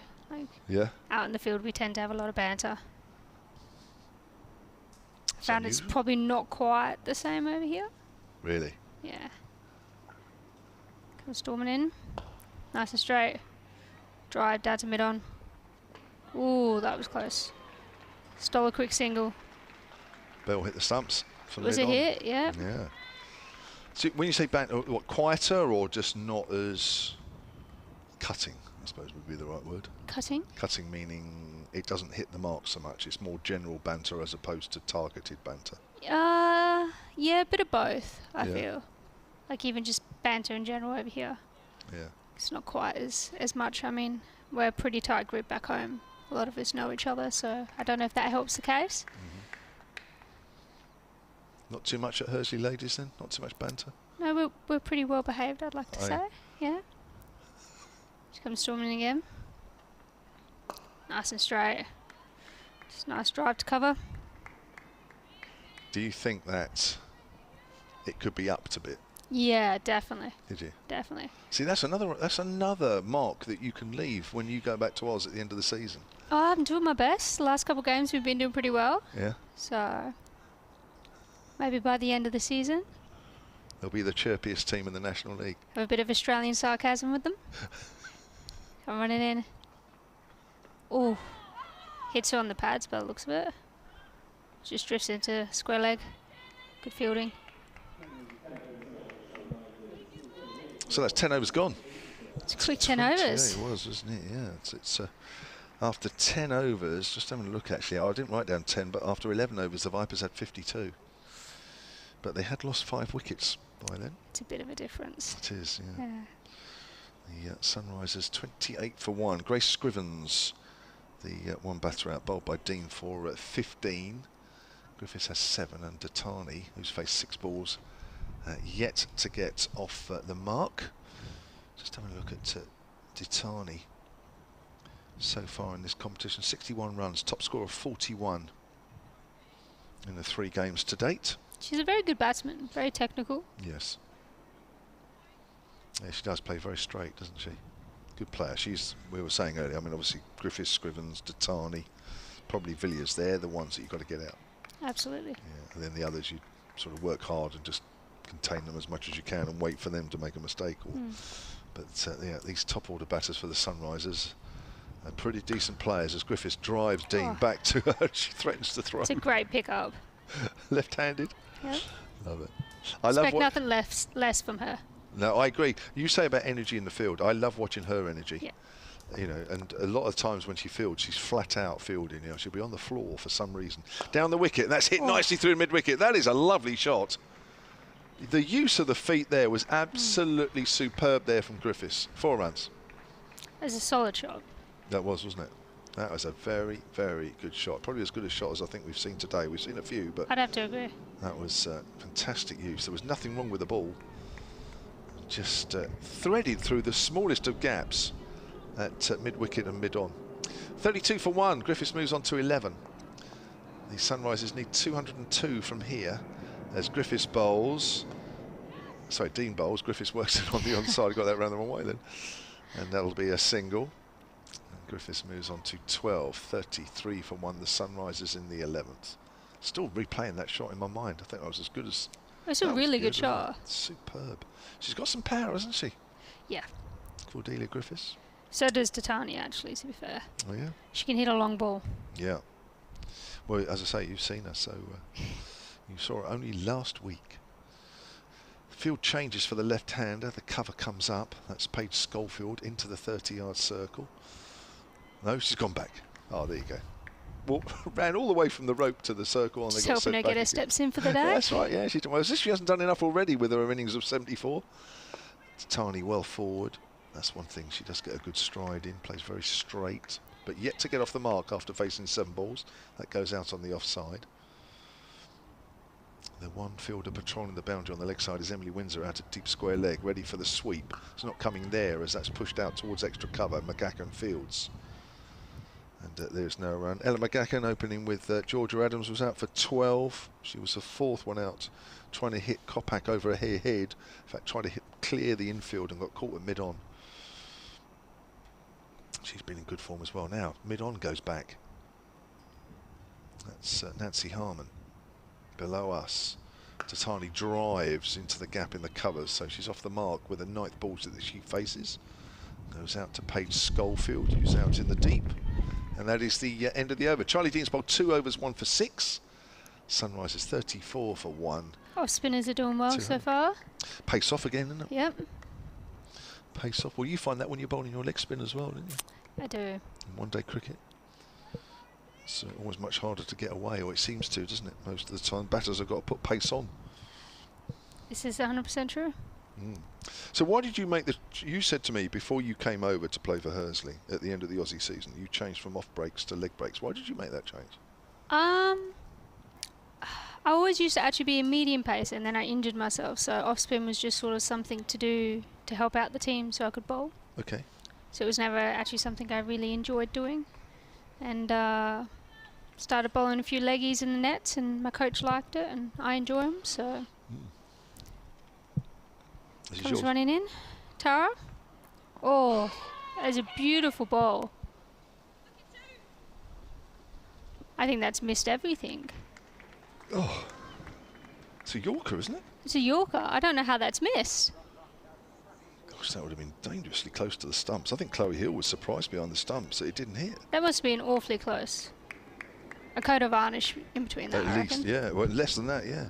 Half a coat of varnish, if that's possible. Who goes around painting half coats? Nobody. Comes storming in again. Oh, nice and straight again. Tani just plays through to cover. The one good thing about Tani is she can quite easily make up and catch up on her run rate. Yeah. She doesn't worry that she's fairly slow at the moment. Backs herself, backs her ability. I think the experience and the maturity is where that comes in. Tara Norris comes running in again. Left arm. Nice and straight again. Just defended mid-off. Well, you were saying that she came out to Perth, didn't she? She did, yeah. She came out probably about 2 or 3 seasons ago, as far as I remember. She played for Middle and Guildford over there. She had a good season. 28 years old now, so she probably would have been, what, 25, 26 then? Yeah. And then ever since she's come back, she seems to have hit her straps and is doing very well for herself. Left arm in again. Nice and straight. Oh, she swept her. Down a fine leg, well fielded. Just a quick single. Do you find there's more and more English players coming in now for your season, or do you not get that many anyway? I think COVID affected it. We do have a couple of English over in Australia playing at the moment, but there's not too many at the moment. I feel like in the next couple of years it'll start happening again now that COVID's sort of died down a little bit. Club's obviously open to overseas players. Yeah, well, we're actually taking one of the Vipers back with me. Oh. Left arm in. Oh, hit her on the pad. Good shout, but I think it's down leg there. So who's going back with you then? Ariana Dowse, the keeper. Yeah, she's actually coming over. She's going to play for Melville going to be our keeper over there. Oh, fantastic. Yeah, she's in the squad, isn't she, for this game? She is. Part Very of the good Vipers keeper. Academy, yeah. She was, well, there's an academy tournament, or there was an academy tournament going on in Shrewsbury this week. She was part of that, but back. Left arm in. Oh, nicely defended again.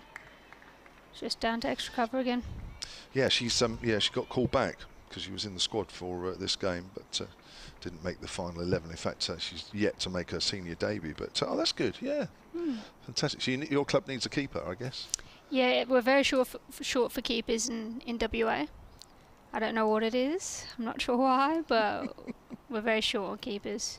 I think even Australia as a whole, we don't have a huge amount of keepers in the female game. Why is that, do you think? I'm not sure. I feel like most women have kept at some point in their career, but just none that have stuck with it. So too much like hard work sometimes. Maybe. Hot pads in the hot sun and gloves. I think most girls like to go out there and hit the ball or bowl the ball. Yeah, no, it's a bit more fun, isn't it, I guess. Here's Charlie Dean to start her third over. It's a length ball. Datani strokes that to extra cover, and there is no run. Dean has 2 overs, 1 for 6 so far. Picked up the 1 wicket of Grace Scrivens, bowled for 15 off a bottom edge, trying to cut out on the offside. 39 for 1. The Sunrisers need 195 from here. It's by no means a big Vipers total. It is catchable. That's swept away down to Emily Windsor. Deep backward square leg. Just to repeat, the Sunrisers have never won a game since this competition began back in 2020. They are the only women's regional side not to have won a game. They have come close. They came very close last year against the Vipers, ironically, at Chelmsford, where they lost us by 1 run. Vipers making 309 for 9. Normally you would say they would be out of sight with that. It's an impressive score. It was fantastic. The Sunrisers 308 for 6, would you believe? It was that close. That's driven up to mid-off, and you would think with the Vipers' reputation being the side that they got that close, and probably the closest they've been to winning a game, and yet here they got a real chance, and it's the Vipers again. So I think they definitely should be backing themselves for this game.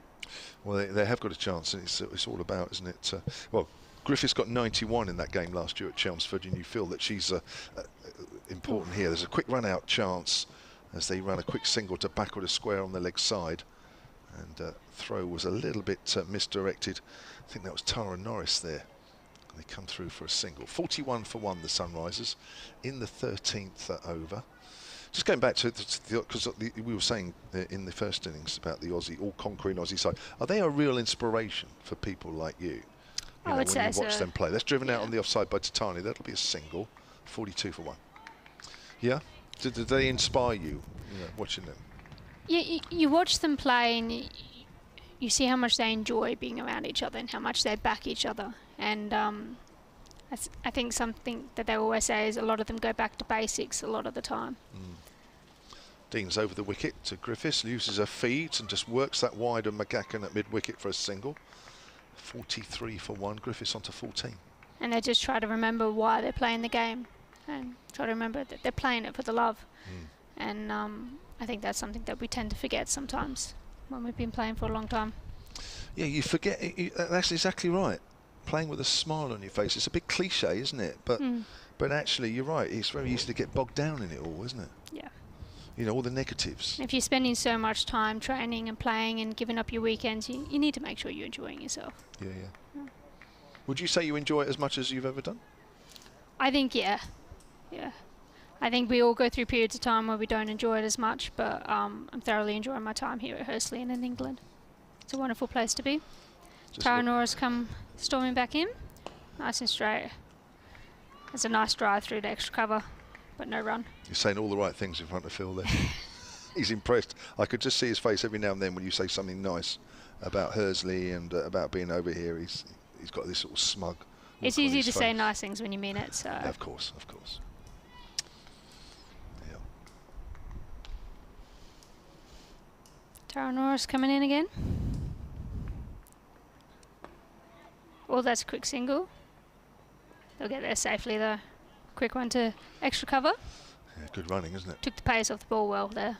Yeah, good running. Griffiths looking at Well, I mean, it's 15 off 36, so it's not exactly making a huge impact on the game, but it's just the way that she's looking out there. It looked like it's going to take something special to get her out. Exactly. And those are the ones that you don't like, the ones that have been a bit of a pest. I agree. Tara Norris coming in again. Oh, nice straight. Well defended by Tatani there. Dropped into a good line of length here, isn't she, Yeah, Tara Norris? she's going very well. Nice Consistency. Yeah, nice and straight. Halfway through a third, and only conceded 5. So the required weight from here is just over 5 and over. They're scoring at just under 3.5, which is not a problem. 5, just over 5 and over. It's not too bad. It's all right, no. They can start rotating the strike a little bit more. Yeah. Which you can already see Tatani getting a little bit more aggressive with her player. Tara Norris coming in again. Oh, sprays that one. Commentator's curse. Just said she, what a good line. What happened in the first innings, isn't it, about something? And you think, why? Mind you, if we did that, we wouldn't say anything. No. We'd actually just switch off the mics and say, well, look, be done with it. But until that ball, it was nice and tight. So it just gives her another ball. It's fine.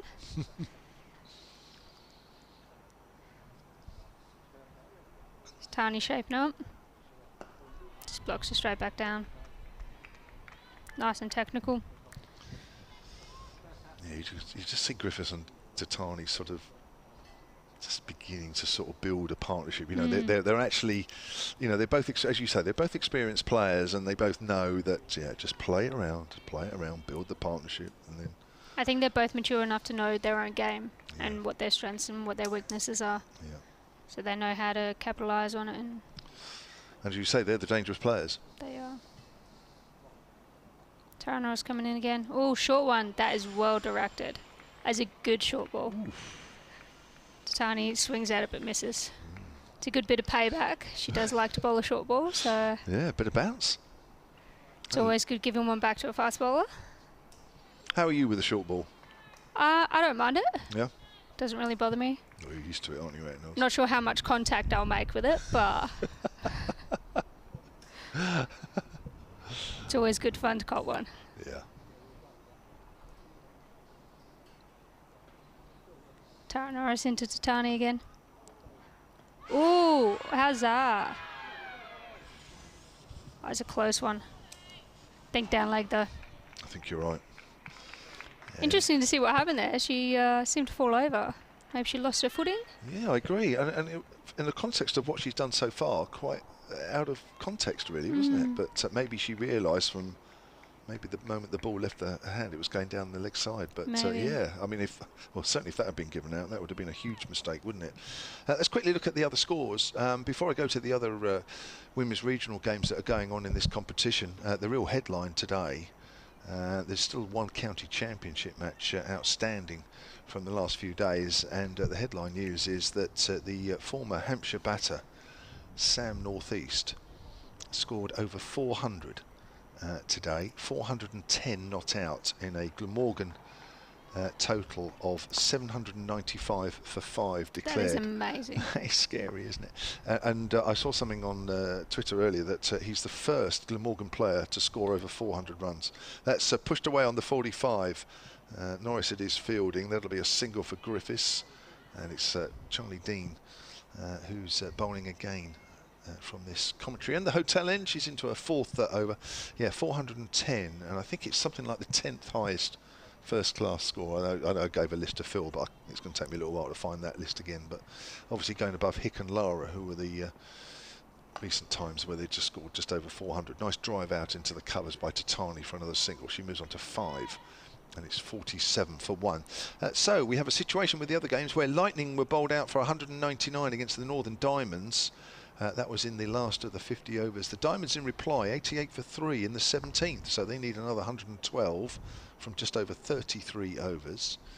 As Dean bowls, low full toss, and it's over the head of Lauren Bell at mid-off. That'll be a couple of bounces for 4.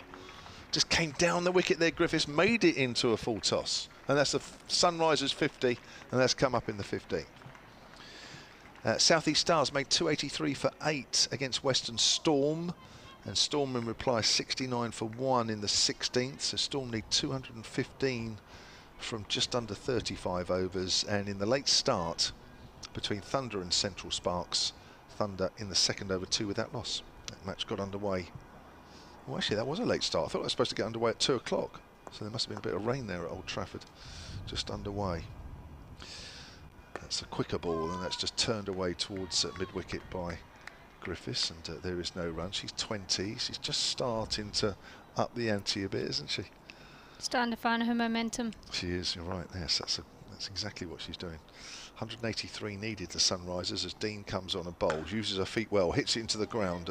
Dean palms it in his face, she falls over there, Griffiths. The throw comes in from Harmon to the keeper's end. That would have been interesting if she hadn't recovered quickly enough. That's a very good stop. It was. I think it surprised Griffiths, actually. She was ready to go, wasn't she? And then slipped as she tried to turn back, but she's home. It's Dean again. We'll have a change of commentary in this over, as that's a length ball to Griffiths. Played back to Dean, end of the over. Dean's bowled 4 overs, 1 for 16. The Sunrisers are 51 for 1, needing another 183. Kayla's going to stay on, and next to her will be Phil Green. So we'll just move you over, Kayla, if that's all right. Doing a great job. First time Kayla's ever done this. Absolutely amazing. So Phil Green will take up commentary for the next over, with potentially 35 overs left in this contest. And for me, the Vipers, you can't call this one at the moment. The Vipers have never lost a game in this competition. They hold the trophy in 20 and in 21. They're hoping to do so again in 22. But for me, Phil Green, they're under a bit of pressure. Yeah, it's, they seem to be pacing the innings well. Required rate's 5.2, but that's not much at all when you've got 9 wickets in it. Tara Norris bowling from the pavilion end. That's beaten the bat of Tatani. Tatani's only got 5 of 22, but seems to have played quite a lot of attacking shots. Yeah.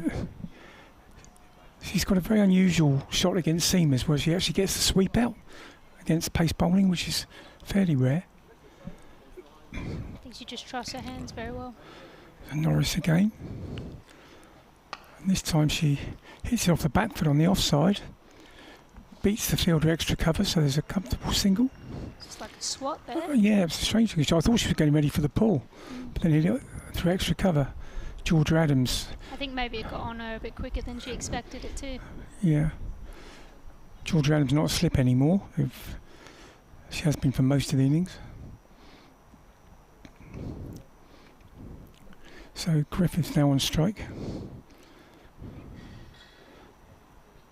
And that's turned onto the leg side for a comfortable single. So Sunrisers certainly not worried about the run rate just at this stage. They're ticking along quite nicely. And very important that the top order batters get the runs. They're not traditionally getting runs down the order, so they need them from these two and the next couple. Absolutely. If they're going to win this game, it's going to come from their top order. Yeah, one of these you think's got to play a long knock, don't you? One of these two. Someone's got to make a big score here. Yeah. Norris in again over the wicket, and Tatani plays that to mid-wicket but can't get it past the fielder, Paige Schofield, in that run-saving position.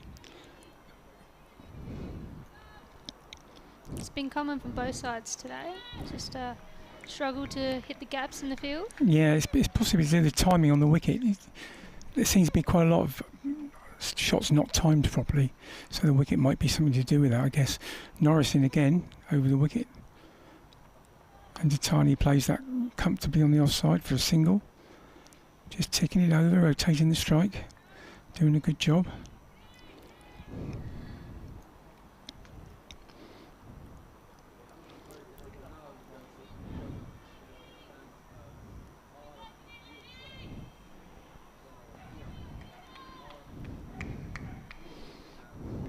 Just sort of has that feeling that maybe something's going to happen soon. Yeah, it's got a bit of a lull at the moment, hasn't it? Both sides seem to be... Something's going to happen from one of the sides. Yeah, something's got to happen, really. Norris round the wicket. Oh, and that was nearly it. There's an appeal for a catch behind, but it's only Chloe Hill that appealed, as Griffith played and missed, and that's the end of the over. And the Sunrisers have moved on to 54 for 1 after 16. Yeah, as you say, it's a interesting stage of the game now. It's sort of...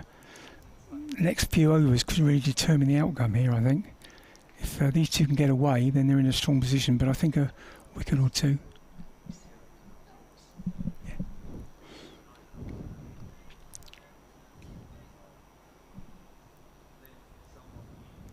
It just feels like there's one of the teams is going to give here.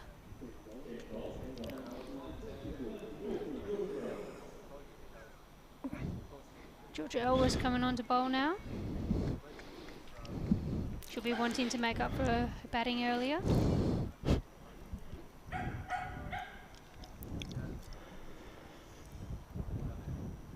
Right arm over. Ooh. Bit of a pull down to fine leg. Going to come back for two. Well run there. Yeah, that's the longest part of the ground, isn't it? It is. This side, that would have gone for four. But that's the way it is. Always into Tatani again. Right on round. Well played into mid-wicket. I heard Kev asking you about how you played short pitch bowling. I guess you haven't really faced a lot of that since you've been here. No. Nothing gets very high. I think the closest I've gotten to face short pitch is off the spinners here.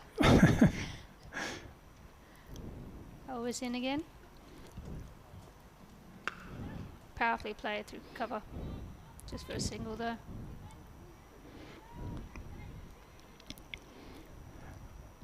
Yeah, there hasn't been many boundaries in this innings. I don't know the exact count, but which is a compliment to the field placing as well as other things. I think it's also the energy that the Vipers are bringing to the team. They're a lot more upbeat. And they're a very good fielding side technically as well. Georgia Wilson again. Oh, off. Inside edge into the pad by the sounds of it. Square leg, quick single.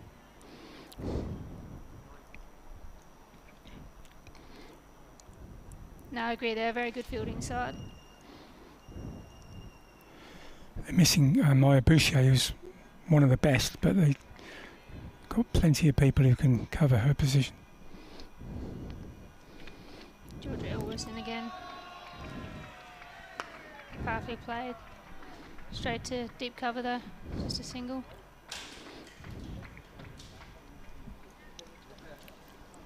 Brings Tani on to 11.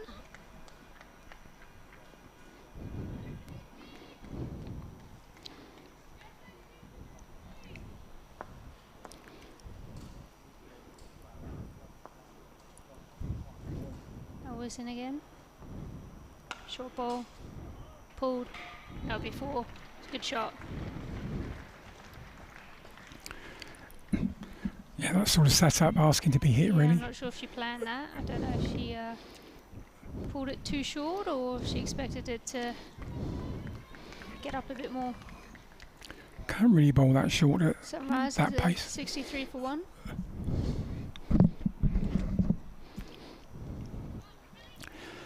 They keep changing the bowling. Vipers, that is a trait of theirs. They don't bowl many people in very long spells. And we've got another change at the pavilion end. Georgia Adams is taking the responsibility herself with her fairly slow off breaks, but she's a very effective bowler for Vipers.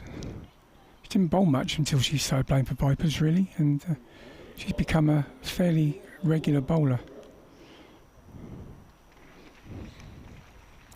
She's going to bowl round the wicket to left-handed Tatani. We've got a cover sweeper, we've got a deep square leg and a deep mid-wicket. The other 6 are in the circle. So Adams round the wicket. And Tatani gets on the back foot and plays it to point for no run. And now bring another fielder over. Oh no, it's swapping fielders.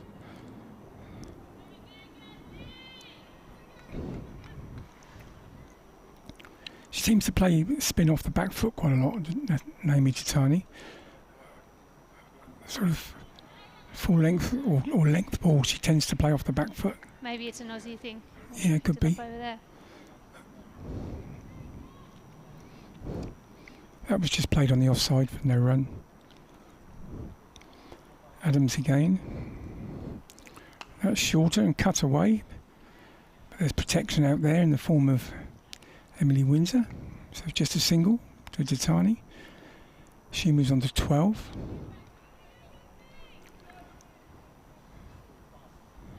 It seemed like her quicker ball there. Yeah, she does. I think her varying pace is probably her biggest asset. I don't think she's a big spinner of the ball, Georgia Adams. Certainly dragged that one down a bit quicker. Forced Griffin on the back foot and played up to extra cover for no run. She gets through the overs very quickly as well, Georgia Adams. Very short run up. And that's straight again, and Griffiths has worked it away on the leg side, but they can't really accelerate the run rate at the moment. That's the sixth bowler used by the Vipers. They've all done a good job.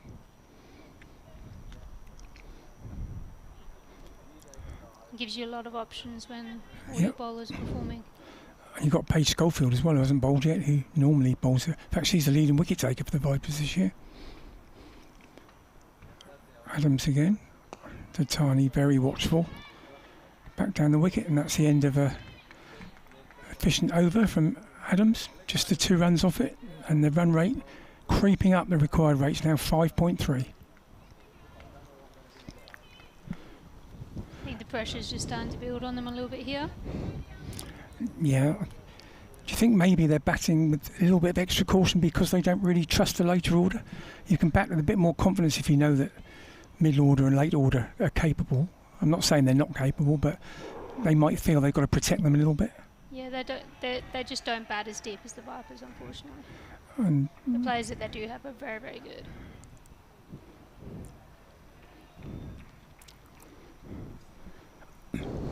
there is another game going on at the Ageas Bowl down the nursery ground, which is a men's Southern Premier League game. Burridge batting against Hampshire Academy. We can't actually see it from where we are, but I know it's happening. Georgia Elwood's going to bowl again. Coming into Griffith. All short ball. Oh, unfortunate there's no one there. It's going straight up. There's been a few of those today, haven't there, in both innings, where the ball's gone up and into a gap. Yeah, it's just sort of fallen in no man's land. Yeah. It's unfortunate.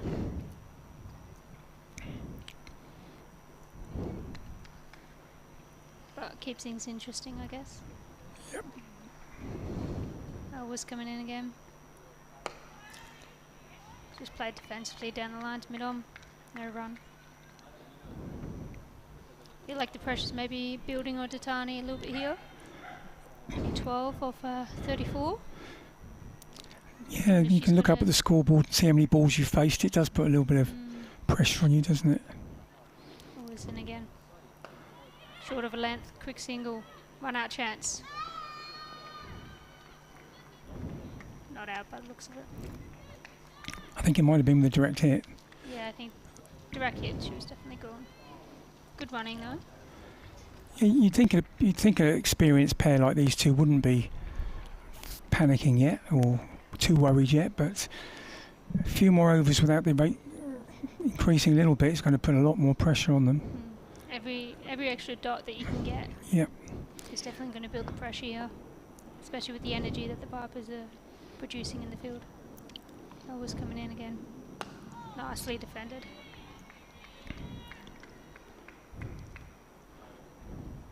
No run again. Handy little mediums, medium fast. Yeah, she's bowled a lot in international cricket. Elwood's in again. Oh, that looks like that was a drop. Yeah, I think it was. Little nick on it. And probably a missed stumping by the looks of it. I think it was certainly a drop catch. To take at that point. It might have been an inside edge, which makes it even more difficult, but I think it was an edge. It's just going to make the pressure just that much higher on them. Sending long on back now following that shot. Elwood's in again. right arm. Drifted down leg. Whipped a long on for single. Tidy over. Sunrise is a 68 for 1. Yeah, 2 overs for 12 for Elvis. She's bowling well. She is bowling well, but she's the only bowler going above 5 and over at the moment, but of course it's early days for her. She has had a couple opportunities though. Get a bit of zip out of the wicket. Yeah, there was the one that went up in the air, then to nobody, and then the drop catch behind. Georgia Adams again. Vipers do tend to use a lot of bowlers. They normally use 7. Which keeps the opposition guessing and doesn't allow them to settle into too much of a rhythm. So you're going to bowl to Cordelia Griffith.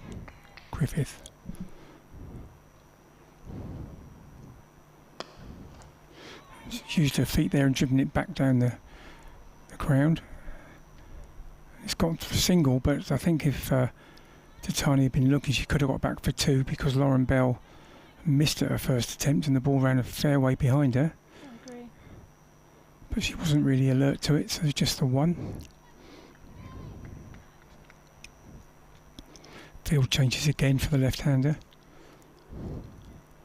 Left-hand, right-hand combination makes it harder for a bowler, doesn't it? It really does, especially the bowlers and the captains.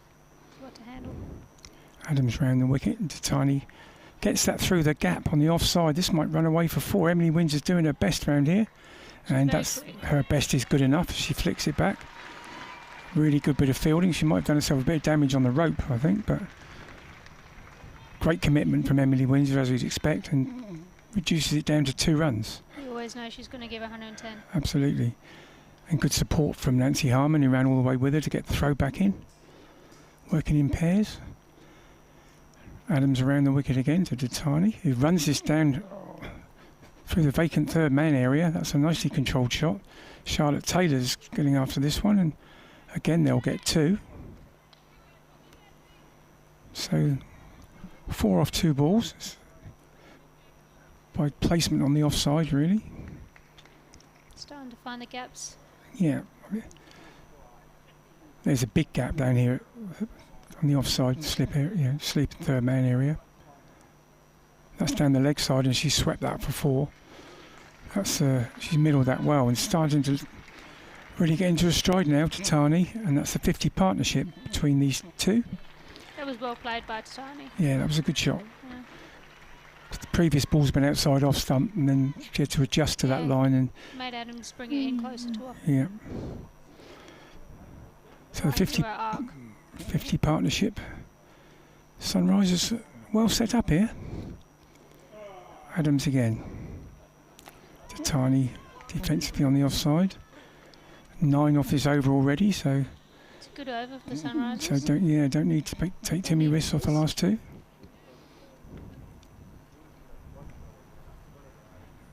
Adams again, and Tatani plays that into a massive gap on the leg side. The keeper runs to get it to ensure they can't come back for a second.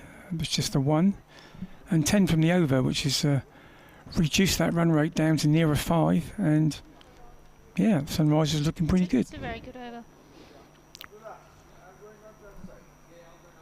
Wonder if that will bring about a change in the bowling attack, maybe. Well, as I say, they tend to change it up a lot. So I would have thought Paige Schofield will come in at some stage. She bowls a lot of variety, balls back of the hand and slower balls of different types, cutters. But as I said, she is the leading wicket taker for Vipers in this competition this year. Looks like we're going to have Georgia Elvis again. And she'd be quite confident after her batting as well, you'd have thought. That is the one good part about being an all-rounder. Yep. They do tend to take it into their next innings. Elvis into Tatani. Defending nicely down the wicket. Does that work both ways as an all-rounder though? If you have a bad first innings, I think it depends on the person. gives you the chance to come back being an all-rounder, doesn't it? Take it as an opportunity to try to do better. I know Charlie Dean did it in the English game. She got that duck and then came out and she bowled really well and got a couple wickets. So it just depends on the person, I feel. Georgia Elwes coming in again. Dead ball. Wasn't happy with something there. Yeah, she lost her run up right at the end, I think. Yeah, being an all-rounder, that does give you the 2 bites of the cherry, doesn't it, in a game? It does. If you're just a batter and you're out first ball in the first innings, it's a long day in the head. Yeah. I think it's one of those things, it's just the mental side of the game. Elwes in again. Just short of a length. It was a good stop. Probably stopped 4 there, but leaked a single. Yeah, it looks... on that part of the square, it looks a bit rough. A couple of balls have bounced a bit funny there. I don't know. Yeah, it looks like it's just popping up a little bit. On an old wicket.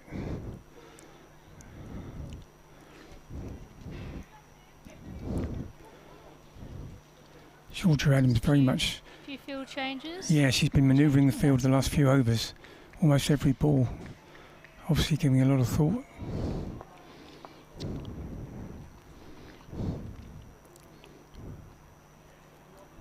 Just putting mid on back to come off.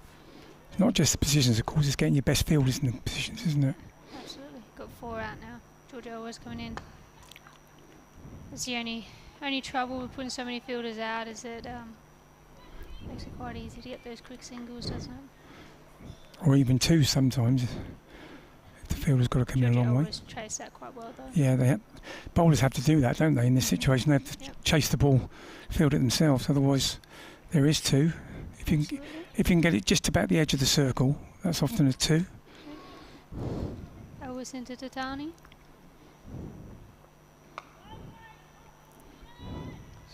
Blocked point. No run. Things have gotten a bit quieter out there. Yeah, they need a liftable wicket, don't they?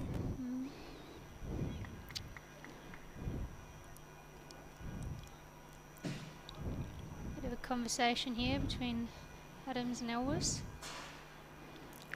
She's a very proactive captain, Georgia Adams. Doesn't let things drift. She'll keep changing things if it's not working. Elwes coming in again. Straight back down the wicket. No run. I think it's good when you know your players very well. Yeah, that's a good point. A lot of this team have been together for a long time now, so she'd know exactly what to get out of each player. Yep. When you get along as a group, it makes a big difference. Massively, yeah. Always in again. Tried to block it in for a quick single, but nothing there. Just straight to extra cover. That's the end of the over. Sunrisers are 80 for 1. Yeah, so it's still very well poised, this game. Really swing either way at the moment. If you go by the DLS on the scoreboard, which of course isn't going to happen, be necessary today, you'd have thought, but it's always a good guide. Yeah. And the DLS is saying 68, which means Sunrisers are ahead at this point.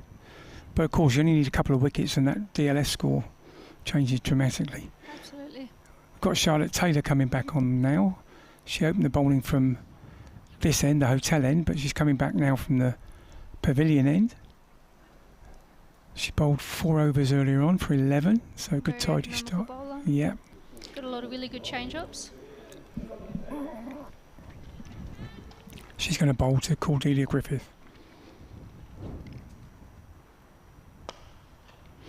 And she's down the wicket and driving that back past the bowler, down to the long off for a single. Paige Schofield, the fielder down there. So now Georgia Adams again reorganising her field for the left-handed Ditani. She's got 3 out on the leg side, deep square, deep mid-wicket and long on, and a cover sweeper. Emily Wins has patrolled that boundary for just about the whole inning so far.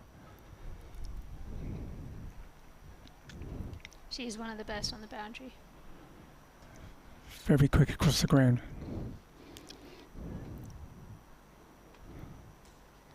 Another change now. Nancy Harmon's being moved over to mid-wicket to stop that easy single on the leg side. Does open up the offside a bit though. Yeah. Taylor round the wicket, nice and full and pushed down the ground for a single. George Adams has to come round from mid-off to mid-on to get that. That's long on his back, so that's a single to Titani.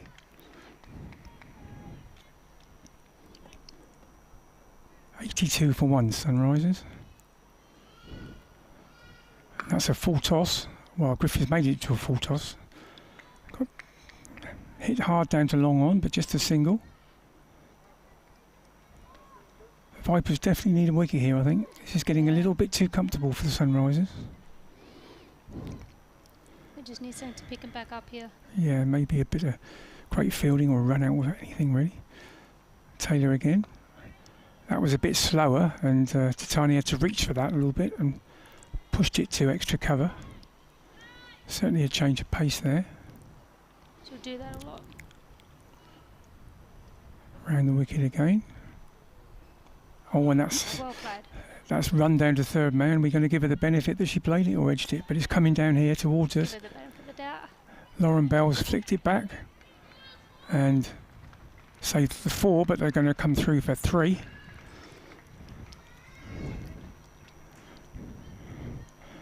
Field having to change round again en masse as the right-handed Griffiths is on strike. So you thought she played that intentionally, yeah? Yeah, I'll give her that. Okay, I thought it was a bit edgy myself, but She opened her face up quite well. I might be biased. Taylor in again. Down the wicket again, Griffiths. She goes inside out here over extra cover. There is cover out there, but she didn't get it. Paige Schofield coming round, couldn't cut off the boundary. So, another productive over. It was a lovely shot there. It was a lovely shot. Deserved 4 really, but it looked like it was going to be cut off. 10 off the over. So, yeah, I think the Sunrisers will be very happy. Coach Laura Marsh will be They've had a couple very of good pleased. overs here. In those off overs where they're not getting 10, I think if they can just rotate the strike a little bit more, they're definitely in the game here. It's either team's game. If you were a betting person, where would your money... I don't know if you are or not, to be honest, but where would your money be? Vipers are my home team. And obviously have some mates that are playing, but it'd be great to see the Sunrisers finally get a win. Yeah, I agree with that, but... The way they rolled them early on in the game, it would be great. Always coming in again. Dead ball. Didn't like that one either. I think, the second time she said that, I think it might be because Griffiths is backing up at this end. It's almost like a warning, which of course she doesn't have to give. She could just mankadder, as it's known. But I think that's the reason she stopped then, because she looked back at the non-striker straight away. That was coming in again. Nice and straight, good length. Just block straight back to the bowler. Yeah, so I think I would like to see the Sunrisers get a win, because I think they deserve it from the way they played at the beginning. But at the same time, Vipers are an unbelievable team. I just go back to the fact that Vipers have that winning habit, and they, a bit like the Hampshire men in the T20, they seem to win from situations sometimes that they shouldn't. It's well played again. Just blocked into extra cover there, always picking it up. But I do think something's going to happen here. I'm not sure if they're going to start hitting a little bit more, get a bit more aggressive. I'm not sure they need to at the moment, do they? Plenty of time. Start rotating the strike a little bit more, maybe. They can go along at 4 and over for a few overs there. The wicket's the important thing. Yeah, they can't afford to lose a wicket here. Always in. Oh, it's a stray one, down leg. Maybe an inside edge. Is it going to run? Oh, it's a good chase by Charlotte Taylor there. Looks like she's pulled it up. They get a couple. So, yeah, it was to the bat. Must she say a bottom edge or something? No. Oh no, it's gone for 4. No, it's going to be called a 4. It's unfortunate. It was a good chase. You'd have thought Charlotte Taylor could have kept her little legs inside the boundary, but she couldn't. I'm sure she'll love that comment. She'd be expecting it. She would.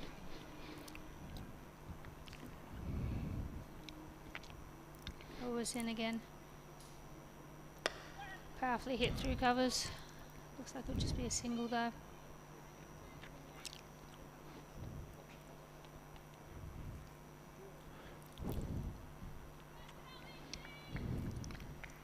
They're bowling well, they're batting well. Very even game. It is.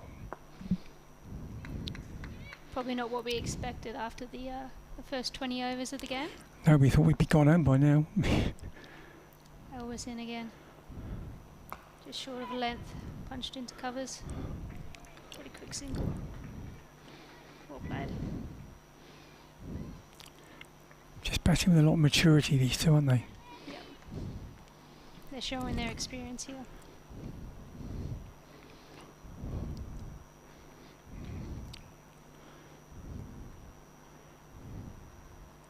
Was in again, last ball the over. Oh, it's another straight one. It's okay, she's got protection. Hit down the fine leg, give her a quick single. Sunrise is a 97 for 1 after 23 overs. Alright, I'm going to hand you over. Thanks, Kayla. Kev coming back in now.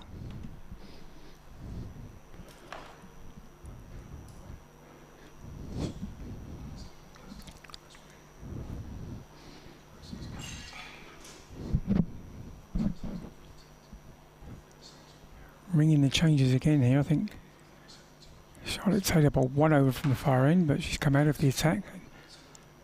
And we're back with Charlie Dean. So yeah, Georgia Adams ringing the changes here, trying to get this breakthrough.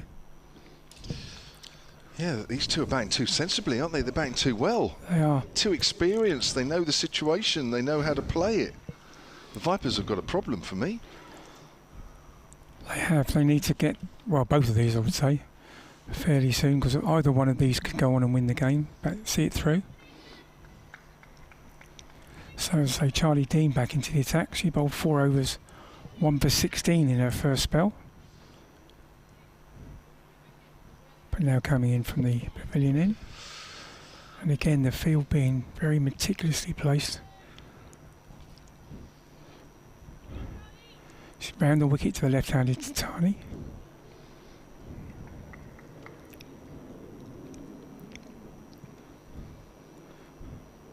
That's short outside the off stump, and Tatani's forced it away to Emily Windsor on the covered boundary. They're just picking the bowling off, aren't they? Yeah. Just waiting. They're not doing anything they don't want to do. They're just waiting for a ball they can nudge into the gap. In her first spell, Charlie Dean took a wicket in her second or third ball, so maybe she can produce that magic again. Certainly need to. 136 needed by Sunrisers. Field adjusting again for Cordelia Griffith.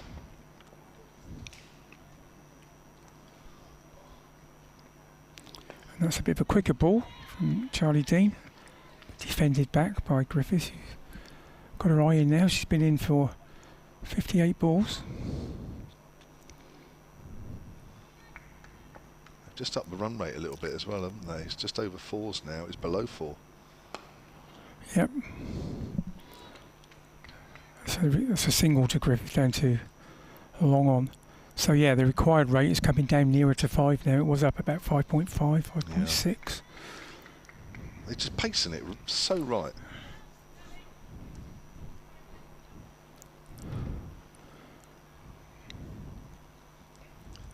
So these two are upon, what, 74 for the second wicket? Yeah. Dean in again, round the wicket. Oh, that looked like it's turned and bounced. Yeah. She's pushed forward and the ball's gone through to Chloe Hill, who raised her hands very quickly at the last minute as if it jumped a little bit. So if she can hit that spot again, it'd be useful. Dean in again. Played with a lot of care by Tatani there to push it back to the bowler. As you say, Kev, not rushing at all, are they? Just picking their moments really to pick off singles and keep it ticking over. Once again a change of field. I think George Adams going to put a slip in now, having seen the ball before last, lift and turn. So she's now gone in to slip herself. Dean round the wicket. Tatani's bowled. That's the wicket they needed. She's gone for the big sweep, and Charlie Dean again has struck in her first over of the spell, and that's a big moment in the game, I think, because that partnership was looking very solid. Tatani got to 34 or 57 balls with 2 4s, but she went for a sweep, which is one of her favourite shots, to be fair, but missed it, and Charlie Dean's picked up her second wicket. Yeah, you're right, they did need it. My word, they did need it. That's probably the first mistake that Naomi Datani has made, trying to sweep a straight ball and a length ball as well. And yeah, a mistake. It often happens, isn't it? You make one mistake and you're gone after working so hard for those 34 runs, 57 balls. That partnership, which was worth, what, 74 between her and Griffiths, was really turning the game a little bit more firmly towards the Sunrisers. I still think they've got a great chance here. They have, but it may be because they've never won, Phil. That's right. That the situation might tell. They don't know how to go over the line. Correct, correct. Yes, that often happens with teams. They get to a situation that they're not used to being in. They've never been in before, and it may be that the situation might tell. Well, we'll find out, of course, over the coming overs. But those two, Griffiths and Datani, have done a fantastic job. 25 for 1 when they came together. Grace Scrivens bowled by Dean, but Charlie Dean has done it again for the Vipers. And well, Griffiths is still there. And while she's still there, they still have a very good chance. But as the Vipers can keep plugging away, just take a wicket or two here and there, keep the pressure on, and it may just be that as we get really close in the game, and I think we will, Phil. I think we will get close in the game. Well, you think so from this point? It's going to go down to the wire. Yeah, you do. Maddie Villiers, the new batter, another international cricketer, of course, but primarily a bowler, certainly at international level. But she's got useful runs for the Sunrisers and for Essex. Yeah, she can certainly play, although well, she's got 54 runs so far in 3 innings, top score of 33. But yeah, she can play. I think a lot, well, obviously a lot depends on Griffith now. And if she can keep going, then Maddie Villiers just needs to play that supporting role, a bit like Chloe Hill did for Schofield. Yeah. So 24 overs gone, potentially 26 overs left in this game, with the Sunrisers needing 135. Their rate from here on in is 5.2. They've been scoring at just over 4s, but whilst Datani and Griffiths were going along nicely, that didn't really matter. They could have upped that at any point the longer they were together. Now, just put a little bit more pressure back on Cordelia Griffiths, but Villiers, no stranger to these situations either. The top order of the Sunrisers is certainly more than okay. It's just not used to getting in situations where they can win a game, and it may just be that that could be the most exciting factor of the game. Even if they're in a seemingly very winnable situation, Phil, it may unravel quite quickly. Yep.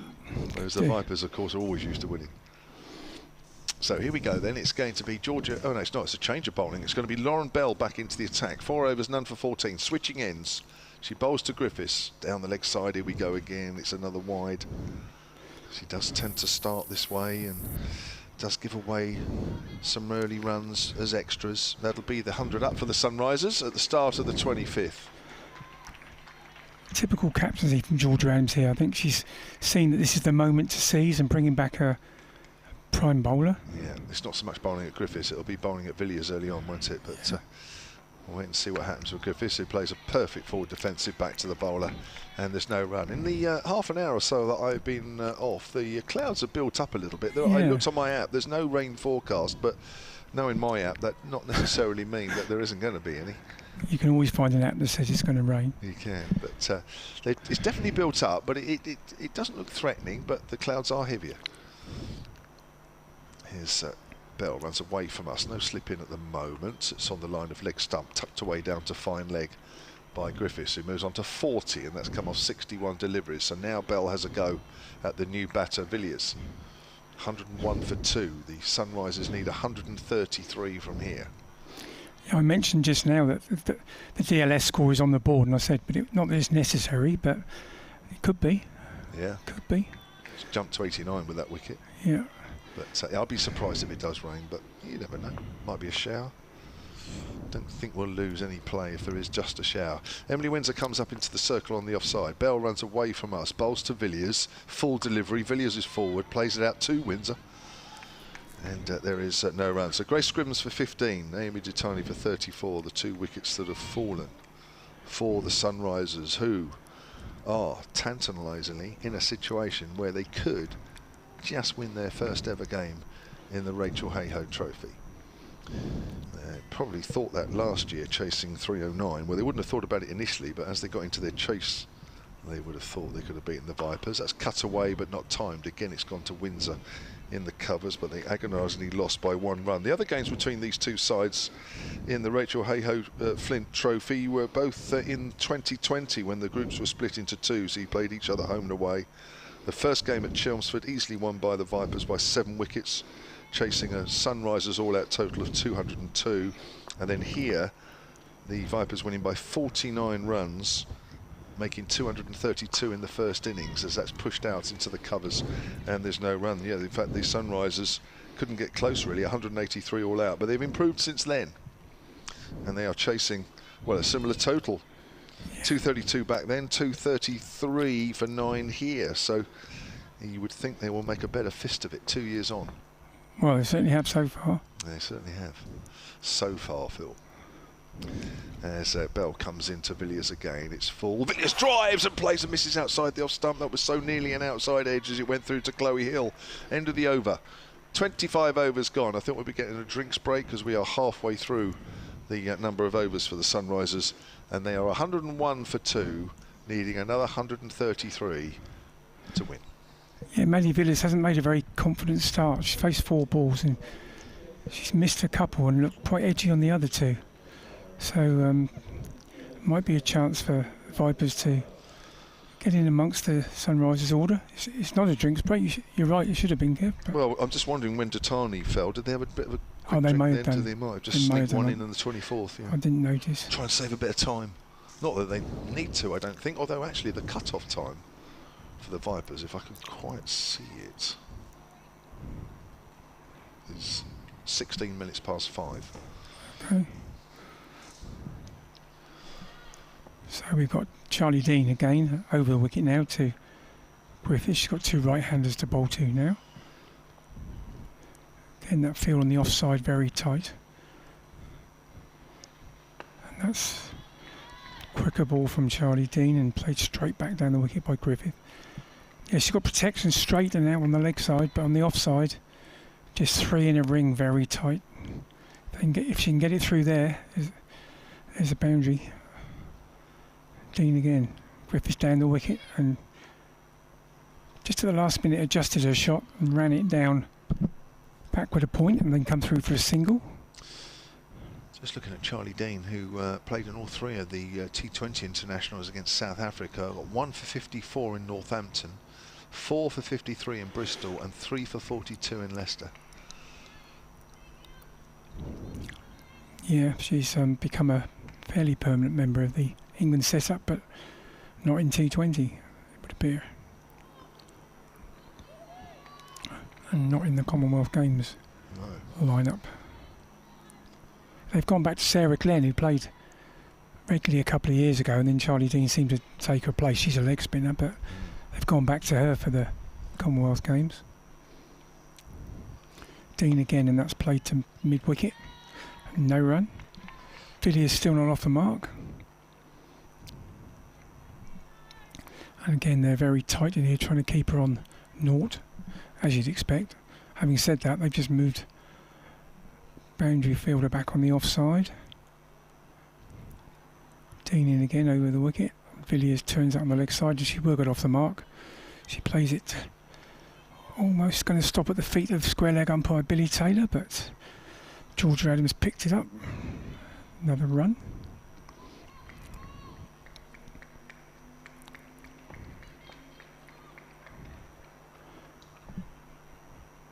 Dean again to finish off this over. Griffiths turns out into the same space again, and another single. Sensible batting from what is now the senior partner. And at the end of the over, Sunrisers' scores moved along to 104 for 2 from 26. Yeah, and that run rate required from here on in is just creeping up a fraction. It's just under 5.5 and over. Now the Vipers are going to keep that just steadily moving up, and that will start to put pressure on Griffiths. Yeah, the wicket always slows the run rate, doesn't it? Yeah. Griffiths 42 not out of 64 currently. So 24 overs left potentially in the game. 130 needed. Sunrisers 104 for 2, and Lauren Bell about to start her 6th over, has none for 16, but there's been a few wides, I'm afraid, that mixed into that analysis as she runs away from us and bowls to Griffiths. Griffiths gets a length ball and she plays it back to the bowler, and there is no run. Just trying to work out how many wides there's been for Lauren Bell so far in this innings. Hopefully I can work it out in a moment. In fact I will, if I can work out what button to press, it'll be a lot easier. Trying to keep half an eye on the action as Bell comes in again. 5 wides there's been so far, as that's cut away by Griffiths out into the deep. Emily Windsor inevitably patrolling that cover boundary away to our left. And Griffiths moves on to 43. 105 for 2, the Sunrisers. There is another game going on, isn't it, in the Men's Southern Premier League, a local cricket league in these parts. It's the Hampshire Academy. Who's the other team? You said Burridge. Burridge, which is a village, probably a bit more than a village these days, just outside of Southampton, isn't it? Not far from here. Not far from here, you're right. Driven down the ground, fielded at mid-on, throw from McGacken, misses the stumps at the bowler's end. Quick single there for Villiers. She moves on to 106 for 2. Yes, the nursery ground just to our left, through the tunnel where the groundsman's equipment is. He doesn't recommend you walk that way, of course, but that's the quickest way. But sometimes you have to retrieve the ball from that way, don't you? Yes, you do. Yes, from under the tractor or something. Here's Bell, runs in again, bowls to Griffiths. Griffiths works that nicely down to a fine leg for another single. Moves on to 44, 107 for 2. Otherwise, you've got to do the long way, and you've got to get outside the ground and walk around the road stroke pathway to get to that ground. But never a good idea to upset groundsman, is it? No. Actually, I haven't seen Simon today. I don't know if he's got a day off. He's the head grounds person, I should say, Phil. Yeah, sorry. Yes, no, that's all right. No, we'll. Here's Bell, bowls, and oh, that keeps a little bit low. Villiers does well to dig that one out and turn it around behind square on the leg side. She moves on to 3 at 108 for 3. It's been a very measured response here from Sunrisers. They've never panicked. Just going back to the grounds person, which you're absolutely correct. 2 of them are actually female, so yes, that's very relevant.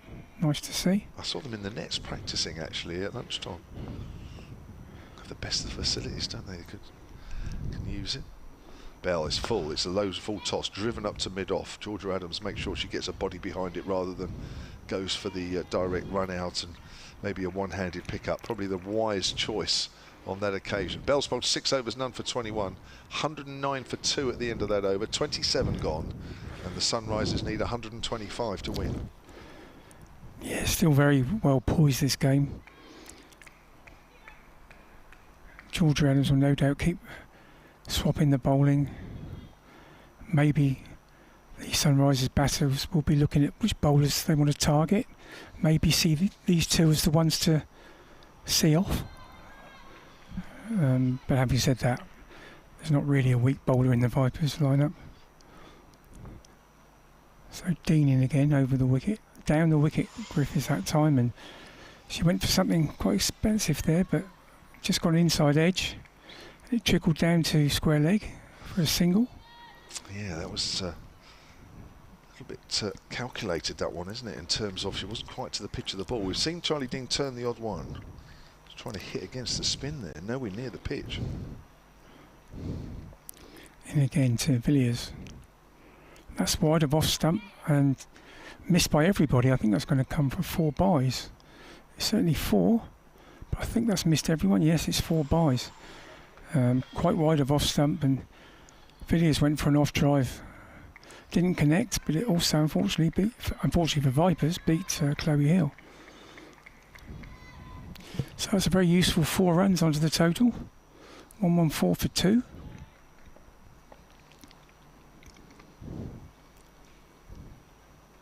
Digging again and pushed up to mid-on from Villiers, who's gaining in confidence all the time. Yeah, I haven't been able to get past this top 4 yet, the Vipers, haven't they? No. Dean again. That's a quicker ball and a bit shorter. And Griffiths tucked it away to square leg again. I know the umpires aren't allowed to field it, but if they were, Billy Taylor would have fielded the most balls in this innings. The amount of times it's finished by his feet or just gone past him. And yet there's been quite a large periods of the game for both sides where there's never been a square leg. Yeah, that's right. That's why he should be fielding, really. But mind you, Dean ain't in again, and that's driven to long on by Villiers. They might get two here because it's wide of the fielder, but no, they decide against it. Having played with Billy for a long time, mind, I wouldn't really back him to field many of those. I think he got a hat-trick on this ground. He did. Played for Hampshire, didn't he? He did, yeah. Yeah, him and his two brothers used to play at Winchester when I did. He's the younger of the three. All very good cricketers. That's straight and turned on the leg side by Cordelia Griffith for a single. Yeah, he did very well, Billy, because he won the championship with Sussex. And when Chris Adams was captain, I think. Yeah. And then came back to Hampshire and had success in the T20 competition, I think, with Hampshire. So, yeah, he had a good career. And now forging a good career as an umpire. So 118 for 2, 116 now needed by the Sunrisers. 22 overs remain. The run rate is hovering between 5 and 5.5 at the moment. That's required from here on in. And they've been scoring at just over 4s. And it's been a very measured reply, mainly through this batter facing now Griffiths. It's full by Bell, and Griffiths just guides that out into the covers, but quickly in his Nancy Harmon. And there's no run. Grace Scrivens, who made 15 the first to go, 25 for 1. Then Naomi Jatani went for 34, bowled by Charlie Dean. Both wickets bowled by Charlie Dean. And they both, Jatani and Griffiths, put on 74 for the second wicket. And I've got the Sunrisers into a pretty good position here. The Vipers are going to have to work very hard to maintain their unbeaten record. Outside the off stump, driven by Griffiths out into the covers, not timed, fielded by Elwes. And there is no run. It's got just a fraction darker. I wouldn't be surprised if there might be a couple of spots of rain shortly, but I don't think it'll ever be anything worth worrying about. It's coming from over behind the pavilion, isn't it? I think so, from the south, yeah. Not sure how often the weather comes from the south here. Actually, yeah, it's over that way. Sort of comes from the south and slightly to the right as we look. Nice shot there, through extra cover. There will be runs here, past a diving Elwes, round from the boundary. Cover boundary comes Emily Windsor. There'll be 2. And that is Griffiths 50. A really, really well compiled 50. It's come off 74 balls with 5 fours. Warm round of applause from this crowd, and I'll just repeat it if you've just joined us. I've seen worse crowds on a championship day for Hampshire. It's not the biggest, of course, but then again, I've seen smaller. So it's okay. It's they're nicely dotted around. They have applauded a little bit warmer when the Vipers have done something, but even so. There's Bell bowls, and Griffiths pushes that length ball into extra cover, closer to Elwes this time. Interesting to see the two batters that got hundreds for England in the week in the one days. Emma Lamb and Tammy Beaumont are both playing in this competition today, both released by England. Emma Lamb's currently 28 not out for Thunder. What's happening in that game? They're 51 for 2 off 13. That started later, of course. Length ball as Griffiths takes the bottom hand off the bat, drives to extra cover again. The other scores in the other games, Lightning are all out for 199 against Northern Diamonds, who are 147 for 6. So that could be quite an interesting finish. Northern Diamonds, of course, 100% record this year. Over that? What over is that one? 32 overs, so there's plenty of time, but only 4 wickets left. Bell runs away from us again. Last ball of her 7th over. Bowls, Griffiths well forward, pushes that up to mid-on. End of the over, 120 for 2. That's the 29th over completed. The Sunrisers need 114. Just to complete the other scores, South East Stars made 283 for 8. Cheltenham and Western Storm are 141 for 2 off 30. So it sounds like a decent wicket there. That's the one that, I don't know if it's the same track, but the same ground that Hampshire just played on. Yeah, I must admit, I did ask yesterday if they were playing on the same wicket, and I'm not sure I got a proper reply, so I just gave up. Sophie Luff, 68 not out there. She's, in the time that I've been following women's cricket, she's the best player I've seen that's never played international cricket. Just seems to score runs all the time, but it's never been part of the England setup. I think she got 100, didn't she? Last week, I think. Yeah, no, she well, not in the game against Sunrisers. She didn't. Oh, That's cut away by thing. Is it me? It's you, isn't it? Sorry. Yes, all right. Sorry, right. sorry, mate. Yeah, carry on. I saw you. I mentioned earlier that Fran Wilson retired, but I was obviously wrong there because she's playing for Western Storm today. She's batting at the moment. Oh, but she did get one last week. Sorry. She retired from international cricket, but yeah. I think you're right. Sorry, Sophie Love did get 100 last week. Apologies. Yeah, she gets runs all the time. Every week, every game. Charlie Dean in again to Griffith. Down the track, but can't get it past mid-wicket. Yeah, when Hursley, when we first got into the Premier League, we played Bath first 3 years, and I think she got 100 in every one of those games. And I don't think we ever got her out. Dean in again, down the wicket again, Griffiths, but can't get it through. Tried to, quite an interesting shot at the end, almost with a horizontal bat. Tried to squeeze it through the offside, but couldn't get it past the backward point. So 2 dot balls in a row, but I don't think Griffith will be panicking. Doesn't seem that sort of player. Dean in again. That's a bit quicker, and Griffith forced it up to mid-on, and it looked like it might get through, but Georgia Adams got across and with the dive stopped it and prevented any run. So good over this from Charlie Dean, but it's her 8th. And again, Griffith down the wicket again, and again it goes to Georgia Adams. Found both innings kept today. There's been a lot of mistimed shots suggesting it's a bit too paced. Yeah, I think you're right. That's good bowling this from Dean. Just one off it. Yeah. This over. Down the track again, and again no run to extra cover. So yeah, 1 run off that over from Charlie Dean, who's now bowled 8 overs, 2 for 27. Excellent figures, but she can only bowl 2 more, of course. Yeah, I think that'll be a problem for the Vipers as the sun just pierced through a break in the crowds. Almost every ball there, Griffiths was using her feet, but couldn't pierce the field. Superb bowling. 20 overs left for the Sunrisers to reach 333 for 9, or certainly reach 334 for their first ever win in this competition. They need 113, and that rate has been pushed above 5.5 now, Phil. It's just a gentle push. Yep, 5.7. But it's getting significant, and I think already Griffiths is noticing that, and that will put pressure on her. Run rate always interesting, isn't it? Because 5.7 from here is quite a lot, but if you get it down to 5.7 off 2 or 3 overs, then that's a good position, isn't it? Yeah, all the Vipers can do is just keep pushing that up slowly but surely and put the pressure, because the Sunrisers have 8 wickets in hand. They've still got 2 main batters in there.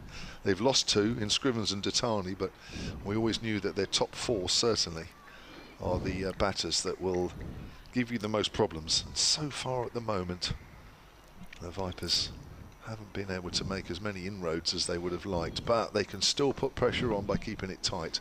It's Tara Norris back into the attack. 4 overs, none for 9. Another 4 overs going for that will certainly help from a Viper's point of view. She's round the wicket, and that's played out into the covers by Villiers. That's actually well placed, and I don't think Griffiths initially thought there was a single, but I think that was Nancy Harmon, was it, coming through from point. And actually, in the end, it was a very, very good, easy single in the end, actually. Villiers moves on to 7 off 14. Her job will be to give Griffiths some support. And into the 31st over, 112 needed by the Sunrisers. Norris is changing the field. She wants mid-on back. She wants the 3rd up, which is exactly what's happened. So McGacken goes back on the rope, and Lauren Bell comes up from the rope.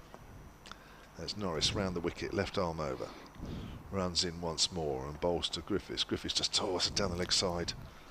Ooh, we don't want to be giving away too many extras at this stage. There's been a few wides in this innings. I'll just try and calculate them up, because most of the wides were coming from Lauren Bell, weren't they? She's got 5. Yeah. 3 from Tara Norris. That'll be her 4th. Here's another one. Well, not another wide, but another delivery. That's a length ball. That's actually straight. No chance of that being a wide, as that goes back to the bowler. there's no run. Griffiths just looks so comfortable out there. So comfortable. She does. 26 years of age, the Middlesex player, top run scorer last year with 273, vastly experienced. Runs last week 74 in that lost cause against Western Storm. Here's Griffiths again, just finding that gap in the covers once more. Comfortable single. Doesn't look phased at all by the situation. She's a law graduate, Cordelia Griffiths, so you'd imagine that once cricket finishes, she's got a career, alternative career. Another one studying law. She graduated a few years ago from Durham. Okay. Here's Norris again then, round the wicket, this time to Maddie Villiers.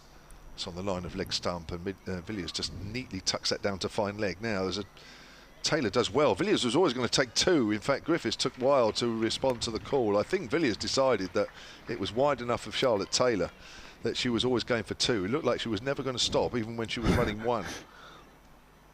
Comfortably home. 126 for two, the Sunrisers need 108.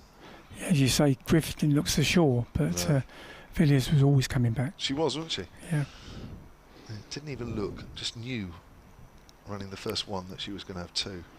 That's a drive, nice strong drive, but only as far as McGacken at mid-on. No run there.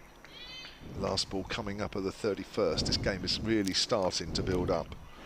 You think this is more, to me, like a 50-over game of a few years ago? We're sort of used to nowadays 300 and 400s, but these sort of scores used to be fairly standard, and this is how it was played. It's a bit of a throwback. It is a bit. Norris bowls, full, driven, well stopped by Norris. Combination of her fingers and her shins, but she stopped it. It was well driven by Villiers. She would have hoped to have scored at least a couple there, maybe even a boundary, but a dot ball it is to finish that over. There are 19 overs left in the game, and 108 runs are needed. Thank you, Phil. He's taking a break. We're going to have Kayla Van Spol back, the Aussie from Perth, over here playing for Hursley Ladies as their overseas player. Important game up at, well, no, not up at Bishop Stortford. It's at Hursley's ground, which is about, I don't know, 10-15 minutes away from here. So you don't exactly need an early night, Kayla. No, not exactly. It would have been difficult if you had to travel all the way up there to... what is Bishop Stortford? Is it Essex or Hertfordshire? I should know. Gosh, I used to live up that way. Here's Charlie Dean from the pavilion end. Down the wicket. Oh, and she's hits her on the pad. Otherwise, I think she would have been stumped. That was very, very close indeed. Very close. Oh, Griffiths looks like she's going to use her feet to Charlie Dean virtually every ball now. And if it hadn't hit a pad, there would have been a big stumping chance there for Chloe Hill. 126 for two, the score remains. Dean into her 9th over here. Griffiths decides, oh my word, to stay where she is, tries to cut that, and she can't, and it goes into Chloe Hill's gloves, although not taken cleanly. That was a good cricket ball. It was a good cricket ball. She's playing differently here now all of a sudden against Dean, isn't she? She's trying to think of ways to push the scoring rate along, which is, again, slowly but surely making its way up towards 6. There's a low full toss, driven out to extra cover, but there's no gap there. I think they've realised they can't just wait her out. They don't have the run rate to be able to do it. So they've got to find a way to try and score off her. She's struggling to find a gap here, Griffiths, against Dean. She's just prodding down the wicket, just giving herself an extra moment to compose herself. She's on 51 of 87. Been there since the start. Here's Dean from the pavilion end. Bowls, comes down the wicket, makes it into a low full toss, drives it up to mid-on, and that will be a single. But it's a great little contest, this. It is. This is what you want to see. This is good cricket. Yeah, Charlie Dean, the England off-spinner, has gone for 28 so far. She's got 2 balls left of her 9th. She's taken the 2 wickets to fall. There's a little reverse sweep, and she's bowled Maddie Villiers. And there's the mistake. Well, there's the scoreboard pressure. Just beginning to mount a little, and Dean has brought out a false shot there from Maddie Villiers, who goes for 9. She's bowled, and the Sunrisers lose their 3rd wicket. You felt like that was bound to happen. The pressure was just building too much there. Yeah. So Charlie Dean, I think it's good captaincy as well from Georgia Adams, isn't it, to keep her on, because, you know, ideally you'd want Charlie Dean maybe a little bit later on, but she's gone for it. She said, no, we're going to keep her on and keep her on. The problem is if she can get through these couple players, then it gives them that really good position to then win this match. So Maddie Villiers bowled by Charlie Dean, and amazingly, all 3 wickets for Charlie Dean have been bowled. So Scrivens for 15, Datani for 34, Maddie Villiers for 9. The 3 Sunrisers batters back in the hutch, as they used to say. Do they say that in Aussie? Back in the hutch? No. No. No, they don't know. Anyway, that was probably a saying, but from back in the 80s, really, if I'm honest, Kayla. And you'll be far too young. Even your parents probably wouldn't have even heard of that one. Probably not. No, they're not. Oh dear. Amara Carr, the keeper, is coming out at number 5. Now, Amara Carr's top score of 35 was in the first game against the South East Stars at Beckenham, when they lost by 80 runs, chasing 281 for 8. And well, she's going to have to pull something out of the bag here. She needs to play for Griffiths, doesn't she, really, first and foremost? Yep. Just nudge it around, but that's easier said than done, because the Vipers field comes in, of course, for the new batter, mid-on and mid-off up. Extra nice cover attacking a little closer. Field. Yeah, you need it, don't you? Extra cover a little closer, 2 more on the offside, a little squarer. She's on the back foot there, she's off the mark straight away in that gap just behind square on the leg side. 128 for 3, another 106 runs needed. It's as close as I'm making out. What do you reckon? What do you reckon this situation? I think it's close, but I think it's tipped towards the Vipers here. I think 100%. I think it's the Vipers' game to lose now. Well, that's good. Well, that run rate that is required, that we've been talking about quite a bit over the last few overs, is now fractionally under 6 and over. It's tough to chase with the batting lineup that they've got and the bowling lineup that the Vipers have got. A lot rests on Griffiths, doesn't it, really? A lot of conversations happening out in the middle here at the moment. Would you bowl Charlie Dean out now? Would you save one over? I'd bowl her. Yeah. See if you can snag Griffith. Yeah, because she seems to be using her feet a lot against her, doesn't she? Yeah. Tara Norris is going to continue from our commentary end. All yours, Kayla. Keep going.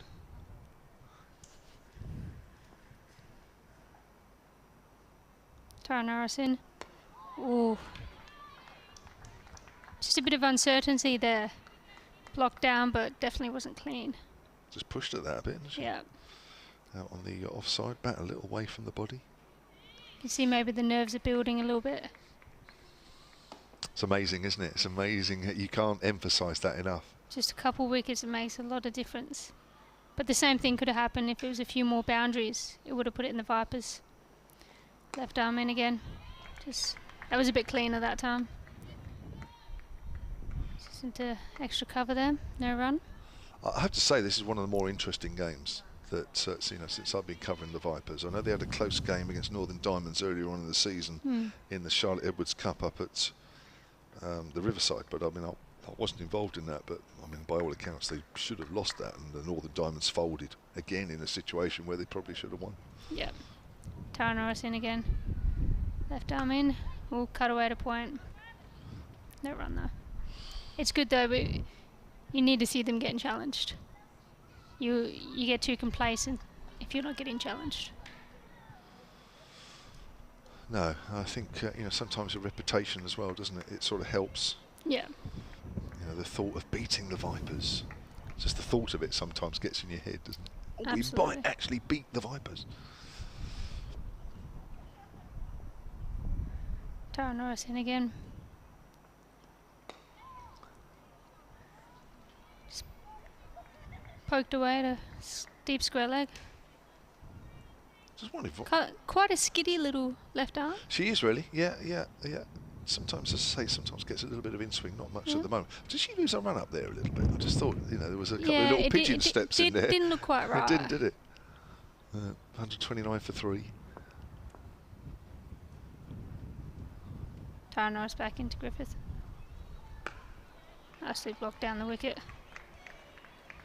Just got to keep it in that area. Yeah, I feel like they've got to do something with that though. They can't keep blocking that. No, I agree. I'm just wondering if Griffiths is saying, well, okay, I've lost Scrivens and Tani and Villiers. Probably it puts a lot of pressure on her. Yeah, it does. Feels that she needs to be there pretty near the end. She needs to be there till the late 40s. Yeah. Tara back in again. Bit short. Pulled to square leg, only a single though. Good field placements. That's the end of the over. Sunrise at 130 for 3. To 33. So they need 104. And that run rate, I'm looking at it, the run required. It's over 6 now. It is, yeah. Yeah. Pressure's building. What do you think? Do you think they've got enough fuel in the tank to get there? I mean, I've only seen Vipers against the Sunrisers about 3 times, so it's tough, isn't it? When you look at the Sunrisers' record, you would say no, they haven't, but they are getting a little better each time, and they will win one. There's no doubt about it. But I think, like what you said just a little while ago, I think slowly but surely this game is coming back in the Vipers, you know, towards them. That's start of a new over from Dean. It's a last over. Griffiths turns that away on the leg side for a single. I think the Vipers in this situation, the fact that they're used to winning and they've got a lot of experience. Well, Dean will be out of the attack in a minute, but I think they know how to squeeze it. Yeah. Even without Dean, it's such a powerful attack. Yeah. Dean bowls forward. His car pushes that out towards extra cover, and there's no way. And the expectation that you should win also weighs heavily, doesn't it? Really. And as a fielding team, you just think, oh, just keep squeezing, keep squeezing. Yeah. And they'll do it as well as anybody. Car drives out to extra cover. Again, there's no run. You can see that the Vipers have got their tails up now, though. Yeah. The energy's lifted in the field. I agree. And that's a sign of a good side, isn't it? Is knowing the situation and knowing when to really give it a couple of extra %. And you can feel it, you're right. There's the drive, but the field had already been put back into deep Nancy Harmon, so that's just a single again. So just 2 runs off this Dean over, 2 more balls left of her I spell. think that was smart, trying to get Griffith on strike before she finished. Yes. 2 dot balls here, and it'll be Carter face the start of the next over, but Griffiths, you think, will be looking for a single. Comes down the wicket, gets wrapped on the pad. She slips over. Is Chloe Hill going to throw at the stump? She does, but Griffiths, that's the 2nd time she's slipped over. She needs some spikes out there. Datani did the same thing there. Oh, was Datani the one I was thinking of? No, yes, she did it as well. Oh, did she? So it's 3 times. That's 3 times. Yeah. Get those spikes out. Somebody change her shoes. Maybe there's something in the pitch. Must be a bit greasy. I don't know what from, but down the wicket, drives, and it's only as far as extra cover, so mid-wicket, so that was 2 dot balls to finish Charlie Dean's spell. 10 overs, 1 maiden, 3 for 31. What a job that she's done. It's a great spell. Just proving how much class she has. Bowling all the top 4 of the Sunrisers in a game where it never really looked as though 233 for 9 was enough by the Vipers, having been 38 for 5, but they dug themselves out of a huge hole there with Paige Schofield making 74 and Chloe Hill 55, but it needed a good effort in the field, and despite Griffiths, who's playing well nicely for a 54, yeah, slowly but surely squeezing the Sunrisers here, and that rate is nearly 6.5 now, Kayla. Absolutely. I think losing to Tani really put a dent in their chase there. I think you're right, yeah, 99 for 2 when she went, 74 she put on with Griffiths. Tara Norris back in again. Ooh, down leg. Another wide. I can almost feel Charlotte Edwards pacing up and down after that. Yeah, can't imagine she'd be too happy after this. No. Might get a little bit of a speech from her. I think Tara Norris will know, though, that is not the ball to be bowling in this situation. I feel like all it takes is just a look. Tara Norris back in again. That's it. Much straighter, that one. Shot. Square drive through point. Good chase though.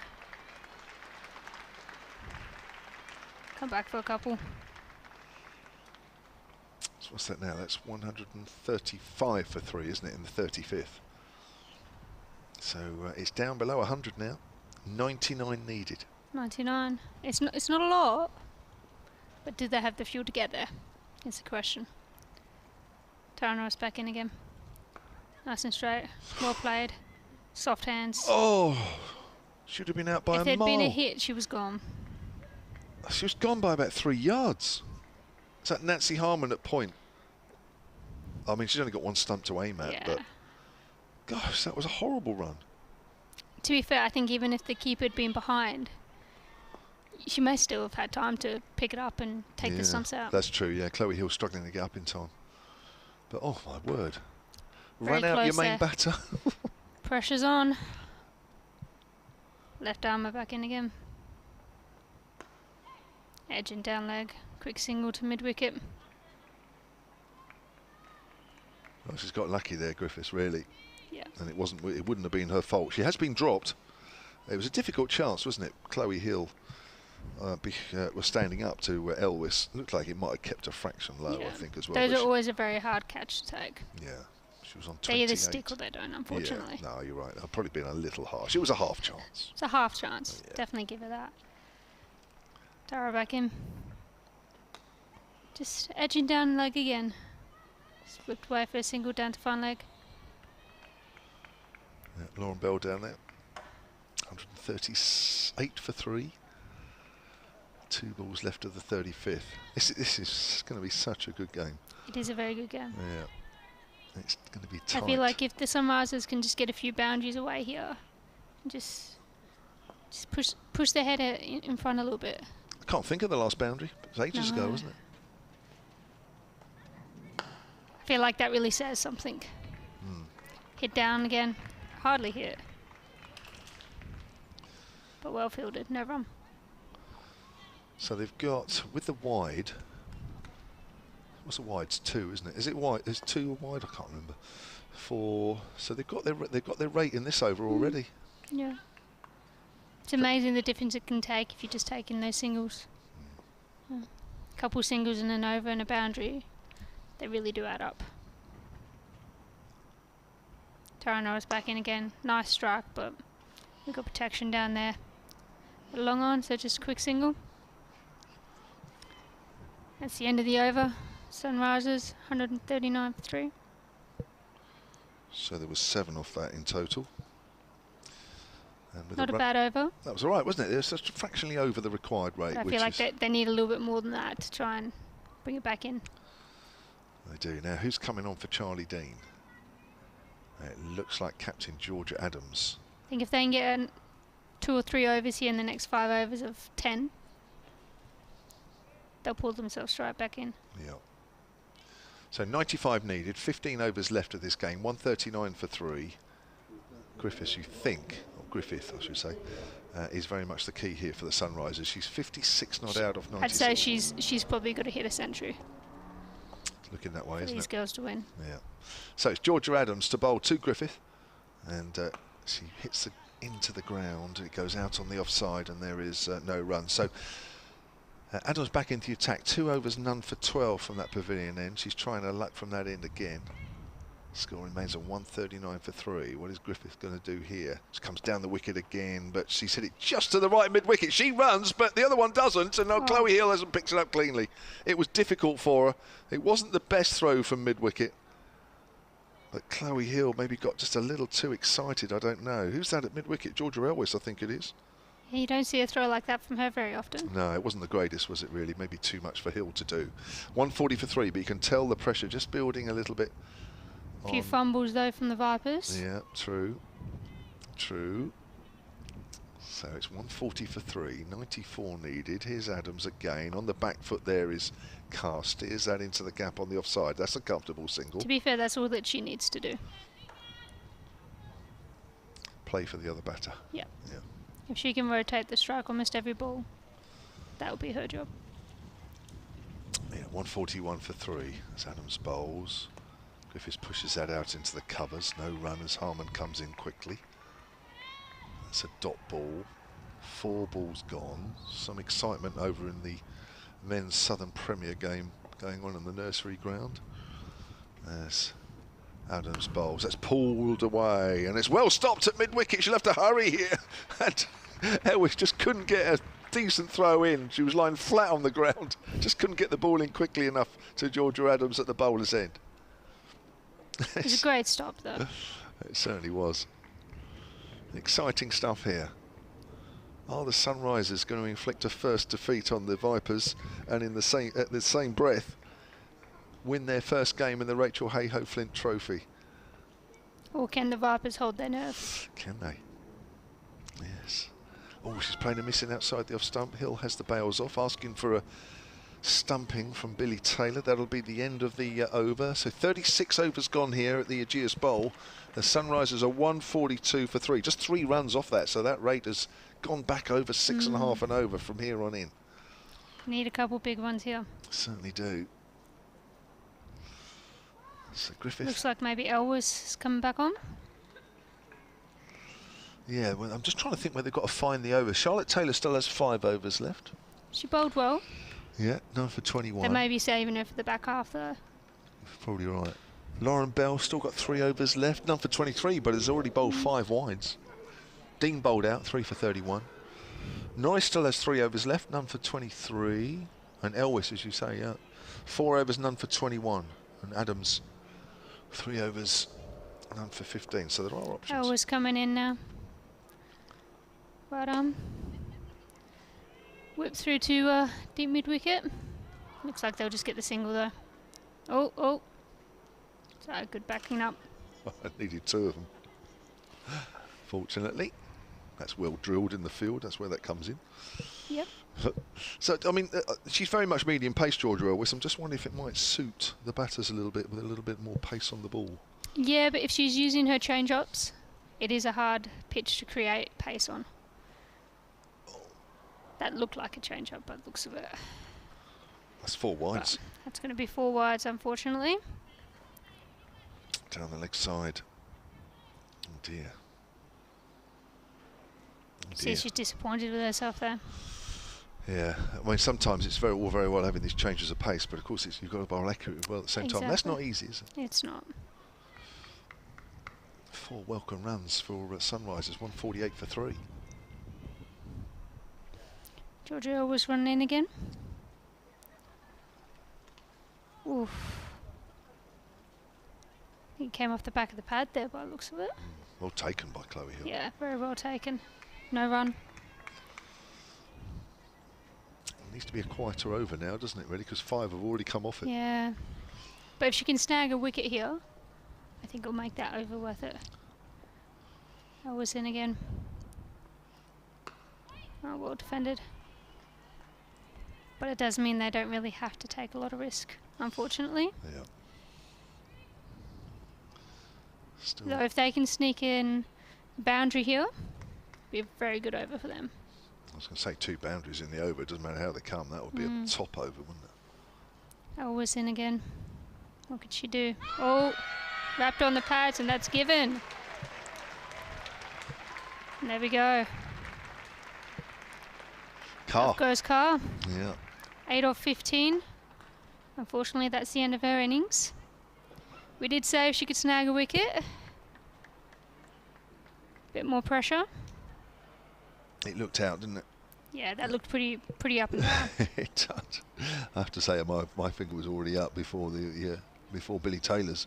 Yeah. It just looked right, and she's trying to I work think she that. made that a bit too plumb for herself. Yes. So, Amara Carr goes now, the 4th Sunrisers batter, and it puts more pressure on Griffith.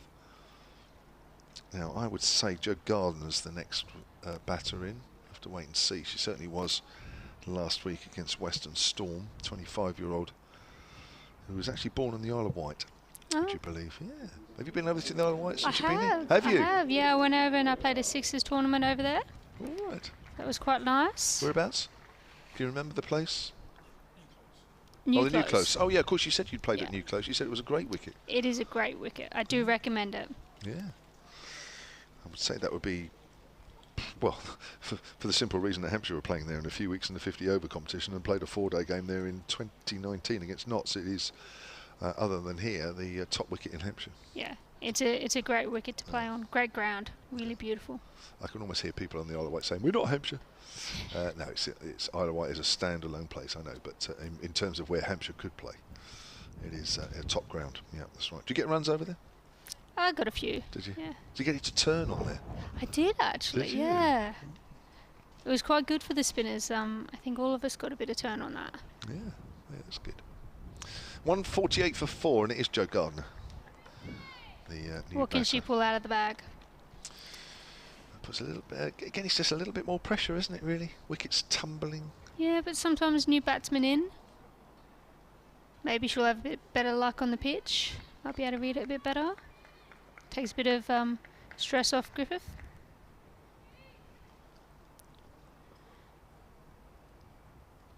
Howard's in again, just back of a length.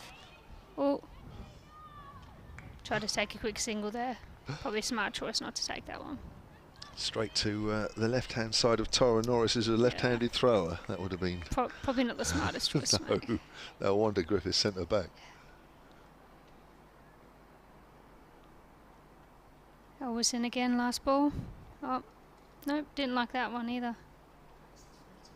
What's that all about? It's for the man cat. Oh, really? Yeah. Oh. She's getting annoyed. Good stuff. Good on her. So Yeah. she is a long way out of her crease, to be fair.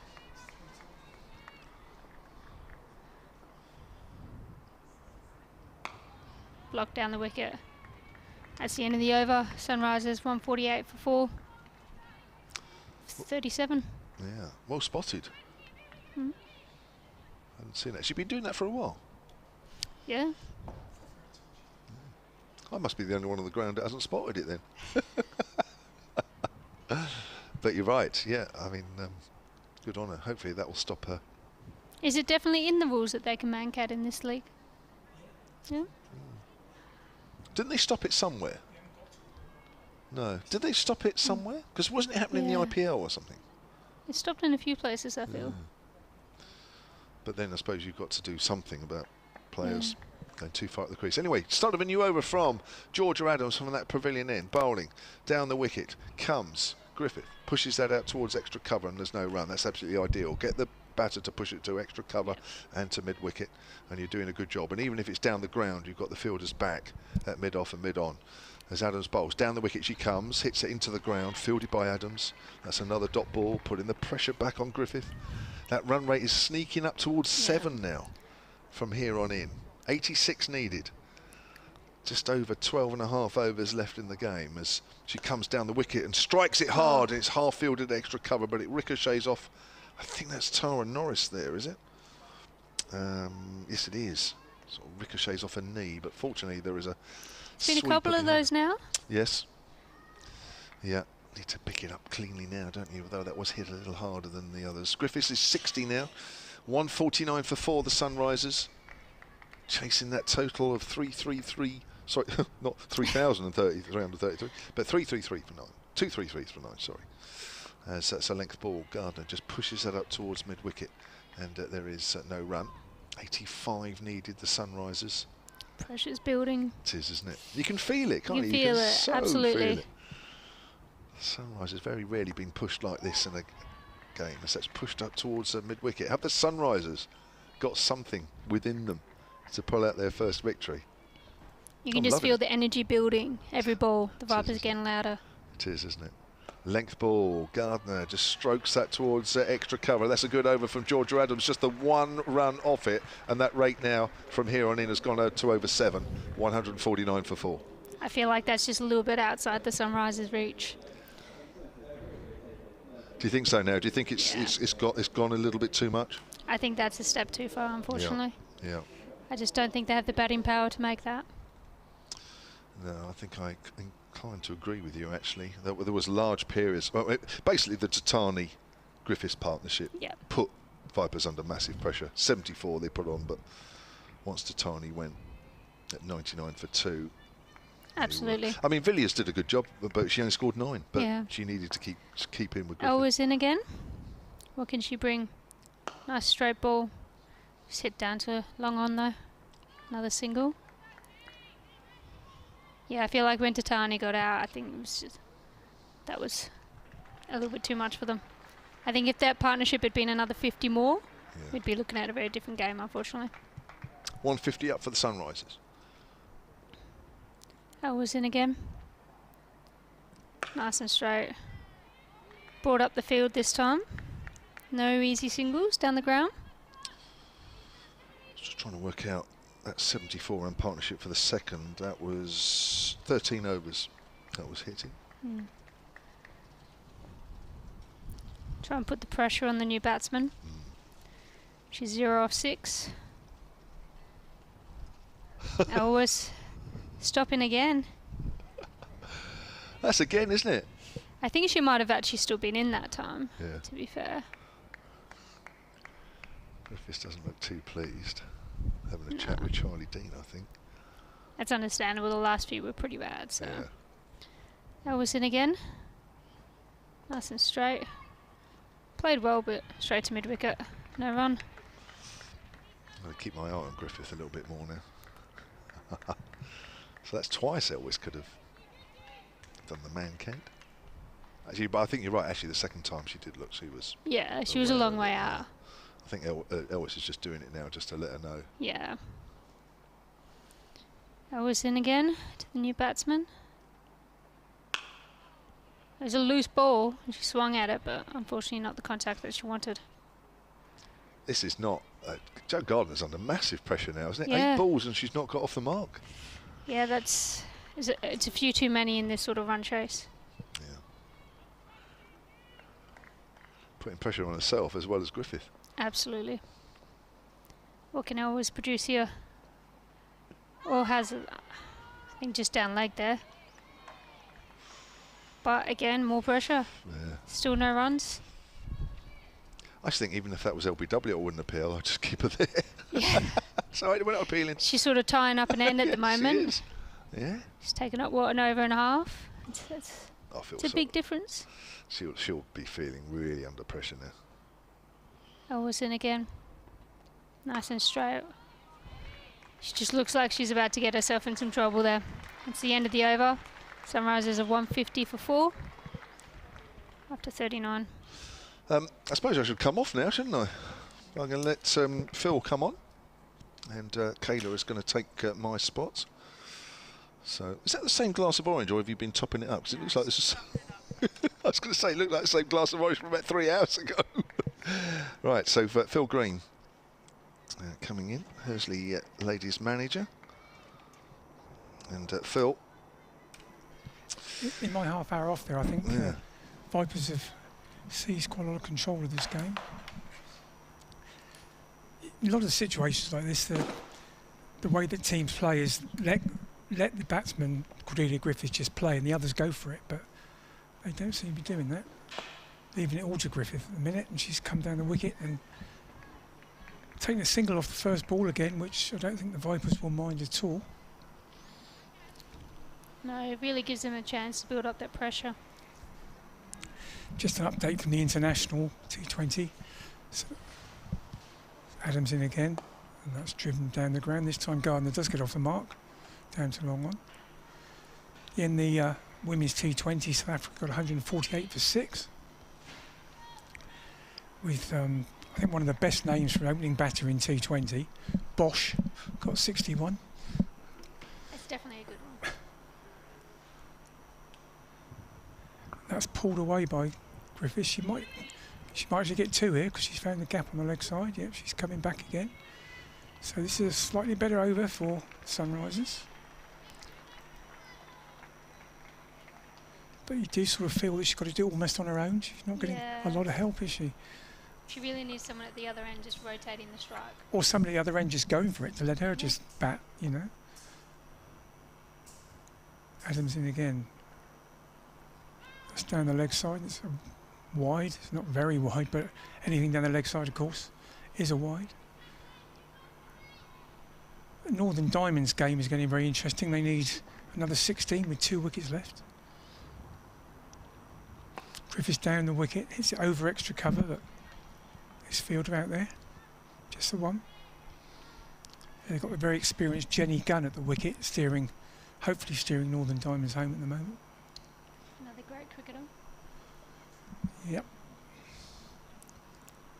Adams in again to Gardner, who's played that nicely. That's deep mid wicket. Good shot. Yeah, if she can keep doing that, then Griffith will probably have a little bit more confidence. So 7 off this over so far, and a ball to go. It's not bad. That's what they need. A couple more would be really helpful here. Oh, and that's been given. That's Griffith out. That could be the end of Sunrisers hopes. She's gone for the sweep there. She's not happy about She's that. not happy. It looked a little bit high, I have to say. Yeah, I think it might have been down leg as well. She It got might she have got been down leg. quite low, but it probably hit her somewhere up in the waist, I think, or something. But that doesn't mean you can't be out, of course, because she walked down very low. But yeah, she didn't look very happy. Very pivotal moment in the game, though, you'd think. Yeah, I feel like that's definitely going to shift it. Yeah. I mean, you still never know. Cricket is a funny game. It is, but Weirder things have happened. you look at who's to come, and there's nobody that's got a track record in this competition of scoring many runs. Jess Olorenshaw, I think that's about it, got 20 odd last week, and Kelly Castle has got a few in the past, but no one you could think would take the game home from here. Yeah, But as you say, Caleb, it's a funny game, anything can happen. it is. Somebody could have the day of their life. Just need a bit of luck on your side. Yeah. But I think they've got to be positive to try and win this game. I don't think taking it along at 4 or 5 over now works for them, because that would leave them too much in the last 4 or 5. I think they've got to take it on from now, really. That's my feeling. 10 overs to go. Yeah, they've got to really...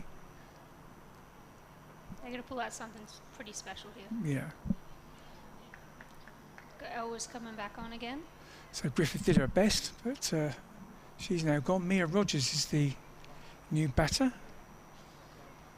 One-time Hampshire player. Do you think they bowl out Elwes here? Probably. I'm surprised. I'm guessing she must be injured, but Paige Schofield hasn't bowled at all. Elwes in. Again. Oh, sorry. She was Just poked it up in the air a bit, but fall safe. Stand to long on. yeah, like I was saying, Paige Schofield's the Vipers' leading wicket taker in this competition, and she hasn't bowled. Maybe she injured So she herself a must little be bit when injured, she I'd was have batting. thought. Yeah. And I guess if they don't need to take the risk, Yeah, then it's not worth it. absolutely. Can Elwes pull out another wicket here? Elwes in.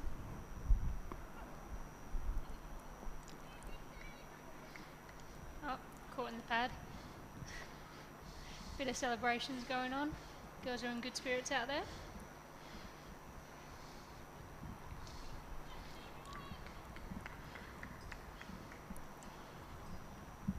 I guess their spirits have gone up quite a bit in the last 15 minutes. Yeah. There's a lot for them to be happy about. Elwes in again. Just slides down to third man. They're going to get 2. They do. They make it safely. Yeah, it's a longer boundary out there. There's a very long boundary.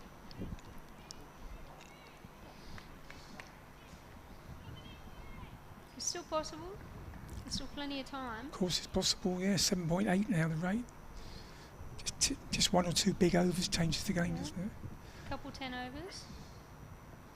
Elwes in again. And unfortunately, that's the end of Rogers.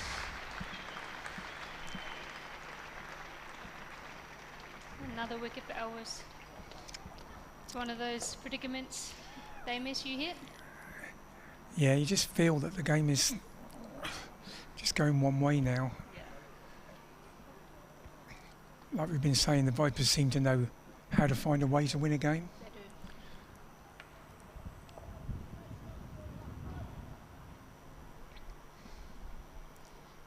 And I think the thing is they're always looking for a way. And I think that was the difference between the Vipers and the Sunrisers. The Sunrisers were doing very, very well. They had them 5 down and unfortunately just couldn't keep their foot down. Probably say they get better plans. Yeah. I think if they'd taken 1 or 2 more wickets after that, I think it would have been a very different game. They definitely wouldn't be defending their score.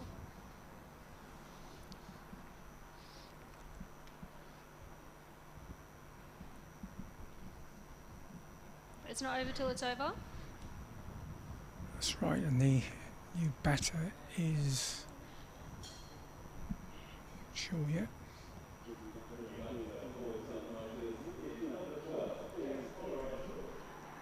It's Jess Olorenshaw. Who seems to have some supporters in the crowd. There's a lot of clapping going on as that name was announced. Yeah, there's been a lot of support today actually for both teams. It's always really good to see for the females game. Indeed.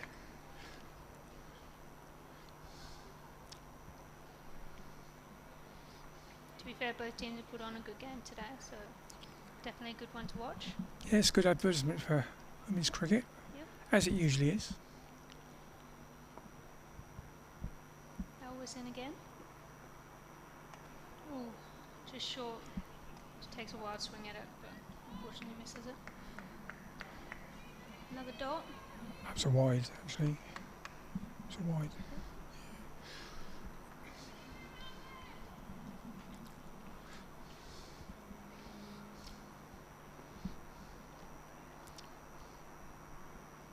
Elvis in again.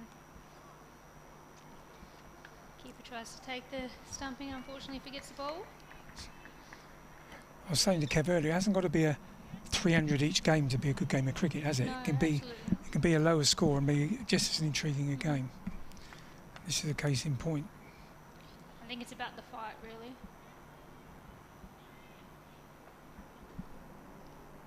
About having to win from different situations. Elvis in again. Nice straight one. Blocked down the middle off. No run. Yeah, the innings is Sunrisers are 161 for 6. really losing momentum at the moment. Yeah. And of course, at this stage of the innings, the run rate just climbs 41 overs down. ridiculously. 8.1 now. Someone's just got to take hold of this. I don't know if they've got any 6 hitters or boundary hitters in the lower order, but they're not going to win this game without doing so. I don't think they even need sixes at this point. I feel one boundary and a couple singles or twos, and they're still in it. Yeah, they certainly got to hit. Whether they can do that. Certainly got to hit boundaries, haven't they?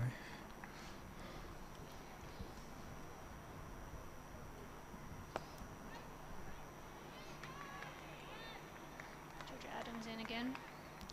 Sorry, that's me, isn't it? Yeah, that was just played to mid on. Thanks, Kayla. And that's just a full ball again, and it's just played out onto the offside. Joe Gardner finding it very difficult here. 3 off 16, 15. She needs to up that.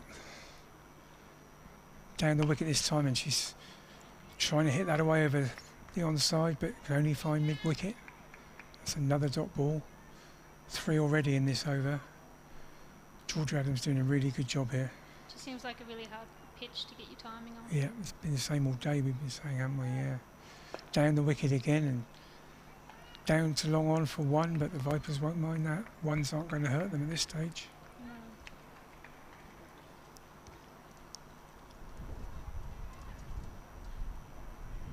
Fielder goes out on the offside boundary for Oliver and Shaw. So there's the long on. Yeah, long on, deep cover, and 2 out on the leg side. Adams in again. Down the wicket, Oliver and Shaw, and hit that quite nicely to extra cover. You've got a hand on it to take the pace off, but they get through for a single. It was a good effort. She almost got the gap there. Yeah, it was a good shot, but again, not quite enough power in it, was there? Adams in again. That's down the leg side, will be a wide, and it's not taken cleanly, so they can come through to turn that into 2 wides. To be fair, that's been a really hard gap to hit all day for both teams. Yeah, we're sort of right in line with it, aren't we? So we can see it perfectly, that angle. Adams again. That's just defended by Oliver Shaw. Another over ticks by. Sunrisers now 165 for 6 with 8 to go, and the run rate's up to 8.6. Just sort of seem to be playing it out at the moment. Yeah, I'm not sure what their plan is right at the moment. Are they hoping to maybe go the last few overs? Maybe that's their game plan. Which you can do if you've got people who can score at 12 and over in the last 2, but Maybe they know something we don't. yeah. Georgia Elwes bowling again. You would think she may be bowling out from this point. Haven't seen Charlotte Taylor come back on yet. No, she's had 2 spells. Well, the second spell was just 1 over, wasn't it? I think. She bowled 4 at the start and then just 1 later on.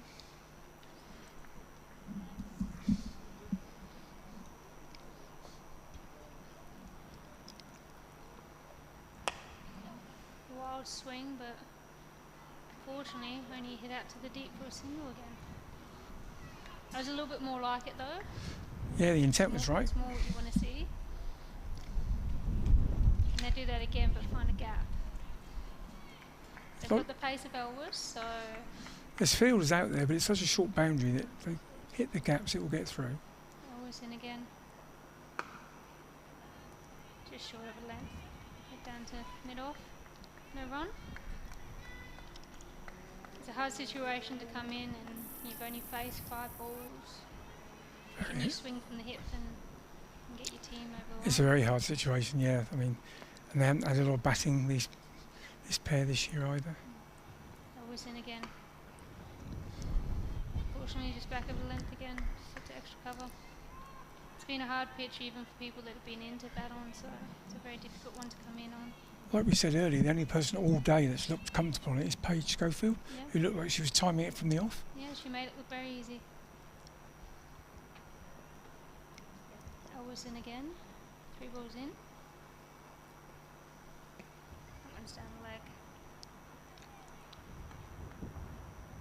Sneak through for leg by. That rises at 167 for 6. 42.4 overs. Can Gardner hit a couple off the tee here? They're bringing square leg up and suggesting this is going to be rather full. Let's put the long off back. Elvis in again. That is the full ball. Hit down the ground, but she'll only get a single from it, unfortunately. One more to come. Different field for this batter. Square leg goes back out.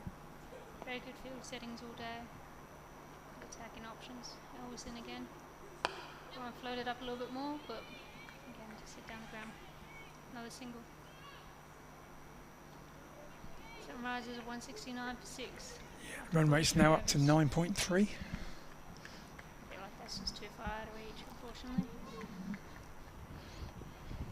I'd like to see them give it a red hot go though. Well, there's no point in going down quietly, is there? Charlotte Taylor back into the attack now. 9.3 isn't all that high. It's not in certain situations, but in a low-scoring game, it's quite a lot. I mean, in an IPL game, you'd back the batting team with 9.3 and over, but absolutely. This isn't the IPL, and this pitch is not easy. No. So Charlotte Taylor back on. What can she produce? 5 overs for 21 so far. They'll look to hit her down the ground, I guess, but she's got protection down there. That one's, she used her feet and hit it to mid-off. And that might have been a close call, it would have been a direct hit, but they're sort of running on everything now, which they have to. But that was 1 to Lauren Shaw.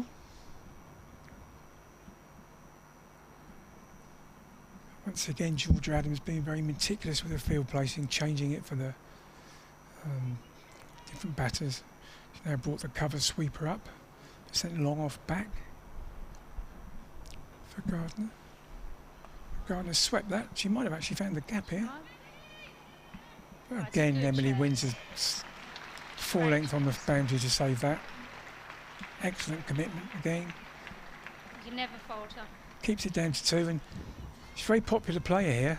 She always gets a really big round of applause. Local girl, of course. Everyone loves Kiddo. From Portsmouth. Taylor. Oh, that's a big hit by Joe Gardner. That's 6. That's over long on. That's a huge hit. Maybe they have got. One of the Sunrises innings. Yeah. Yeah. I don't remember another one. That's the first one of the innings for the Sunrisers. Yeah, and that was. Came as a bit of a surprise, that, didn't we? Yeah. We hadn't seen anything to suggest that was going to happen, because that's a long part of the ground, and it's cleared by quite a way. So Taylor in again, game on again. Gardner, the back foot, gets it through extra cover. This could be a couple. This is a couple. So the game's come to life a little bit. Yeah, all it takes is a couple.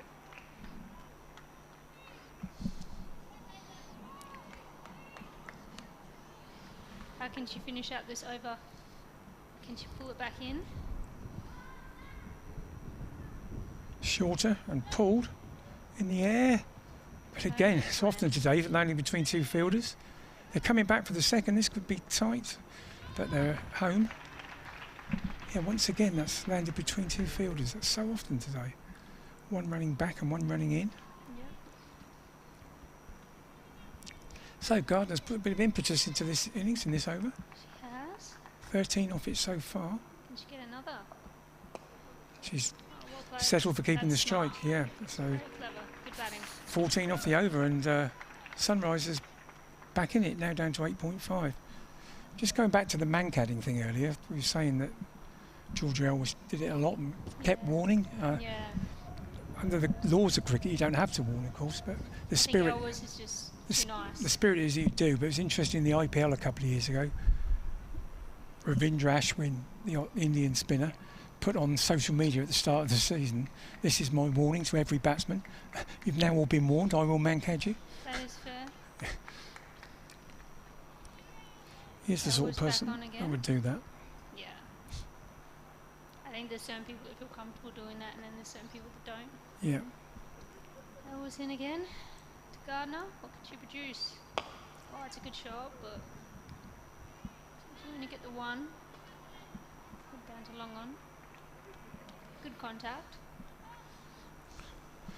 Very close game with the Northern Diamonds, the other unbeaten team in the league. They now need 3 to win with 1 wicket left. Jenny Gunn's still there. Good game. What can Sunrisers produce here? Can they make this a close game? Hit back down the wicket, unfortunately. No run. She just can't seem to find her groove here at the moment. She's 3 off 10. I'm a bit surprised that Kelly Castle, the captain, hasn't come in. I mean, obviously we're not in the Sunrisers camp, but I've seen her score runs and hit a long ball before. Maybe she's a bit out of nick. Elwes in again. She takes a swing at it, but it's just... Oh, they're going to come back for 2? No, they settle for the 1 down the ground. Probably a smart choice. Leave Gardner on strike here. Yeah, I think she's looking like their best bet, Jo Gardner. Still 3 balls left in the over. Only got 2 off the over so far. Required run rate's 8.9. Elwes in. That's a good swing. But she's just going to get a single. She hit it too well. Just can't seem to pick that gap.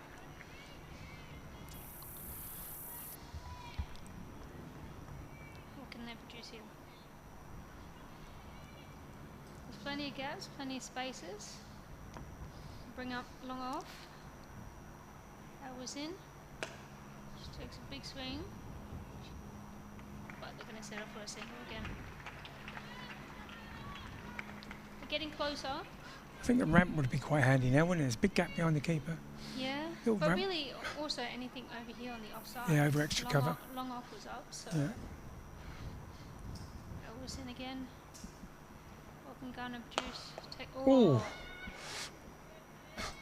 It's a good stop by Elwes' I foot. think we felt the pain there.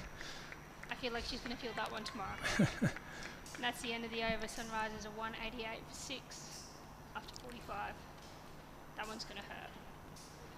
So the rate up to 9.2 now.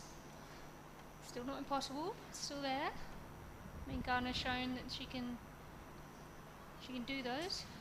George Adams back into the attack. That's another 1 over spell for Charlotte Taylor. It was a bit costly, that one. George Adams back on now.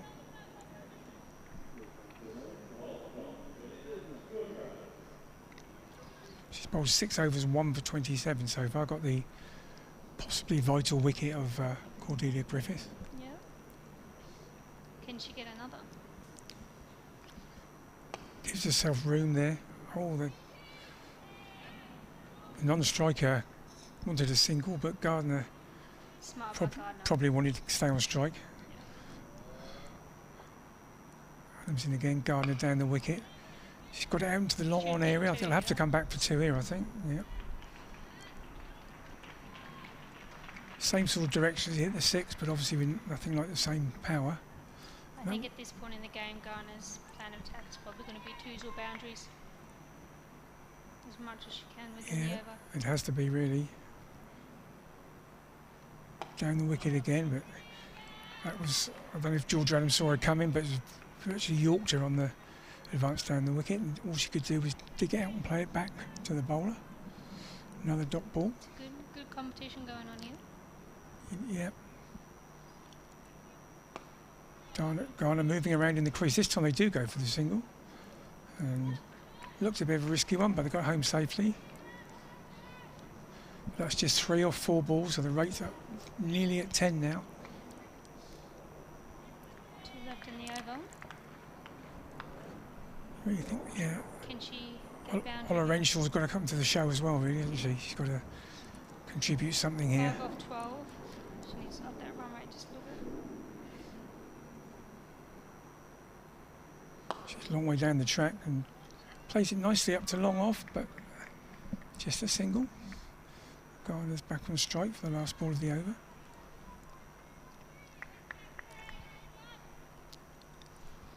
Where's Garner going to put this one? Down the track and big heave, but only along the ground out to deep mid wicket for a single. So it's a good over by Adams. Just 5 off it. It's now 193 for 6 with 4 overs to go. 10.3, wide run rate. Still possible. It's one of those situations, if it was still 10.3 with 1 over to go, you'd be backing yourself, wouldn't you? You would, absolutely.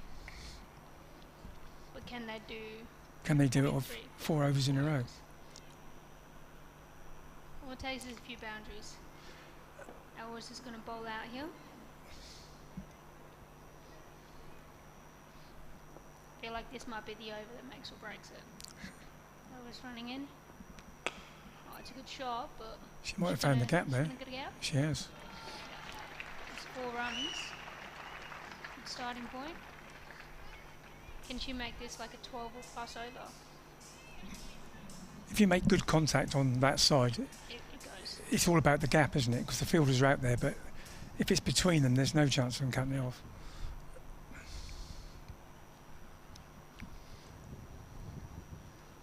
Ellis has bowled well all day.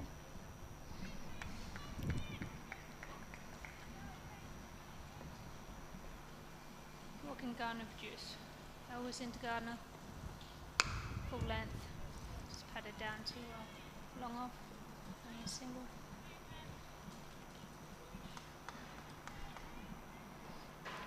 Five off the over.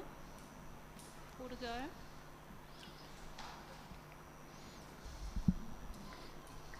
This over's really in the Sunriser's hands uphill. Elvis in. A little pitching wedge, just a single. Another one between the fielders. I'm not sure she should have attacked that one a little bit more. It's just amazing how many times that's happened today. Yeah. Just keeps falling in no man's land. We'll push the fielders back again. Gardner on strike. It's only a single.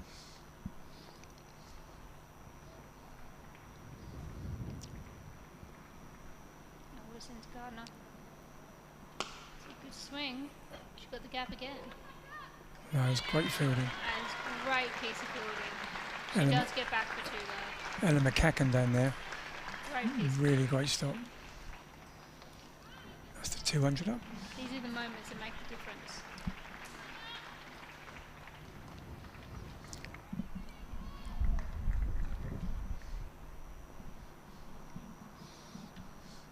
Elvis in. Oh. I think that was just Pace off, wasn't it? pace off, Yeah. missed time, no run. She was certainly there far too early. She had the right idea, unfortunately. But that is why Elvis is so good. Elvis in, full tosser, squirted over point. They're going to get 2.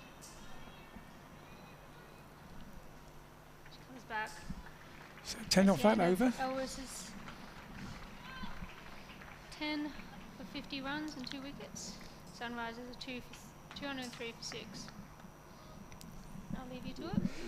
Yeah, I think thanks, Kayla. I think that's Kevin coming back for the final 3 overs.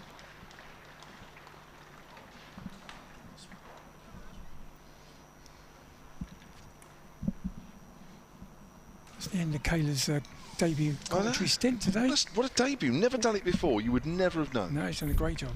Great stuff. Hope you've enjoyed it, Kayla. Good luck tomorrow. Bishop Stortford in the Women's National League. Right, here we go. 3 overs to go then. 203 for 6. The 31, the Sunrisers, down the wicket and driven past a diving Georgia Adams. Ola Renshaw picks up 1. Are they going to pick up 2? No. Good combination up there. I think that's Charlie Dean and who else is up there? Probably Ella McGacken. 2 of the best fielders of the Vipers right up at the top end of the ground. 204 for 6. So there are 17 balls left in the game. The Sunrisers need 30. It's a late spurt here. Jo Gardner took a while to get going. She did. But she's in the groove. She's 35 off 37. As Adams just changes the field. She's absolutely packed the offside square. 3 all close together. That's turned away on the 45. They'll take a quick single to Charlotte Taylor, who can't prevent that 1 run. And there are 16 balls left now. And the Sunrisers need 29. What do you reckon here, Phil? Well, it's a much closer finish than it looked like being 20 minutes ago. It did, didn't it? Couldn't really see this coming from Gardner after the way she started, but That's right. she's got into a groove now. She can obviously find the boundary. She had a big 6 and a couple of 4s, so yeah, still game on. There's Georgia Adams then with a off spin from that pavilion end, and that's just worked into the gap on the leg side by Ola Renshaw. She'll move on to 9. They're going to take 2 actually. Too much for Windsor to do coming off the boundary, and it's a comfortable 2. Now this game is really coming to life here. It's been a slow burner for a while. It has. It's funny how you take 2s now. They weren't doing that earlier, but in the situation you do, don't you? Shows how you can get in if you both go. 27 needed off 15 here for the Sunrisers. 207 for 6. Ola Renshaw on the strike, and that's neatly played again into the gap behind square on the leg side. It's 14 balls left and 26 needed. It looked all over when Cordelia Griffiths was out in the 40th over. LBW to Adams for 65. It was 157 for 5.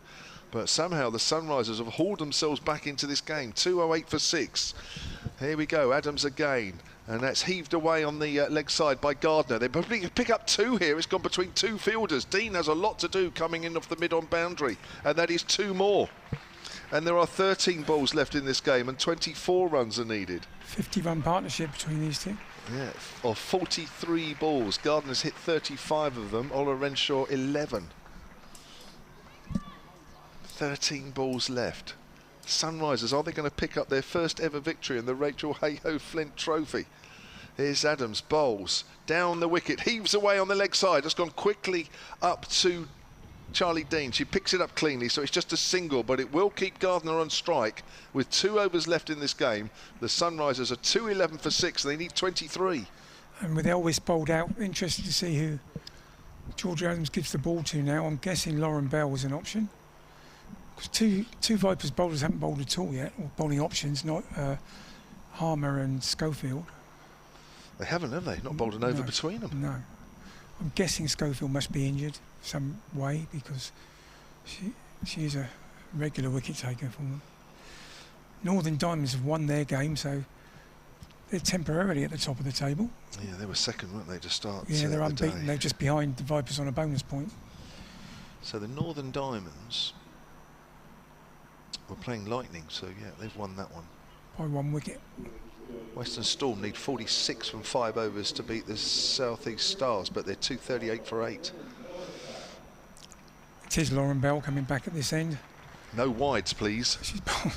She's bowled 7 overs for 23 so far, and as Kev pointed out, several of those have been wides. Interesting field. She's got fine leg and third man up. All the protection down the ground or to the side, and that's pushed. There will be no more than a single. Pushed to extra cover. Well, it's 2 a ball now, 22 needed off 11. Sunrisers is hanging in there. They are. Anything can happen if you get down to sort of 12, 14 off the last over, can't it? Yeah. Who do you think will bowl the last over? Georgia Adams? Probably. She's bowled well so far. I think she will. Norris is an option as well, I think. But Lauren Bell again. And that's hit up in the air, but no doubt will land between fielders. It does indeed. As it basically has all day. And they're coming back for a second. This is going to be tight. But they're home. Shows, I said just now, it shows how many you can get in if you both go. They've been doing this the last 6 overs. If they'd been doing it earlier in the innings, they'd probably be over the line now. Yeah. A lot of just strolled singles when twos are available. So that's another 2 to Ola Renshaw. Lauren Bell again from this hotel end, running away from us. Oh, that's a good Yorker. It's dug out by Ola Renshaw. She'll take a single as it goes to Nancy Harmer at mid-off. 9 balls left, 19 needed. Can you get ties in this? I don't know the rules. Yeah, I think you can. You can, yeah. What do you think the win viz would be on the telly now? About 70% Vipers, do you reckon? Probably. Yeah. Maybe slightly less. The way Gardner's playing now. Lauren Bell in again. That's full toss, low full toss. They're actually, as we know, quite hard to hit down the ground, and she's only get it down to long on for a 1. I think every time there's a 1 now or a dot ball, the percentage goes massively up, doesn't it? Exactly. 8 balls left, 18 needed. They definitely need a couple of boundaries at least. Yeah. So Ola Renshaw on strike, 14 off 19 so far. Lauren Bell in. That's a bit shorter, but it's bolder. She's gone for a big heave over mid-wicket, which she had to take on at this stage, really. But she's missed it, and it's on target for Lauren Bell. So Ola Renshaw bowled for 14. And the percentage goes up even higher, I It guess. does, yeah. It's just as important. It's a dot ball as well, isn't it, Phil? Yeah. And you could hear some people in the crowd really getting into this, can't you? Oh, Just they are. below us. They've Yeah. really got into this, and it's been a fascinating contest ever since the Vipers were 38 for 5, really, and really struggling. Might be something to do with the proximity of these spectators to the boundary bar, which is the only one open today, apparently, down here. But I'm not Yes. saying it is, but it could be. I think you're probably right, Phil. This is Captain Kelly Castle coming out to see if she can play a real captain's knock here. I tell you what, those two together put on 56. What a time to put on a 56-run partnership, Yeah. Ola Renshaw and Gardner. And that came off just 8 overs. And it came from nowhere, really. 'Cause Yeah, it did, the momentum had gone, and then all of a sudden picked it right up again. Yeah, Gardner really struggled, didn't she, early on, and then 41 or 42 now. found a new lease of life. She's still not out of it yet, Sunrisers, but it's getting harder. 7 balls left, 18 needed. And Kelly Castle facing her first ball, so she hasn't got time to have a look. She's eyeing up the leg side boundary, the short leg side boundary. I can see that. I think George Adams saw it as well, because she's now moving someone back there. Got to get this right, haven't they? Really, Yeah. don't want a big shot. Yeah. And she does. She changes the field regularly and normally gets it right. It's not just the placing; it's getting the fielders in the right place. So she's got third man's come all the way up to mid-off at this end now.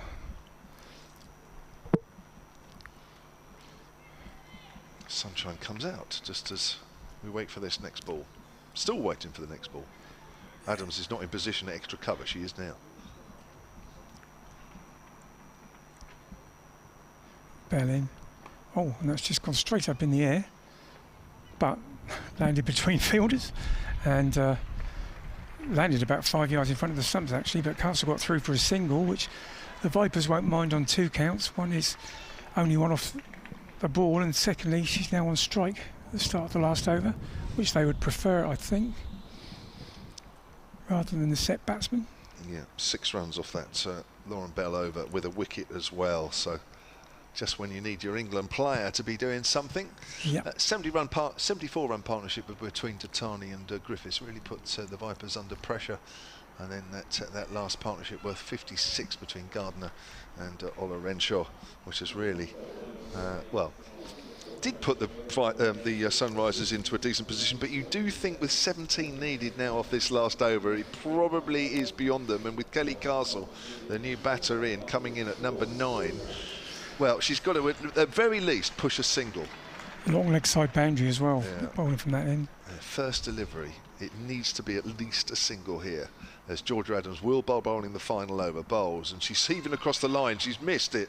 In fact, it's hit her on the pad, and Chloe Hill quickly round, and that is a dot ball. 5 balls remain, 17 needed. Remember, there was just 1 run between these two sides last year. The Sunrisers pushed the Vipers all the way at Chelmsford. They might not now get that close, but there's been large times during this game where they've had a real chance.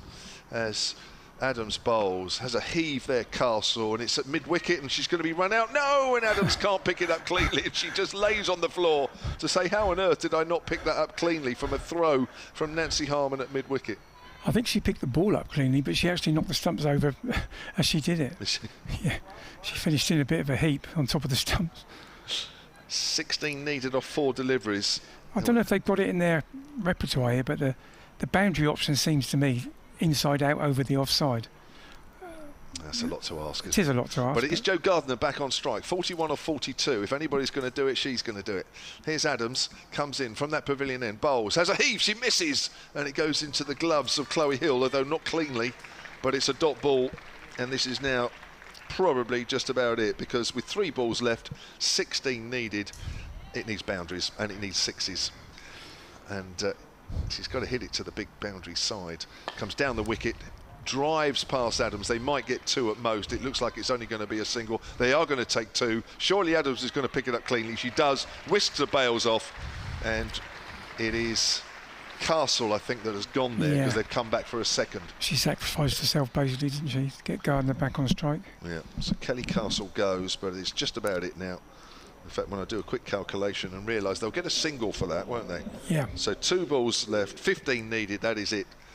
And barring a wide or a no ball, and I said that last week up at T20 finals day. In fact, I didn't, Melissa said it. Well, we both said it actually, that the game was all over. And of course, Nathan Ellis does what you shouldn't do and bowled a no ball. So I'm sure Georgia Adams won't do that. Kelly Castle run out by a throw from Charlie Dean for 2.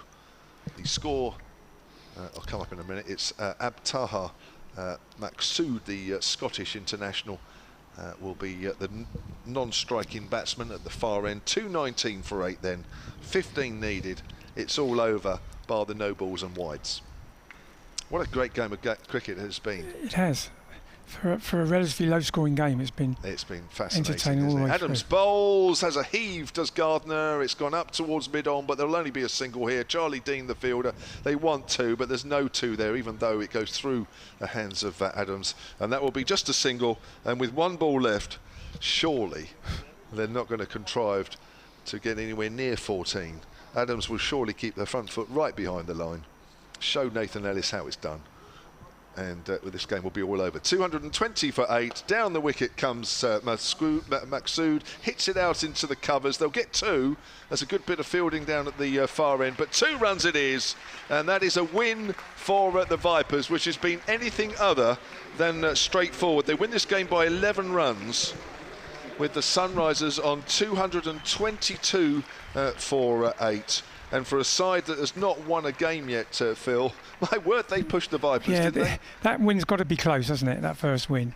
They don't look a bad side, perhaps a bit light in batting, in depth, but in the field they were good and bowled well. There must be a win round the corner for them. But yeah, it was a great game for a... Say, you haven't got to have 300 aside to make it a great game. You certainly haven't. The wicket wasn't easy. So... It was that partnership of Schofield and Hill which turned the game, really. From 38 for 5, they took it, well, eventually out of Sunrisers' reach. They certainly did. Now, I'm just looking at the live table because Northern Diamonds briefly went top, but they've got 17 points. So they obviously didn't get a bonus point in their game. They didn't. So Vipers with 4 points will leapfrog Northern Diamonds once more. So they have 18. Northern Diamonds have 17. So normal service is resumed for the Vipers. But as Phil says, they were pushed all the way at 38 for 5 when Emily Windsor went in the 9th. It looked very dicey indeed. And Kate Kopak.